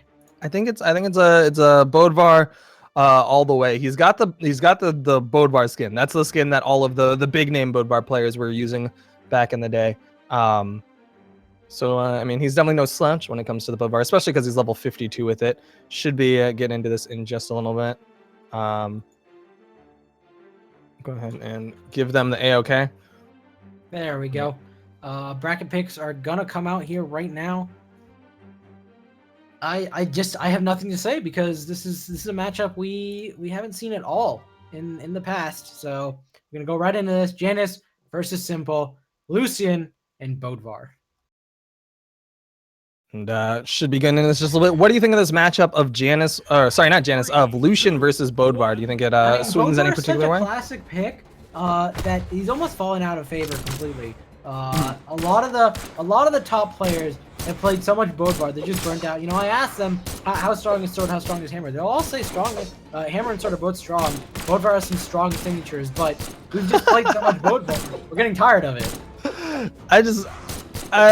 I agree that Bodvar's kind of passé at this point, but I also want to give a shout out to the devs for making that neutral light actually work. As the island was dragging Janice up, it was still dragging Simple up with that neutral light. So all of the shots of that neutral light connected onto Simple. Well, right now, both players sort of trading evenly. Simple's the one who's gotten a little bit of advantage here. He's using a lot of this sword side air. Sword side air is something we've seen a lot from past. I mean, that's classic Starlight, right? Like, he's just using those side airs. I wouldn't even say that's classic Starlight. That's like vintage Starlight. That is way back in the day. I mean, that's when Starlight was Twilight, right? Like. When Starlight was Twilight, it was all about that sword Sair. And Simple's taking a little page out of that book. He's using the Sairs to his advantage. I wish I could count how much damage he's gotten just with Sairs, because I have to imagine it's a big hammer. He's got the hammer now. What does his hammer look like? I mean, it seems to be very similar. A lot of side lights and side airs as well. You seen that side light? See how much force that was. It sent Janice flying. Is able to finish off with the unarmed recovery, and he's going to clear the board. Go back to that sword. Go back to the simple playstyle of side lights and side airs, man. Nice side light from Simple. Janice He's trying to use these guns to basically space out Simple. A lot of the Lucians we've seen so far have been all about the guitars, but Janice is someone who uses the guns of Lucian to his advantage. He's got a nice neutral signature that he pulls out on Simple, and this game is very even. But he's got to be careful about falling into those side airs. I think Janice was expecting a different playstyle, and you're seeing him start to adapt. He's being a little bit more careful about his approaches, going for a lot more dares now. We saw him go for a handful more side airs. There's the side airs start coming out as he's starting to recognize how Simple wants to space him out. Neutral light from Janice. Nice A recovery. Follow up from that. Another one. Recovery. Not enough to kill. He's got the guitars this time. He might look for a neutral signature here from all the jumping. there There it it was. But he couldn't quite Oh. connect a side signature. Couldn't connect that either. Goes back to the guns. Might be looking to get underneath and go for another recovery on the Simple. But you're just seeing how hard those attacks from Simple are swinging as Janice, despite hitting quite a few gun moves, is more or less even with Simple in damage. And now both players dancing around each other, looking for this kill move. Simple tries to get the advantage with that side light, but Janice gets back just fine. Side air coming from Janice. Edge guard situation, not quite, thanks to that mammoth platform. Oh, Nice gravity cancel side sig. which punishes Simple, who really like to go for those side lights off stage. Yeah, he was trying recognize to. that and use the side sig to punish. He was trying to catch Janice, peeking over a little bit too close with that side light, but Janice spaces it out perfectly, gets the gravity cancel side stick to punish the side light's recovery frames, and gets a finishing blow. 1 stock left for Simple, 2 for Janice, but Janice is already catching the gun damage. Catching the gun damage, unable to get his own follow-ups. Janice, he's making it work. Simple really wants this kill. He does get a Sair, but it's not That's enough. it. Instead, he gets the unarmed Sair. He is in the orange. It's a bit of a dangerous situation for Simple, but from what we've seen with Simple, he could make it work, and I'm interested to see how he's going to try to do that against Janice here. I mean, it definitely benefits him that Janice doesn't have a gun option just yet. You see him immediately try to throw away those guitars as that weapon spawns. Janice, he's had so much success with these guns, and Simple hasn't quite found an answer to it. Janice is just going for the damage, going for that recovery. Neither side light into his Sair, just racking it up. Janice with another side sig. sig, gonna take out Simple. Simple does not get knocked out completely. He's gonna try to make it back on stage. He does make it successfully. Janice is not able to do the full hard punish. He read. does a reverse neutral sig. I expect Simple to go all the way around him, but it's not quite gonna work out. He Ooh. goes for the down air into recovery follow-up with the chase dodge. That's not gonna work either. He's looking for all these options. Nothing's quite connecting. It's all just barely missing, but Simple's the one who really needs to rack up the damage on Janice, and it's not working out for him. Janice just needs one more signature to connect, and he'll be good to go. He might go for a recovery here. He's got to be And there's the careful. side sig. Janice was getting real eager to finish it off, and you saw it gave Simple some room to start punishing those hits. Janice just barely able to take it out. That's what, a 41 damage difference between the two. I mean, part of that is the 3/4 of Lucian. Just his attacks don't do quite as much damage as if he had like the 6/4 of. I think that's Bodvar stats, right? I feel it just completely blanked. I think so. Yeah. Yeah. Okay, 6, 6, it's 5, 6. 5. Right. Okay. Yeah. The 6/4 of Bodvar. You saw how much more damage Simple's attacks were doing in comparison. But we're gonna see Janice. He's sticking with that Lucian. Simple sticking with the Bodvar. No stats. No stances. It's just the raw characters. Raw characters indeed. Old meta picks coming in terms of Bodvar with Simple. Lucian I'd say is someone who was never really full meta and then came back a little bit when guitars were extremely strong. Although I think at that time people would sort of move from Lucian to Ragnar. But right now Janice is the one who's making Lucian work. He's gonna go up against Simple. He's got the 1-0 lead. Can he take him out in a 2-0, or is Simple gonna make out some sort of comeback here? Well, Simple does have the early damage lead, but Janice he does get the gun kit that he was looking for. Simple, he wants to go sword versus guns on top of Janice. I'm sure he's looking for the speed dodge in, try to get on top, try to get like a downlight combo onto Janice. And Simple is just completely avoiding all of Janice's attacks. He hasn't even thrown out anything on his own. There's the dare. But He's going for the hard offstage I play. wonder what Simple's trying to do here. I don't know whether or not he's trying to bait out a move he knows he can punish, or he's just feeling pretty apprehensive against Janice, but he is taking his time. He is being a little less aggressive on Janice than he was on the last match. Maybe looking for basically being more patient and respecting Janice's ability to cover space with the guns. Side sig in the completely opposite direction and just a standstill. Simple, he's taking his time here. I think he's just waiting for Janice to make a mistake and then try to punish. You saw him a little while ago. He was going for, a dare and trying to follow up off of Janice whipping an attack. And it's giving Janice room to kind of really pace out the match the way that he wants to. He can force Simple to try to punish him in specific ways, but Simple does get a downlight into his side air. Janice has no guns for himself, which does make this a little bit more troublesome. There's the spawn. Oh, side air. Side air coming out from Simple, knocking Janice out. It did look like Simple was the one taking a lot more damage in that first stock, but he turned it around. He was patient. He let himself maybe rethink his strategy. Okay, I'm gonna back away a little bit. I'm gonna sort of move around, not necessarily put out attacks, but just observe Janice a little bit, see what he likes to do, and then come back in with a clear head and try to take on Janice. And that's sort of what he's done here. And he took out that first stock quite cleanly. But we're seeing Janice, he wants to even it up. He wants to take down this stock of Simple. He's fished for a handful of signatures as well as recoveries, and I think he's rethinking his strategy as he goes for some dares and tries to punish a jump from Simple.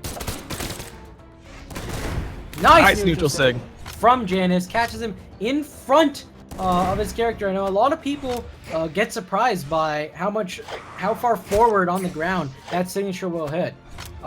Janice, of course, he knows exactly what he's doing. He gets a nice dare off stage, goes for the follow-up. Simple's fighting a little bit hard to get back and get his momentum back. But right now, multiple dares coming out with the recovery guns. pickup. Oh, Ooh, goes for the neutral sig that almost worked. that was really close to getting a quick gimp in the sky. But Janice, he's got to regroup, go back to the neutral, because Simple is starting to build up that damage again. Nice There's recovery the pickup. recovery. That's going to take out the stock, and Janice has the lead this time. Clears the board, sticks with the guns. Oh, Simple tries to go for that down sig. Very powerful signature, very dangerous. Janice is able to just maneuver around it. Ooh. Side air. He throws the weapon the wrong way, I think. Realizes that he's sort of given up that momentum he had. Throws it away. Lets himself get back on stage. Lets Janice get back on stage. And turns to the neutral game, but he's still looking for this kill. Janice back to that gun kit. He's starting to recognize how Simple wants to position against him, and he's getting the nice punishes. A lot of nairs and dares in particular to pick up Simple. Yeah, and the neutral lights especially, something that, it's a bit dangerous to try to pull off a neutral light against an opponent like that. His recovery is just perfectly able to catch away from the ground pound. That is not something you can do on a whim. Yeah, that is not easy to punish with that recovery. He gets a nice side air, not able to follow up with a weapon toss. Simple's going to get up, get the dare to take down Janice. But Janice is going to come back, probably look for a weapon and look for a signature. He's got the guns. Simple does not want to die. He's going to stay down there on stage. It's up to Janice to see if he can basically turn it around and get the edge guard. Simple realizes Janice is very willing to get the edge guard. And he says, oh, okay, I can't quite do that. Side sig. That'll do it. Janice takes it down, gets the clean 2-0 over Simple. Just really strong gunplay in particular from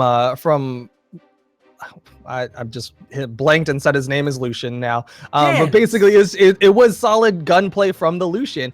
It wasn't really like Qatar's. I mean, he got a couple Qatar kills with the signature kit, but really it came down to just fantastic gunplay. Lots of dares, lots of nairs, and then recoveries for finishers. So well done by Janice, but he has some tough competition ahead of him. Janice versus Effie. Janice is going to move on up, fight Effie. Effie is someone... Side time?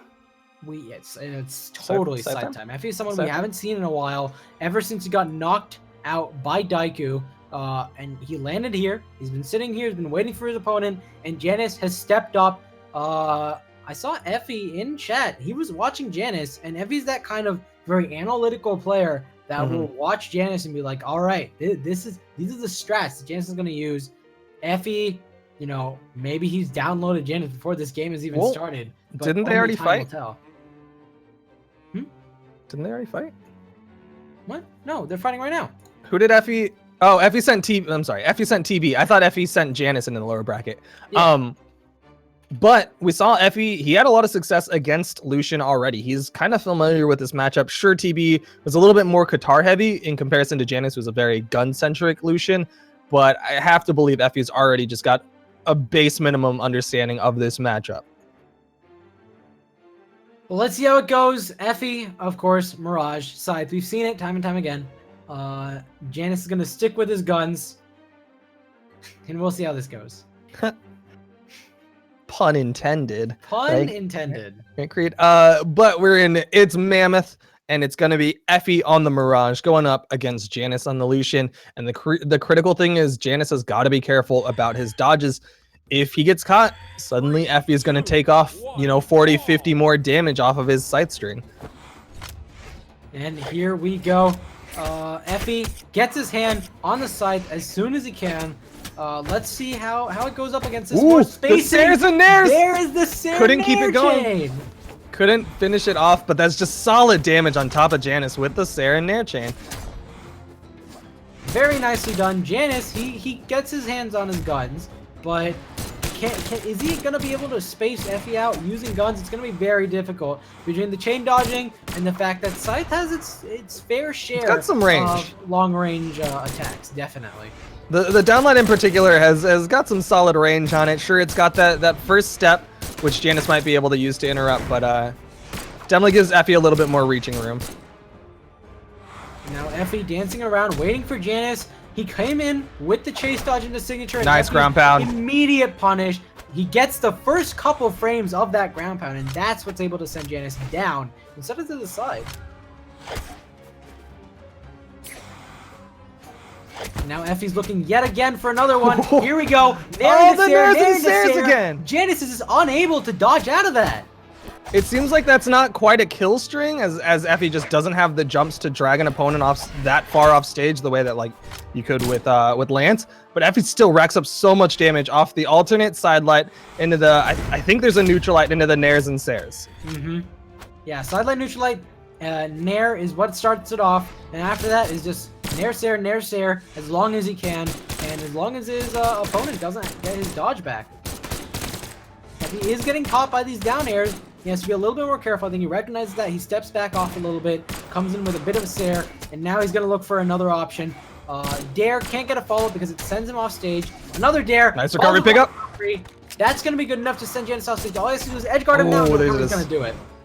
You saw Janice try to interrupt. He went for the Dare, but Effie was just enough below it. Catches him with that recovery, takes down Janice, and trying to mix it up. We saw the Nair Sair and then a ground pound follow-up, maybe expecting Janice to react to the Nair and Sair in a different way. It didn't look like Janice reacted in time, so I'm curious if that lets Effie know that when he pulls off that Nair Sair, Janice is just unable to get the options that he's looking for. So he might know, hey, now it's safe to just go for those Nair Sairs every time until Janice finally adapts in accordance. He does get the Nair, but no Sair. And Janice doesn't dodge after the Nair. I think that's throwing Effie off a bit. He's expecting Janice to start adapting and reacting, but Janice isn't giving him that. The neutral sig is going to kill off Effie. Now both players aren't even stocks, and Janice is into the orange. And he's got the guns. He's got the potential to build up the damage. Effie doesn't have his weapon of choice, the scythe. But again, he's no slouch with this spear. He's already going for the side six. He knows that Janice is close to that kill range. Sair from Effie. Oh, the neutral sig almost connects, just barely misses. He's been using this spear for a little bit while. He's gotten some good hits, but now he's on the scythe. He tries to go for that recovery as the kill option. A Dare. Recovery. That'll do it. There it is. Effie's strong showing. Kill on every single kill? I think he might have. At least 2 of them. Well, whatever the case, that recovery, known to be very strong. Effie makes good use of it. I mean, game 2. he definitely knows how to use the recovery as his kill option. Like I was saying earlier on, he was using it. He was trying to set up into it with those like the neutral light into the recovery, or you know, he'll do a reverse downlight, or sorry, the alternate downlight into the recovery, or just an alternate side light into the recovery. He tries to set up into that recovery for his kill option, but sometimes he just knows that his opponent's going to be in position to just do a raw recovery. Mm-hmm. Well, we're gonna go into this next match. Effie is taking his time with Blackguard? the map picks. He's gonna go to Blackguard Keep, and Janus is just gonna stick to Lucian. He does not feel any pressure to change his character. I think he's just a 100% Lucian main, no matter what happens. I mean, he had some moments with his Lucian. His gunplay in particular was really strong, especially against Effie's spear. It's just he couldn't quite find the proper dodges against the neutral air side air combo. And at this point, I think Janus has kind of figured it out. Maybe dodge up or dodge a little bit more outward to make sure that Effie can't keep that going. Well, Effie had the spear for a long time and finally gets his hand on the side. In the meantime, he's taking a lot of damage. Janus has been sure to punish Effie for all the time that he had the spear, trying to make sure Effie can't get his hands back on the scythe. And now that Effie finally has the scythe, Janus says, all right, time to space you out. He has a nice down sig after the sidelight. That is not an orthodox option against the sidelights of this side. Oh, and Janus, he didn't touch. Janus pulls a Z. He didn't touch. He went for the recovery and just skimmed the platform. Salutes that stock away, and that was a little bit heartbreaking, but solid play from Effie to not get caught by either that recovery or any of the kill options that Janus was going for. As he goes for the scythe strings, recovery needs another one. Janus gets back, able to interrupt. Down sig. Ooh, nice. We'll take it down. Sig. But in the meantime, Effie just went ham with the side strings, takes Janus down to the orange, and Janus is paying the price of his Z.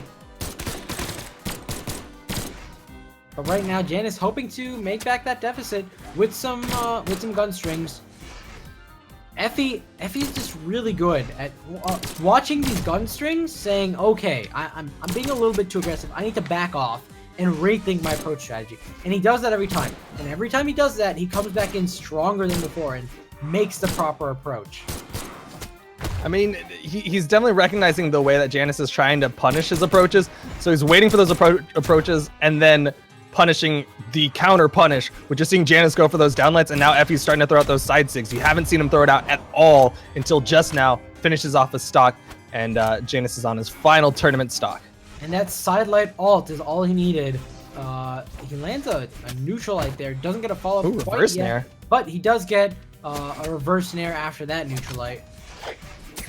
He's just getting every hit he needs to. Janus lands a neutral light and goes for, I think, a chase dodge into recovery follow-up, but doesn't quite get what he's looking for. Effie with the side air knocks Janus back a little bit. Effie is just throwing out moves. The neutral light into the recovery is he what sets he it up. needs.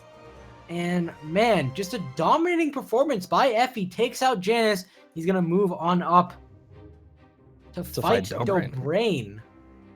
I mean, that was some really strong Are showing we gonna from get Effie. Scythe mirrors? Have we seen Scythe mirrors up to this point? I mean, we've only seen two Scythe players. It's Dobrain and Effie, and they've been on opposite ends of the bracket up until this point. Finally, it's the opportunity. Dobrain's already locked in the Mirage, and I find it very unlikely that Effie is going to switch at this point. Scythe mirrors. Dobrain with the attack stance, and Effie, I believe, with the speed stance. Is he gonna change that, or is he gonna stick with what he's got?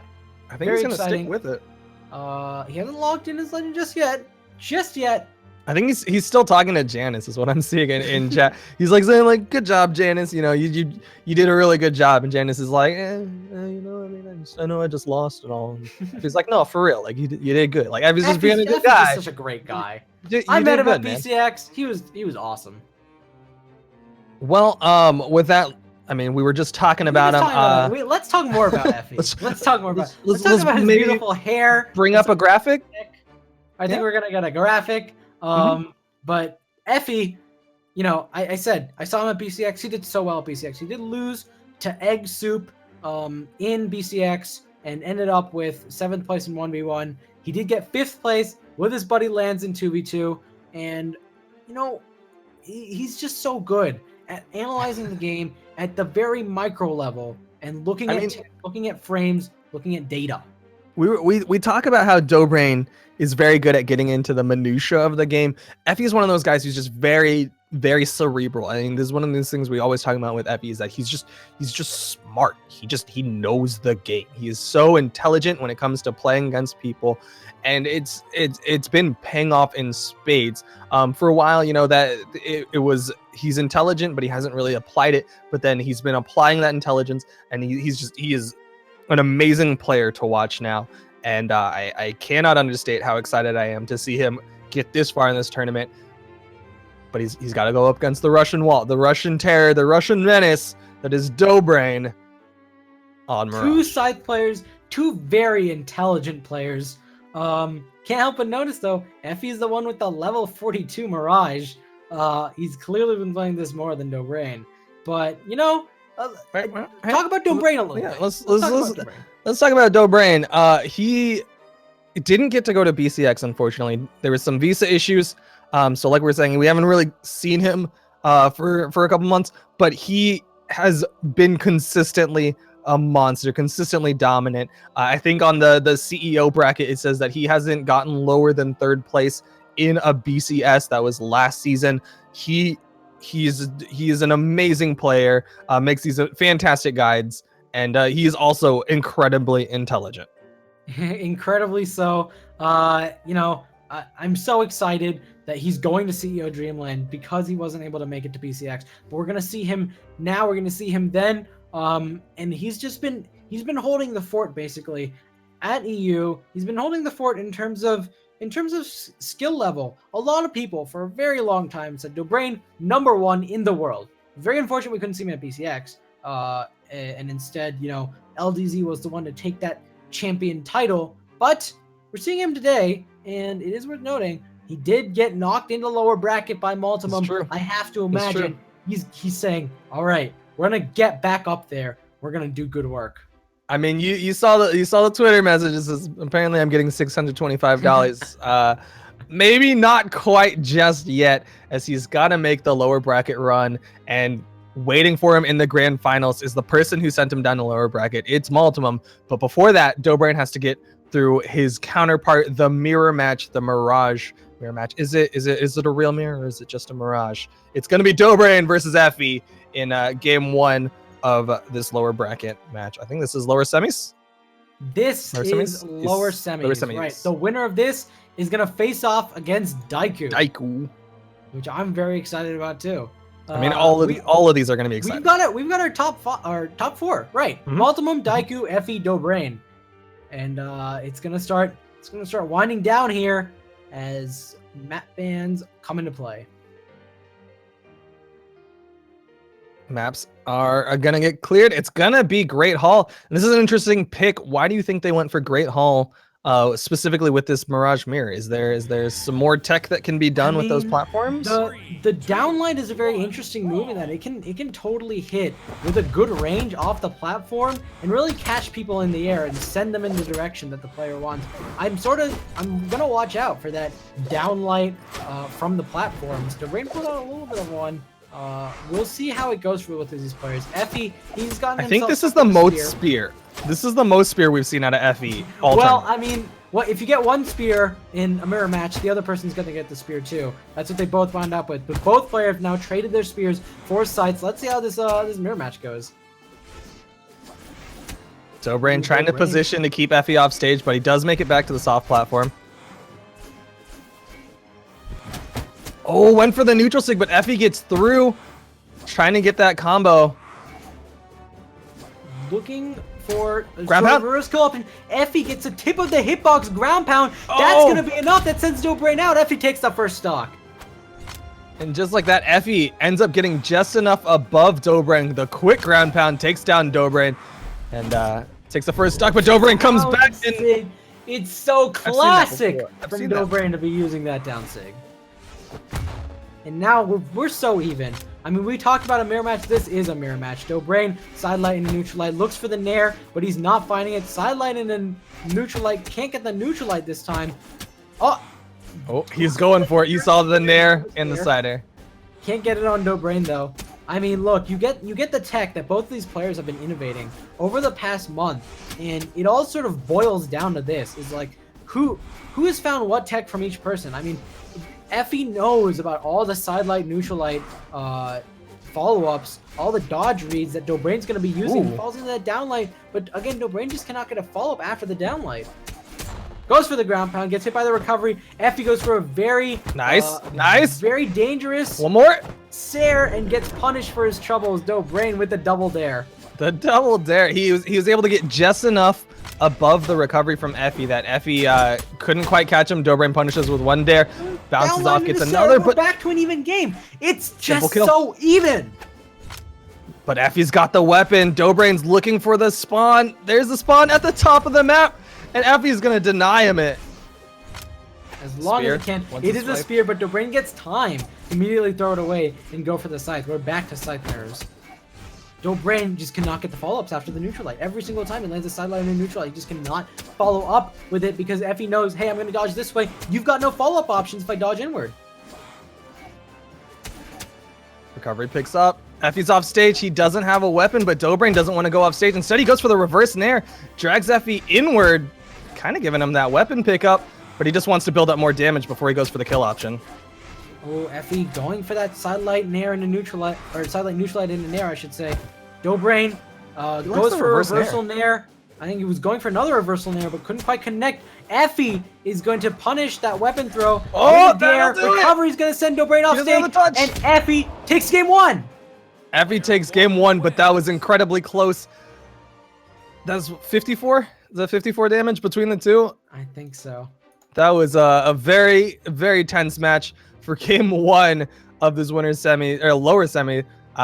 Effie barely able to take it out with that recovery, that edge guard, and Dobrain immediately bans out Great Hall. He's like, I don't like that much. No, not at all. It is worth pointing out, Dobrain, one of our big three, and here's Effie taking out the first game. This could be amazing. This could be an upset. Can Effie do it in the scythe mirrors? Dobrain is going to go with the scythe again. He's not afraid to back down with the scythe. And, you know, we've seen this again. Dobrain hasn't switched up the scythe. He played, he played Ragnar against Eram. Right. That's it. That's it. I mean, he didn't even try the scythe against Eram. I think it seemed like he just wanted the Ragnar's maybe because he knew Eram had that Sentinel option. But once he got past Eram, he's like back to the scythe. He wants to do the scythe game. And now Dobrain, we're getting spears again. That was the first weapon pickup, so both players are gonna end up getting spear. Effie tries for the down sig, but isn't quite gonna connect. I think that's more Dobrain's forte. Recovery coming out from Effie. Effie's making spear work though right now. He got some really good damage on Dobrain.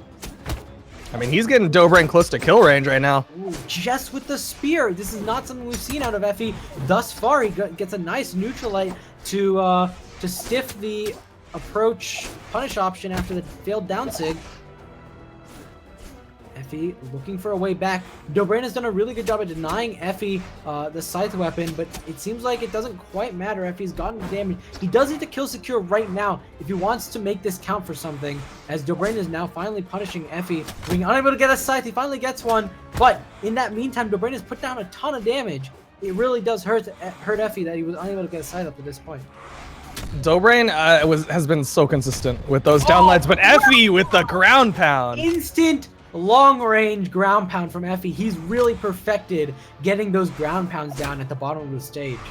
But watch the down sig. Oh, he went for it, but Effie was able to avoid it. Dobrain goes for a second one. Effie is not letting Dobrain get his down sigs, and a third one comes out from Dobrain. Dobrain keeps thinking Effie's gonna do these dodges inward, but Effie's coming in with the downlights. Oh, the side connects though. Dobrain is in the orange. Dobrain is losing this. This is it. If Dobrain loses this game, he's out of the tournament. Effie with a nice spear side sig. Beautiful signature coming out from Effie. We're seeing more spear Effie than scythe Effie this entire game. Effie takes Dobrain now. He has a full stock lead. Spear Effie is it's like he took off the training weights. No. It's just he kept that in the back pocket. That was the secret weapon for Effie, and it's working out so huge. Dobrain, he has only the next 5 minutes to try to adjust to the spear play of Effie. Effie, however, he's going to stick with Scythe right now as they both dance around. They're both looking for long chains, but the dodges coming out from each player is just so unorthodox for the other that they don't know what to do. Two very experienced Scythe players going head to head, and I guess the solution to two experienced Scythe players is to pull out the spear that is just so unfamiliar.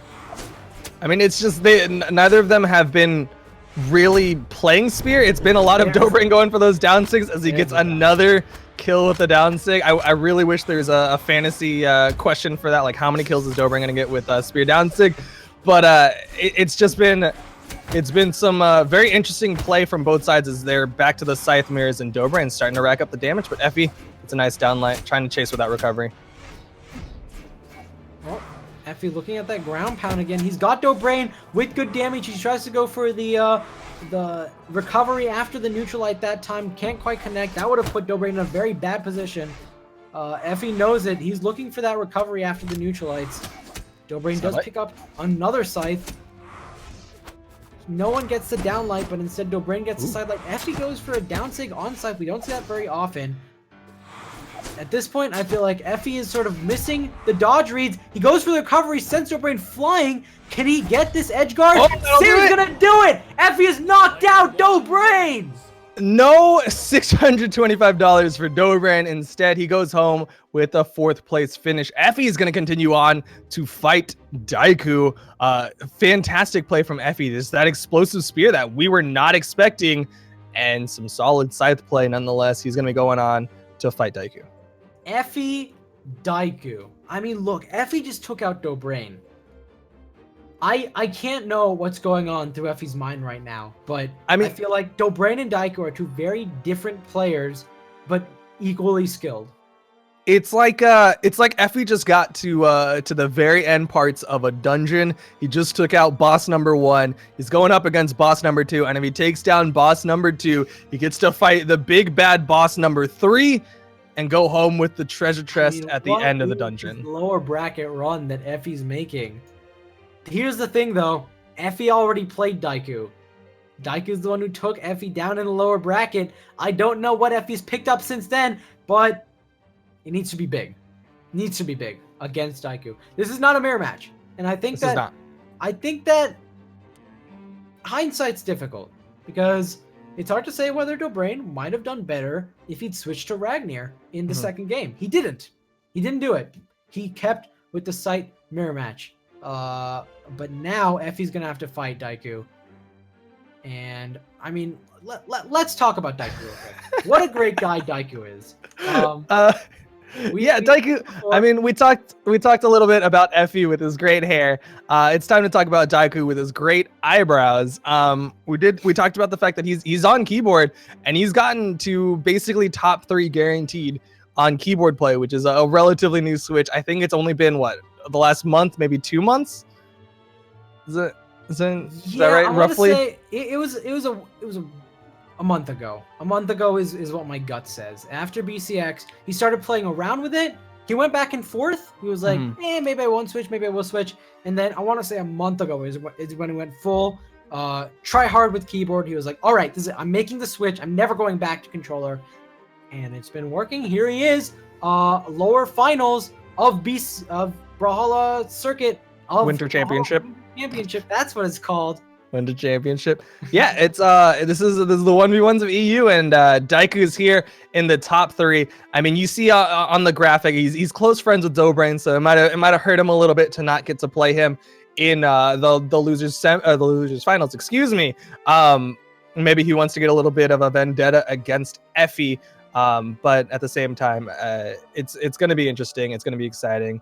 And we should be getting into this in just a little bit. It's going to be Daiku on the Ragnar, Effie. Absolutely no doubt in my mind that he's going to play Mirage. And because I said that, I feel like he's going to switch. Yeah, we'll see. We'll see what's going to go on here.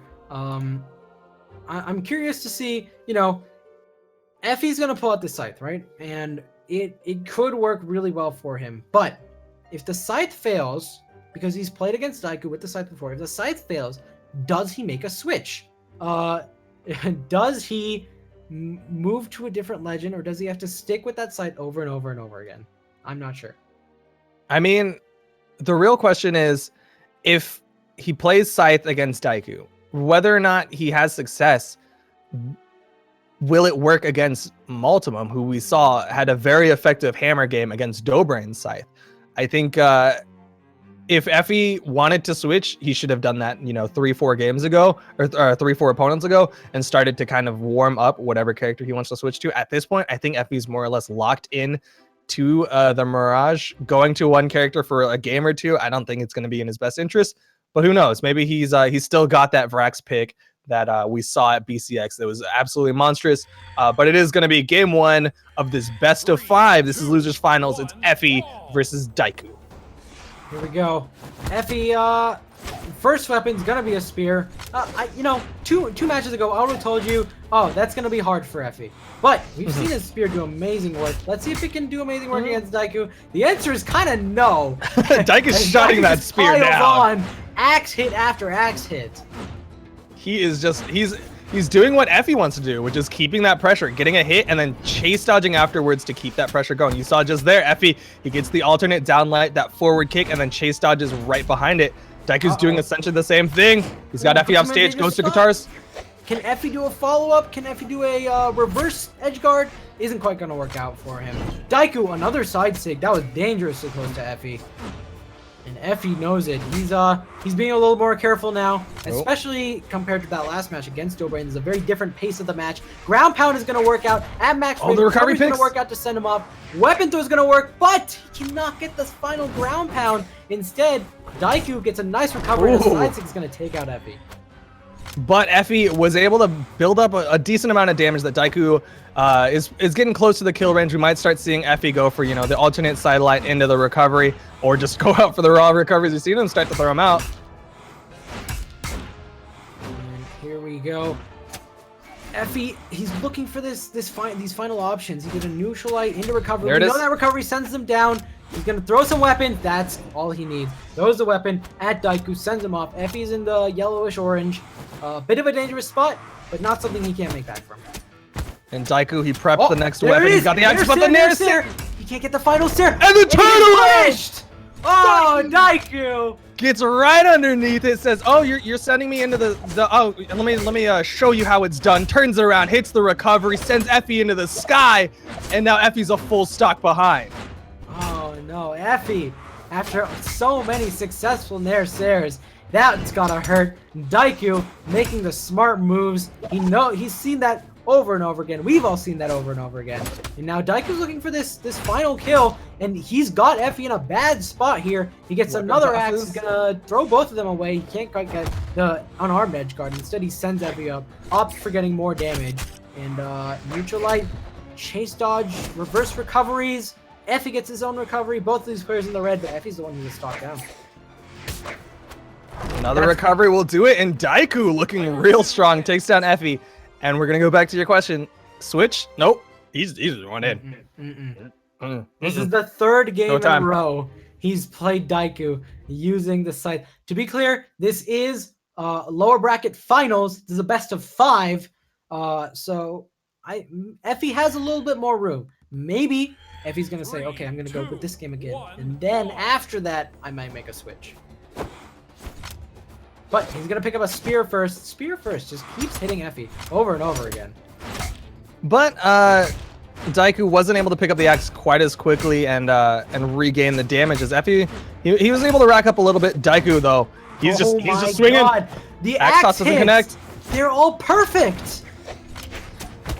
Effie barely able to stuff out the Ragnar side sig using an unarmed dare. That would have killed him if he'd been able to pull it off. Daiku, another side sig. That's another side sig. Weapon toss. Can he get the kill this time? Needs on a hit. Effie? Nope. Not quite. Effie gets past, turns it around. Effie tries to go for the reversal. There. Not recovery. The full force. The side air will do it, though. That was a strange recovery. It seemed like he just got him in kind of an awkward part of the active frames, and it just didn't quite do the max number of force. But regardless, Daiku sticking with his axe. He's been an absolute monster with it. Effie needs to regain control of this stage. And Daiku taking his time to get back Nice on stage. Sair. And that's exactly why. Downlight ult into Sair sends Daiku in such a dangerous spot. He almost died. He is able to make it back on stage, but he was being very apprehensive of Effie's ability to just catch him with that downlight.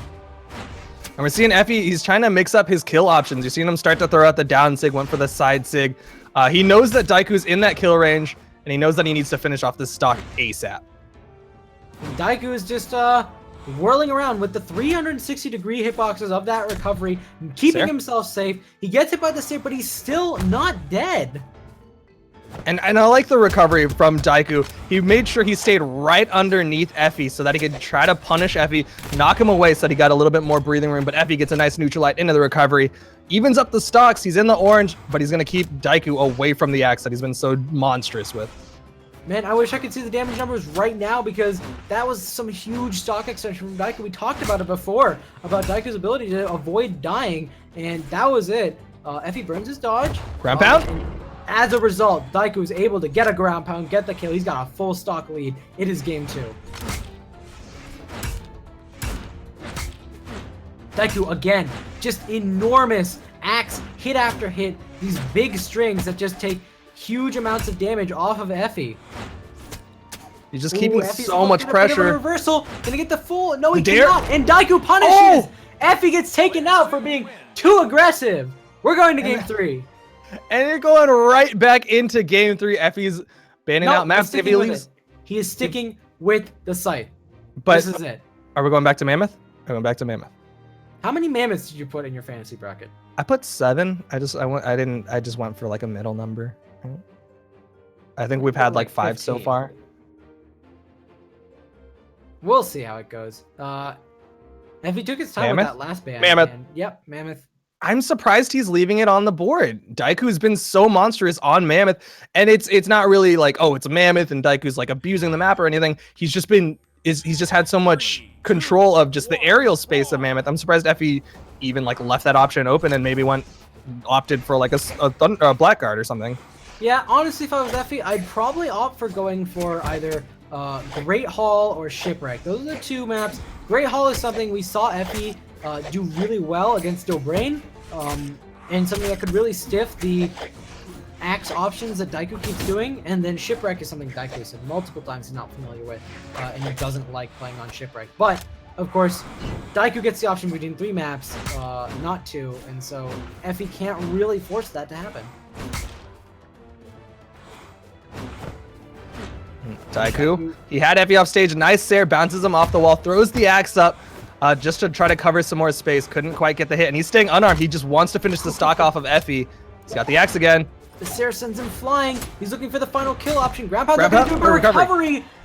Huge 360-degree hitboxes. That is all he needs. And he's been so effective. He's done that reverse recovery back towards the stage multiple times.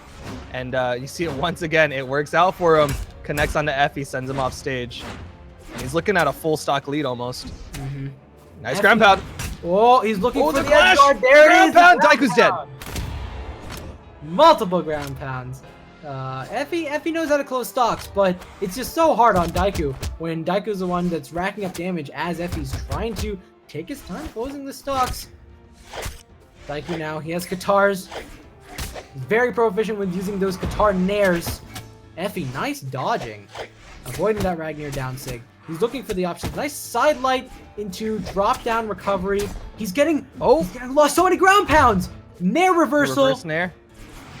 Oh, looks for the recovery. Hits him with a side air. Opts for that instead of the nair reversal, which might have worked out just a little bit better. Oh! Nice gravity cancel neutral sig, and Effie has the lead.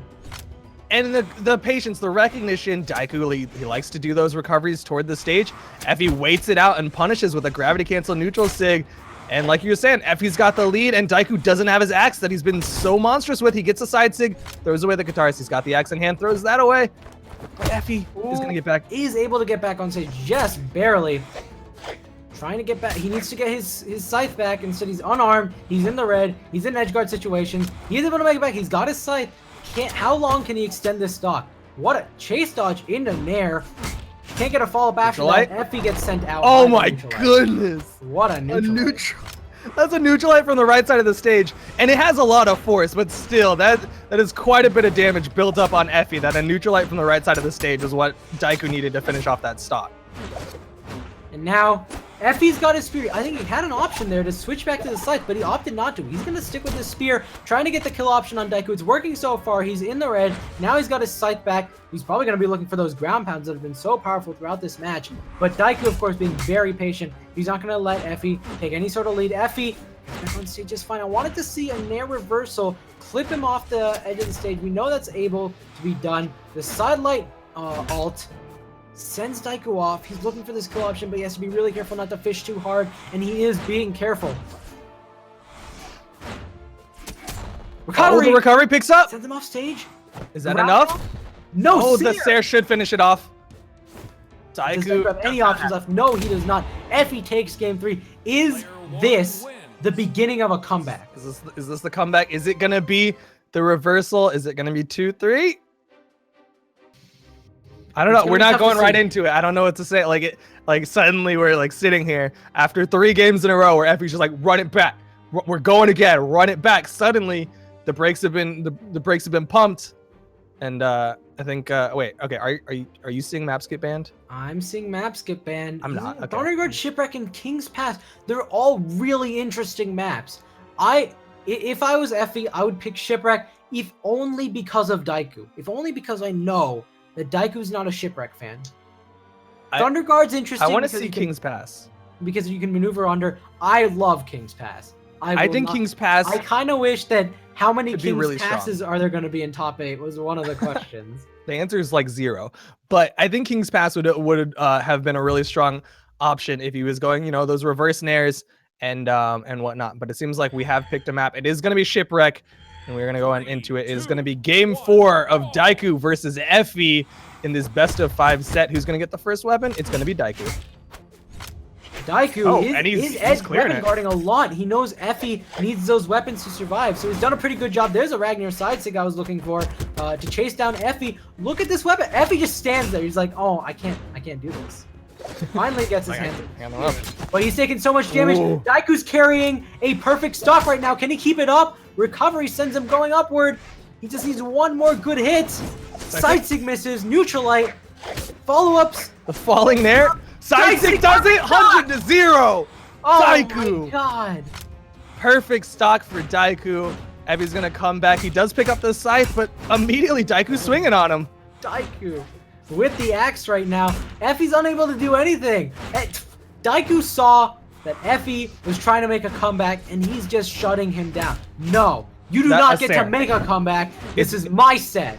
It's a Sair. Is all that Daiku's taken is one side Sair, and now the unarmed side light and the neutral light. Daiku he does not like the idea of Effie getting the run back. Another kill for Daiku. A 3-stock. We've been saying it multiple times. Everyone on their fantasy bracket has been looking for the 3-stock. Is this it? Effie is struggling to get anything right now. He's backed off a little bit. He knows he needs to be a little bit more careful. Recovery nicely done to interrupt the ground pound. Sidelight alt. Cannot get a follow-up after the sidelight alt as he's been doing before. Another sidelight alt. Daiku isn't getting the same strings. He's getting the nice recovery. Almost catches Effie off, but Effie's looking for it this time. Another recovery. Can't get the Nair follow-up. Looking for the dare. Another recovery from Daiku. Side sig, which has caught Effie a number of times now. Ooh. Effie expects the falling Sair. You can hear how much this game has slowed down as Effie has started to regain his composure with this scythe. Daiku, he is gonna make it back. Ooh, tries to make it back. Effie with the recovery. Daiku gonna get sent off. Everyone with their fantasy bracket right now, and Effie gets the Sair. No 3-stock for you. Can Effie get the reversal? Daiku, he's got the axe in hand. Effie's going to start going for that string. Daiku immediately dodges out, knows that he doesn't want to get caught by the Nair-Sair combo. There's one. Can't keep it going. Cannot keep it going. But, I mean, as far as this game goes, Effie's going to need a lot if he wants to make this back. If he wants to stay in this tournament in Brawlhalla Winter Championship. A recovery is a really good start. Tries to go for the other recovery, but he misses just barely. That's okay. He's got a dare. He's got a weapon throw. Ground pound on the stick all he needs. And he just needed the stocks. What? Effie just he just said, "All right, okay, I know you're winning, but like, give me a sec. Let me regain myself." And Effie is looking for the reverse three stock as the Nares and come out. Is he gonna make this comeback? Reverse three stock is the dream real. Oh, Effie's taking one his time. Sair weapon toss. The infamous weapon toss. Does he have the options? He does have the option to make it got back. the touch. Ground pound on Daiku. So close. Uh-oh, the unarmed Sair puts him in a bad spot. Daiku's weapon gonna toss up for the options. Oh, dear. Can he get a reversal on Daiku right now? He goes for the reverse. Sidelight. Neutral light. There's so much damage on Effie that sidelight sent him flying. The recovery hits the stage. Blocked with the Sair.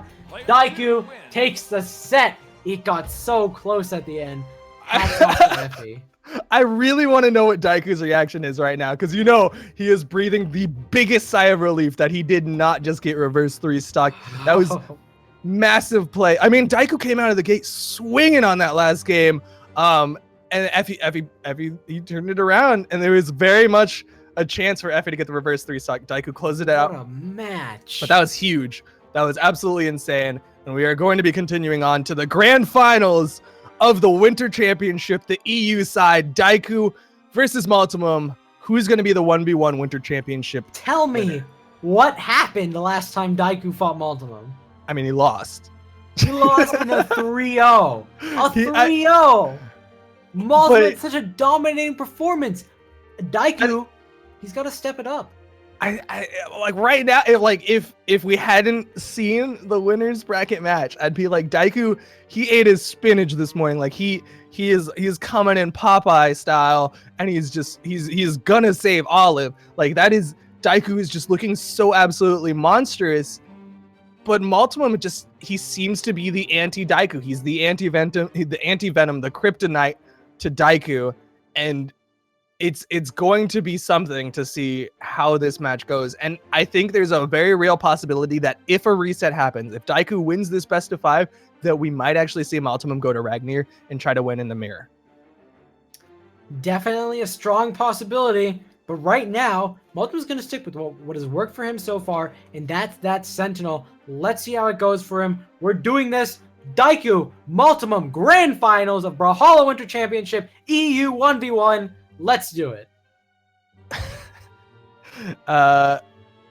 Let's do this. Sorry, I was reading chat, and Daiku, I don't know how serious he is, but he's like, yo, gym closes in an hour. Like, can we, like, I gotta get my protein, my pump. Like, I gotta do some squats. Today's leg day. You know, never to skip leg day. Like, even for. Can you just just let me 3-stock you. It's no big deal. Please. I'll get the double 3-0. You don't need to worry about it. And we're going on to Mammoth. It's going to be Daiku versus Multimum. Game 1 of the grand finals. Ragnir versus Sentinel. This is a match that we've seen many a time. This is becoming a kind of historic matchup at this point. How frequently Multimum and Daiku have fought, and Multimum's not moving. Is he okay? Is he at the gym? Flag planted. We're good. Axe in hand. And Daiku, I mean, look, we're done. No, Daiku! All right, gym time. Daiku just pulled a Z in the first stock of grand finals. Daiku, what are you doing? Multimum with the hot edge card. That was that's a way to take a stock down. Daiku. He's gonna go Qatar to Qatar against Multimum. I'm surprised he's not immediately switching the axe. He's been so monstrous with it, but he wants to show his Qatar prowess. Gets a nice Sair, wants the edge guard onto Multimum. And all right, Daiku, he can make this back. He's definitely racked up a ton of damage on Multimum right now. Multimum's in the red, and Daiku's only taking a little bit of damage since his unfortunate demise. Gets a nice Sair. Can he do another Sair follow-up? He attempted it, but couldn't quite get it. He's looking for this kill option on Multimum, but it's not going to be easy. He's looking for those Ragnir side sticks. You know, those kill very easily, but it's going to be hard with Multimum expecting those. For the kill here. unarmed, sidelight, X, dare. Ooh, Can't quite get you know it. he's looking Recovery for it. stops Yeah. Oh, wow. What a ground pound. Ends up stopping on the soft platform, which actually just bursts all of the hitboxes of that ground pound. So a very interesting use of that ground pound on that soft platform for Daiku to take down the stock. He's not too far behind. There's only potential for him to build up some damage here on Multimum, but he's got to not take the side sig. The infamous side sig. Now, stomping a sidelight puts Daiku in a bad position. Daiku makes it back, thanks to that recovery. But he doesn't get anything past that. Multimum, I'm surprised he's not going for more recovery. He's going for more dares instead. Side sig coming out. Daiku, downlight, recovery, side air, ground pound, doesn't connect. Ooh, he isn't able to hit Multimum. They both had some low active frame attacks, but of course, that hammer neutral light is going to be faster, and that gives him the advantage to take the stock. I think part of it was also Daiku rolled into the neutral light. He's got to be careful here. I mean, this is the Daiku that I'm familiar with, which is I don't care what you have off stage, I'm still going to fight you. He was going Katars against Multimum's hammer and disrespecting the hammer recovery. But Daiku's got to be a little bit more careful now as he's in the orange and Multimum could take this stock down. Both players go for these spiking signatures as they sort of hang on that corner of the stage.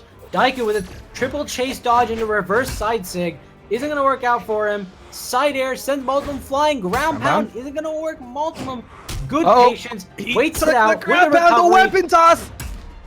And Daiku makes it back. He had to recover the entire time. He just saved Multimum. Life. Daiku isn't going to be able to get the kill because of that. There it but is. he makes a kill this time.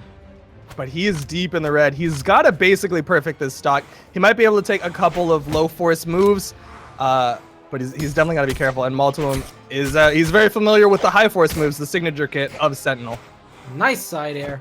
Weapon throw. Oh, he didn't Daiku! touch. He didn't touch. He had a recovery, but he must have just forgotten about it. Daiku gets knocked out.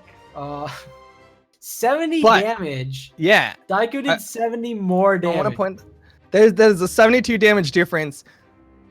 Daiku messed up a little bit. He slipped up, and I think if he had that first stock, we would have seen him win. I like it just flat out. Like looking at the damage numbers, he very much. I know you want to go to the gym, but let's talk about this. Brawlhalla Winter Championship.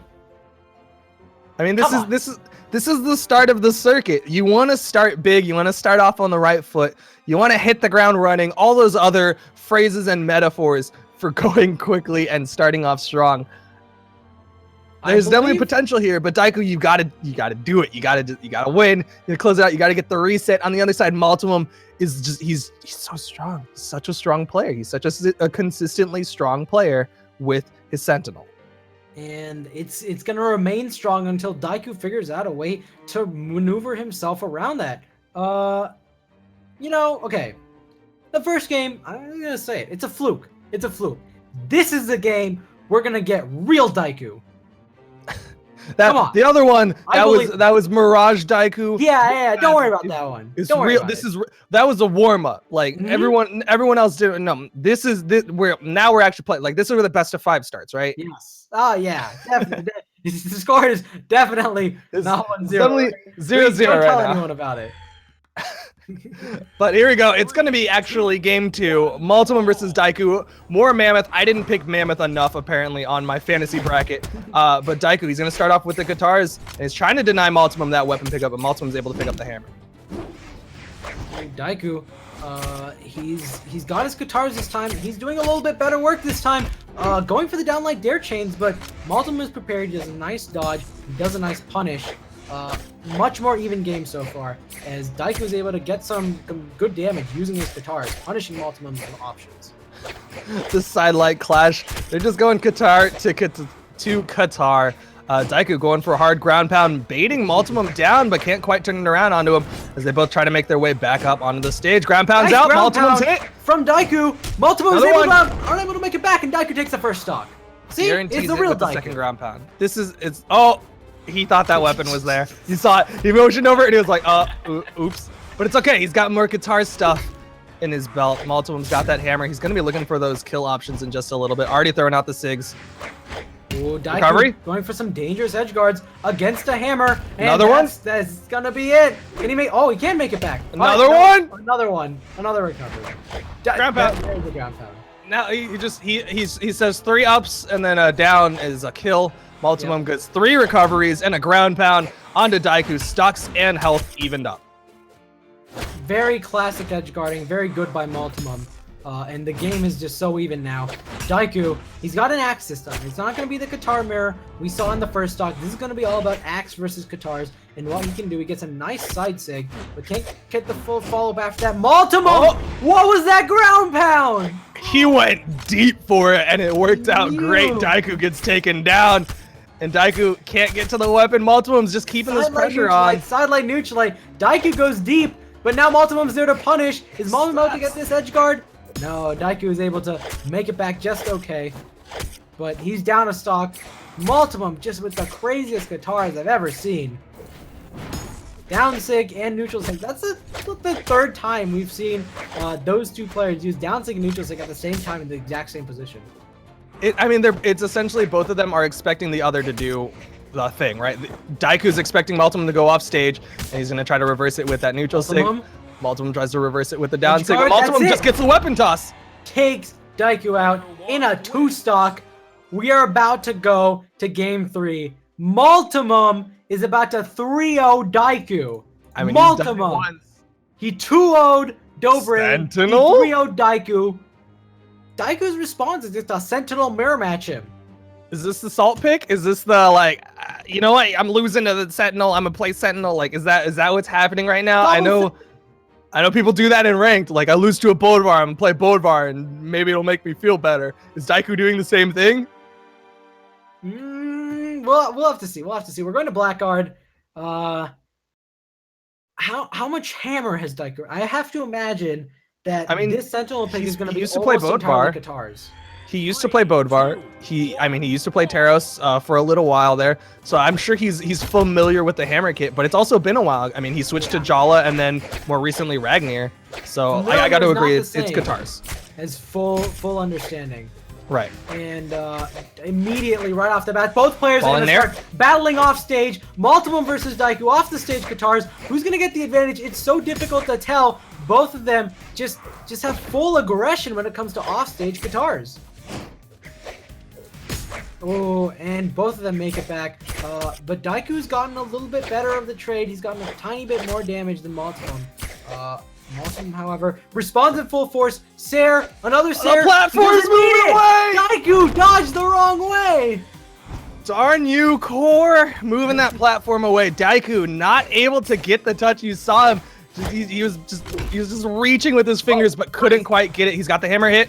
Ground pound. Oh no! He put the hammer in the push-off column and tried to ground pound to the stage, but it wasn't close enough. Oh, Daiku with a nice down sig. He's fishing for the kill option, the Sair. Is that gonna be it? He has to secure the kill here, and he above. just cannot get it. The recovery is not gonna do it either. He's looking for the hammer Sair. He cannot connect it. Multimum right now with the stock. And the weapon toss. There's the weapon toss. Finally takes him out, but Daiku's taking a lot of damage in the meantime.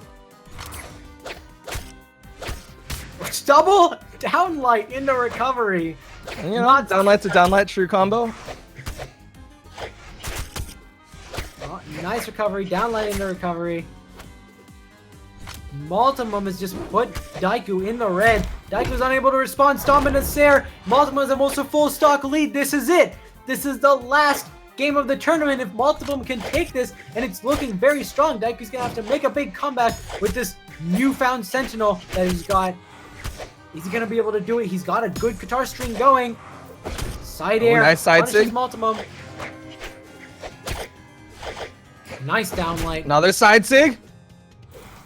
Down sig. Oh, doesn't slap Multimum able to dodge under. Great dodge from Multimum. A clash. Punish. This weird stun time. Multimum gets like 3 stomps in a row. Hammer moves. Oh, Daiku. Nice Sair yet again. He does that every single time he catches Multimum Nice off the stage. Daiku gets a dare, and we're back to the last stock for both He's of them. sticking with the hammer. He's in the orange.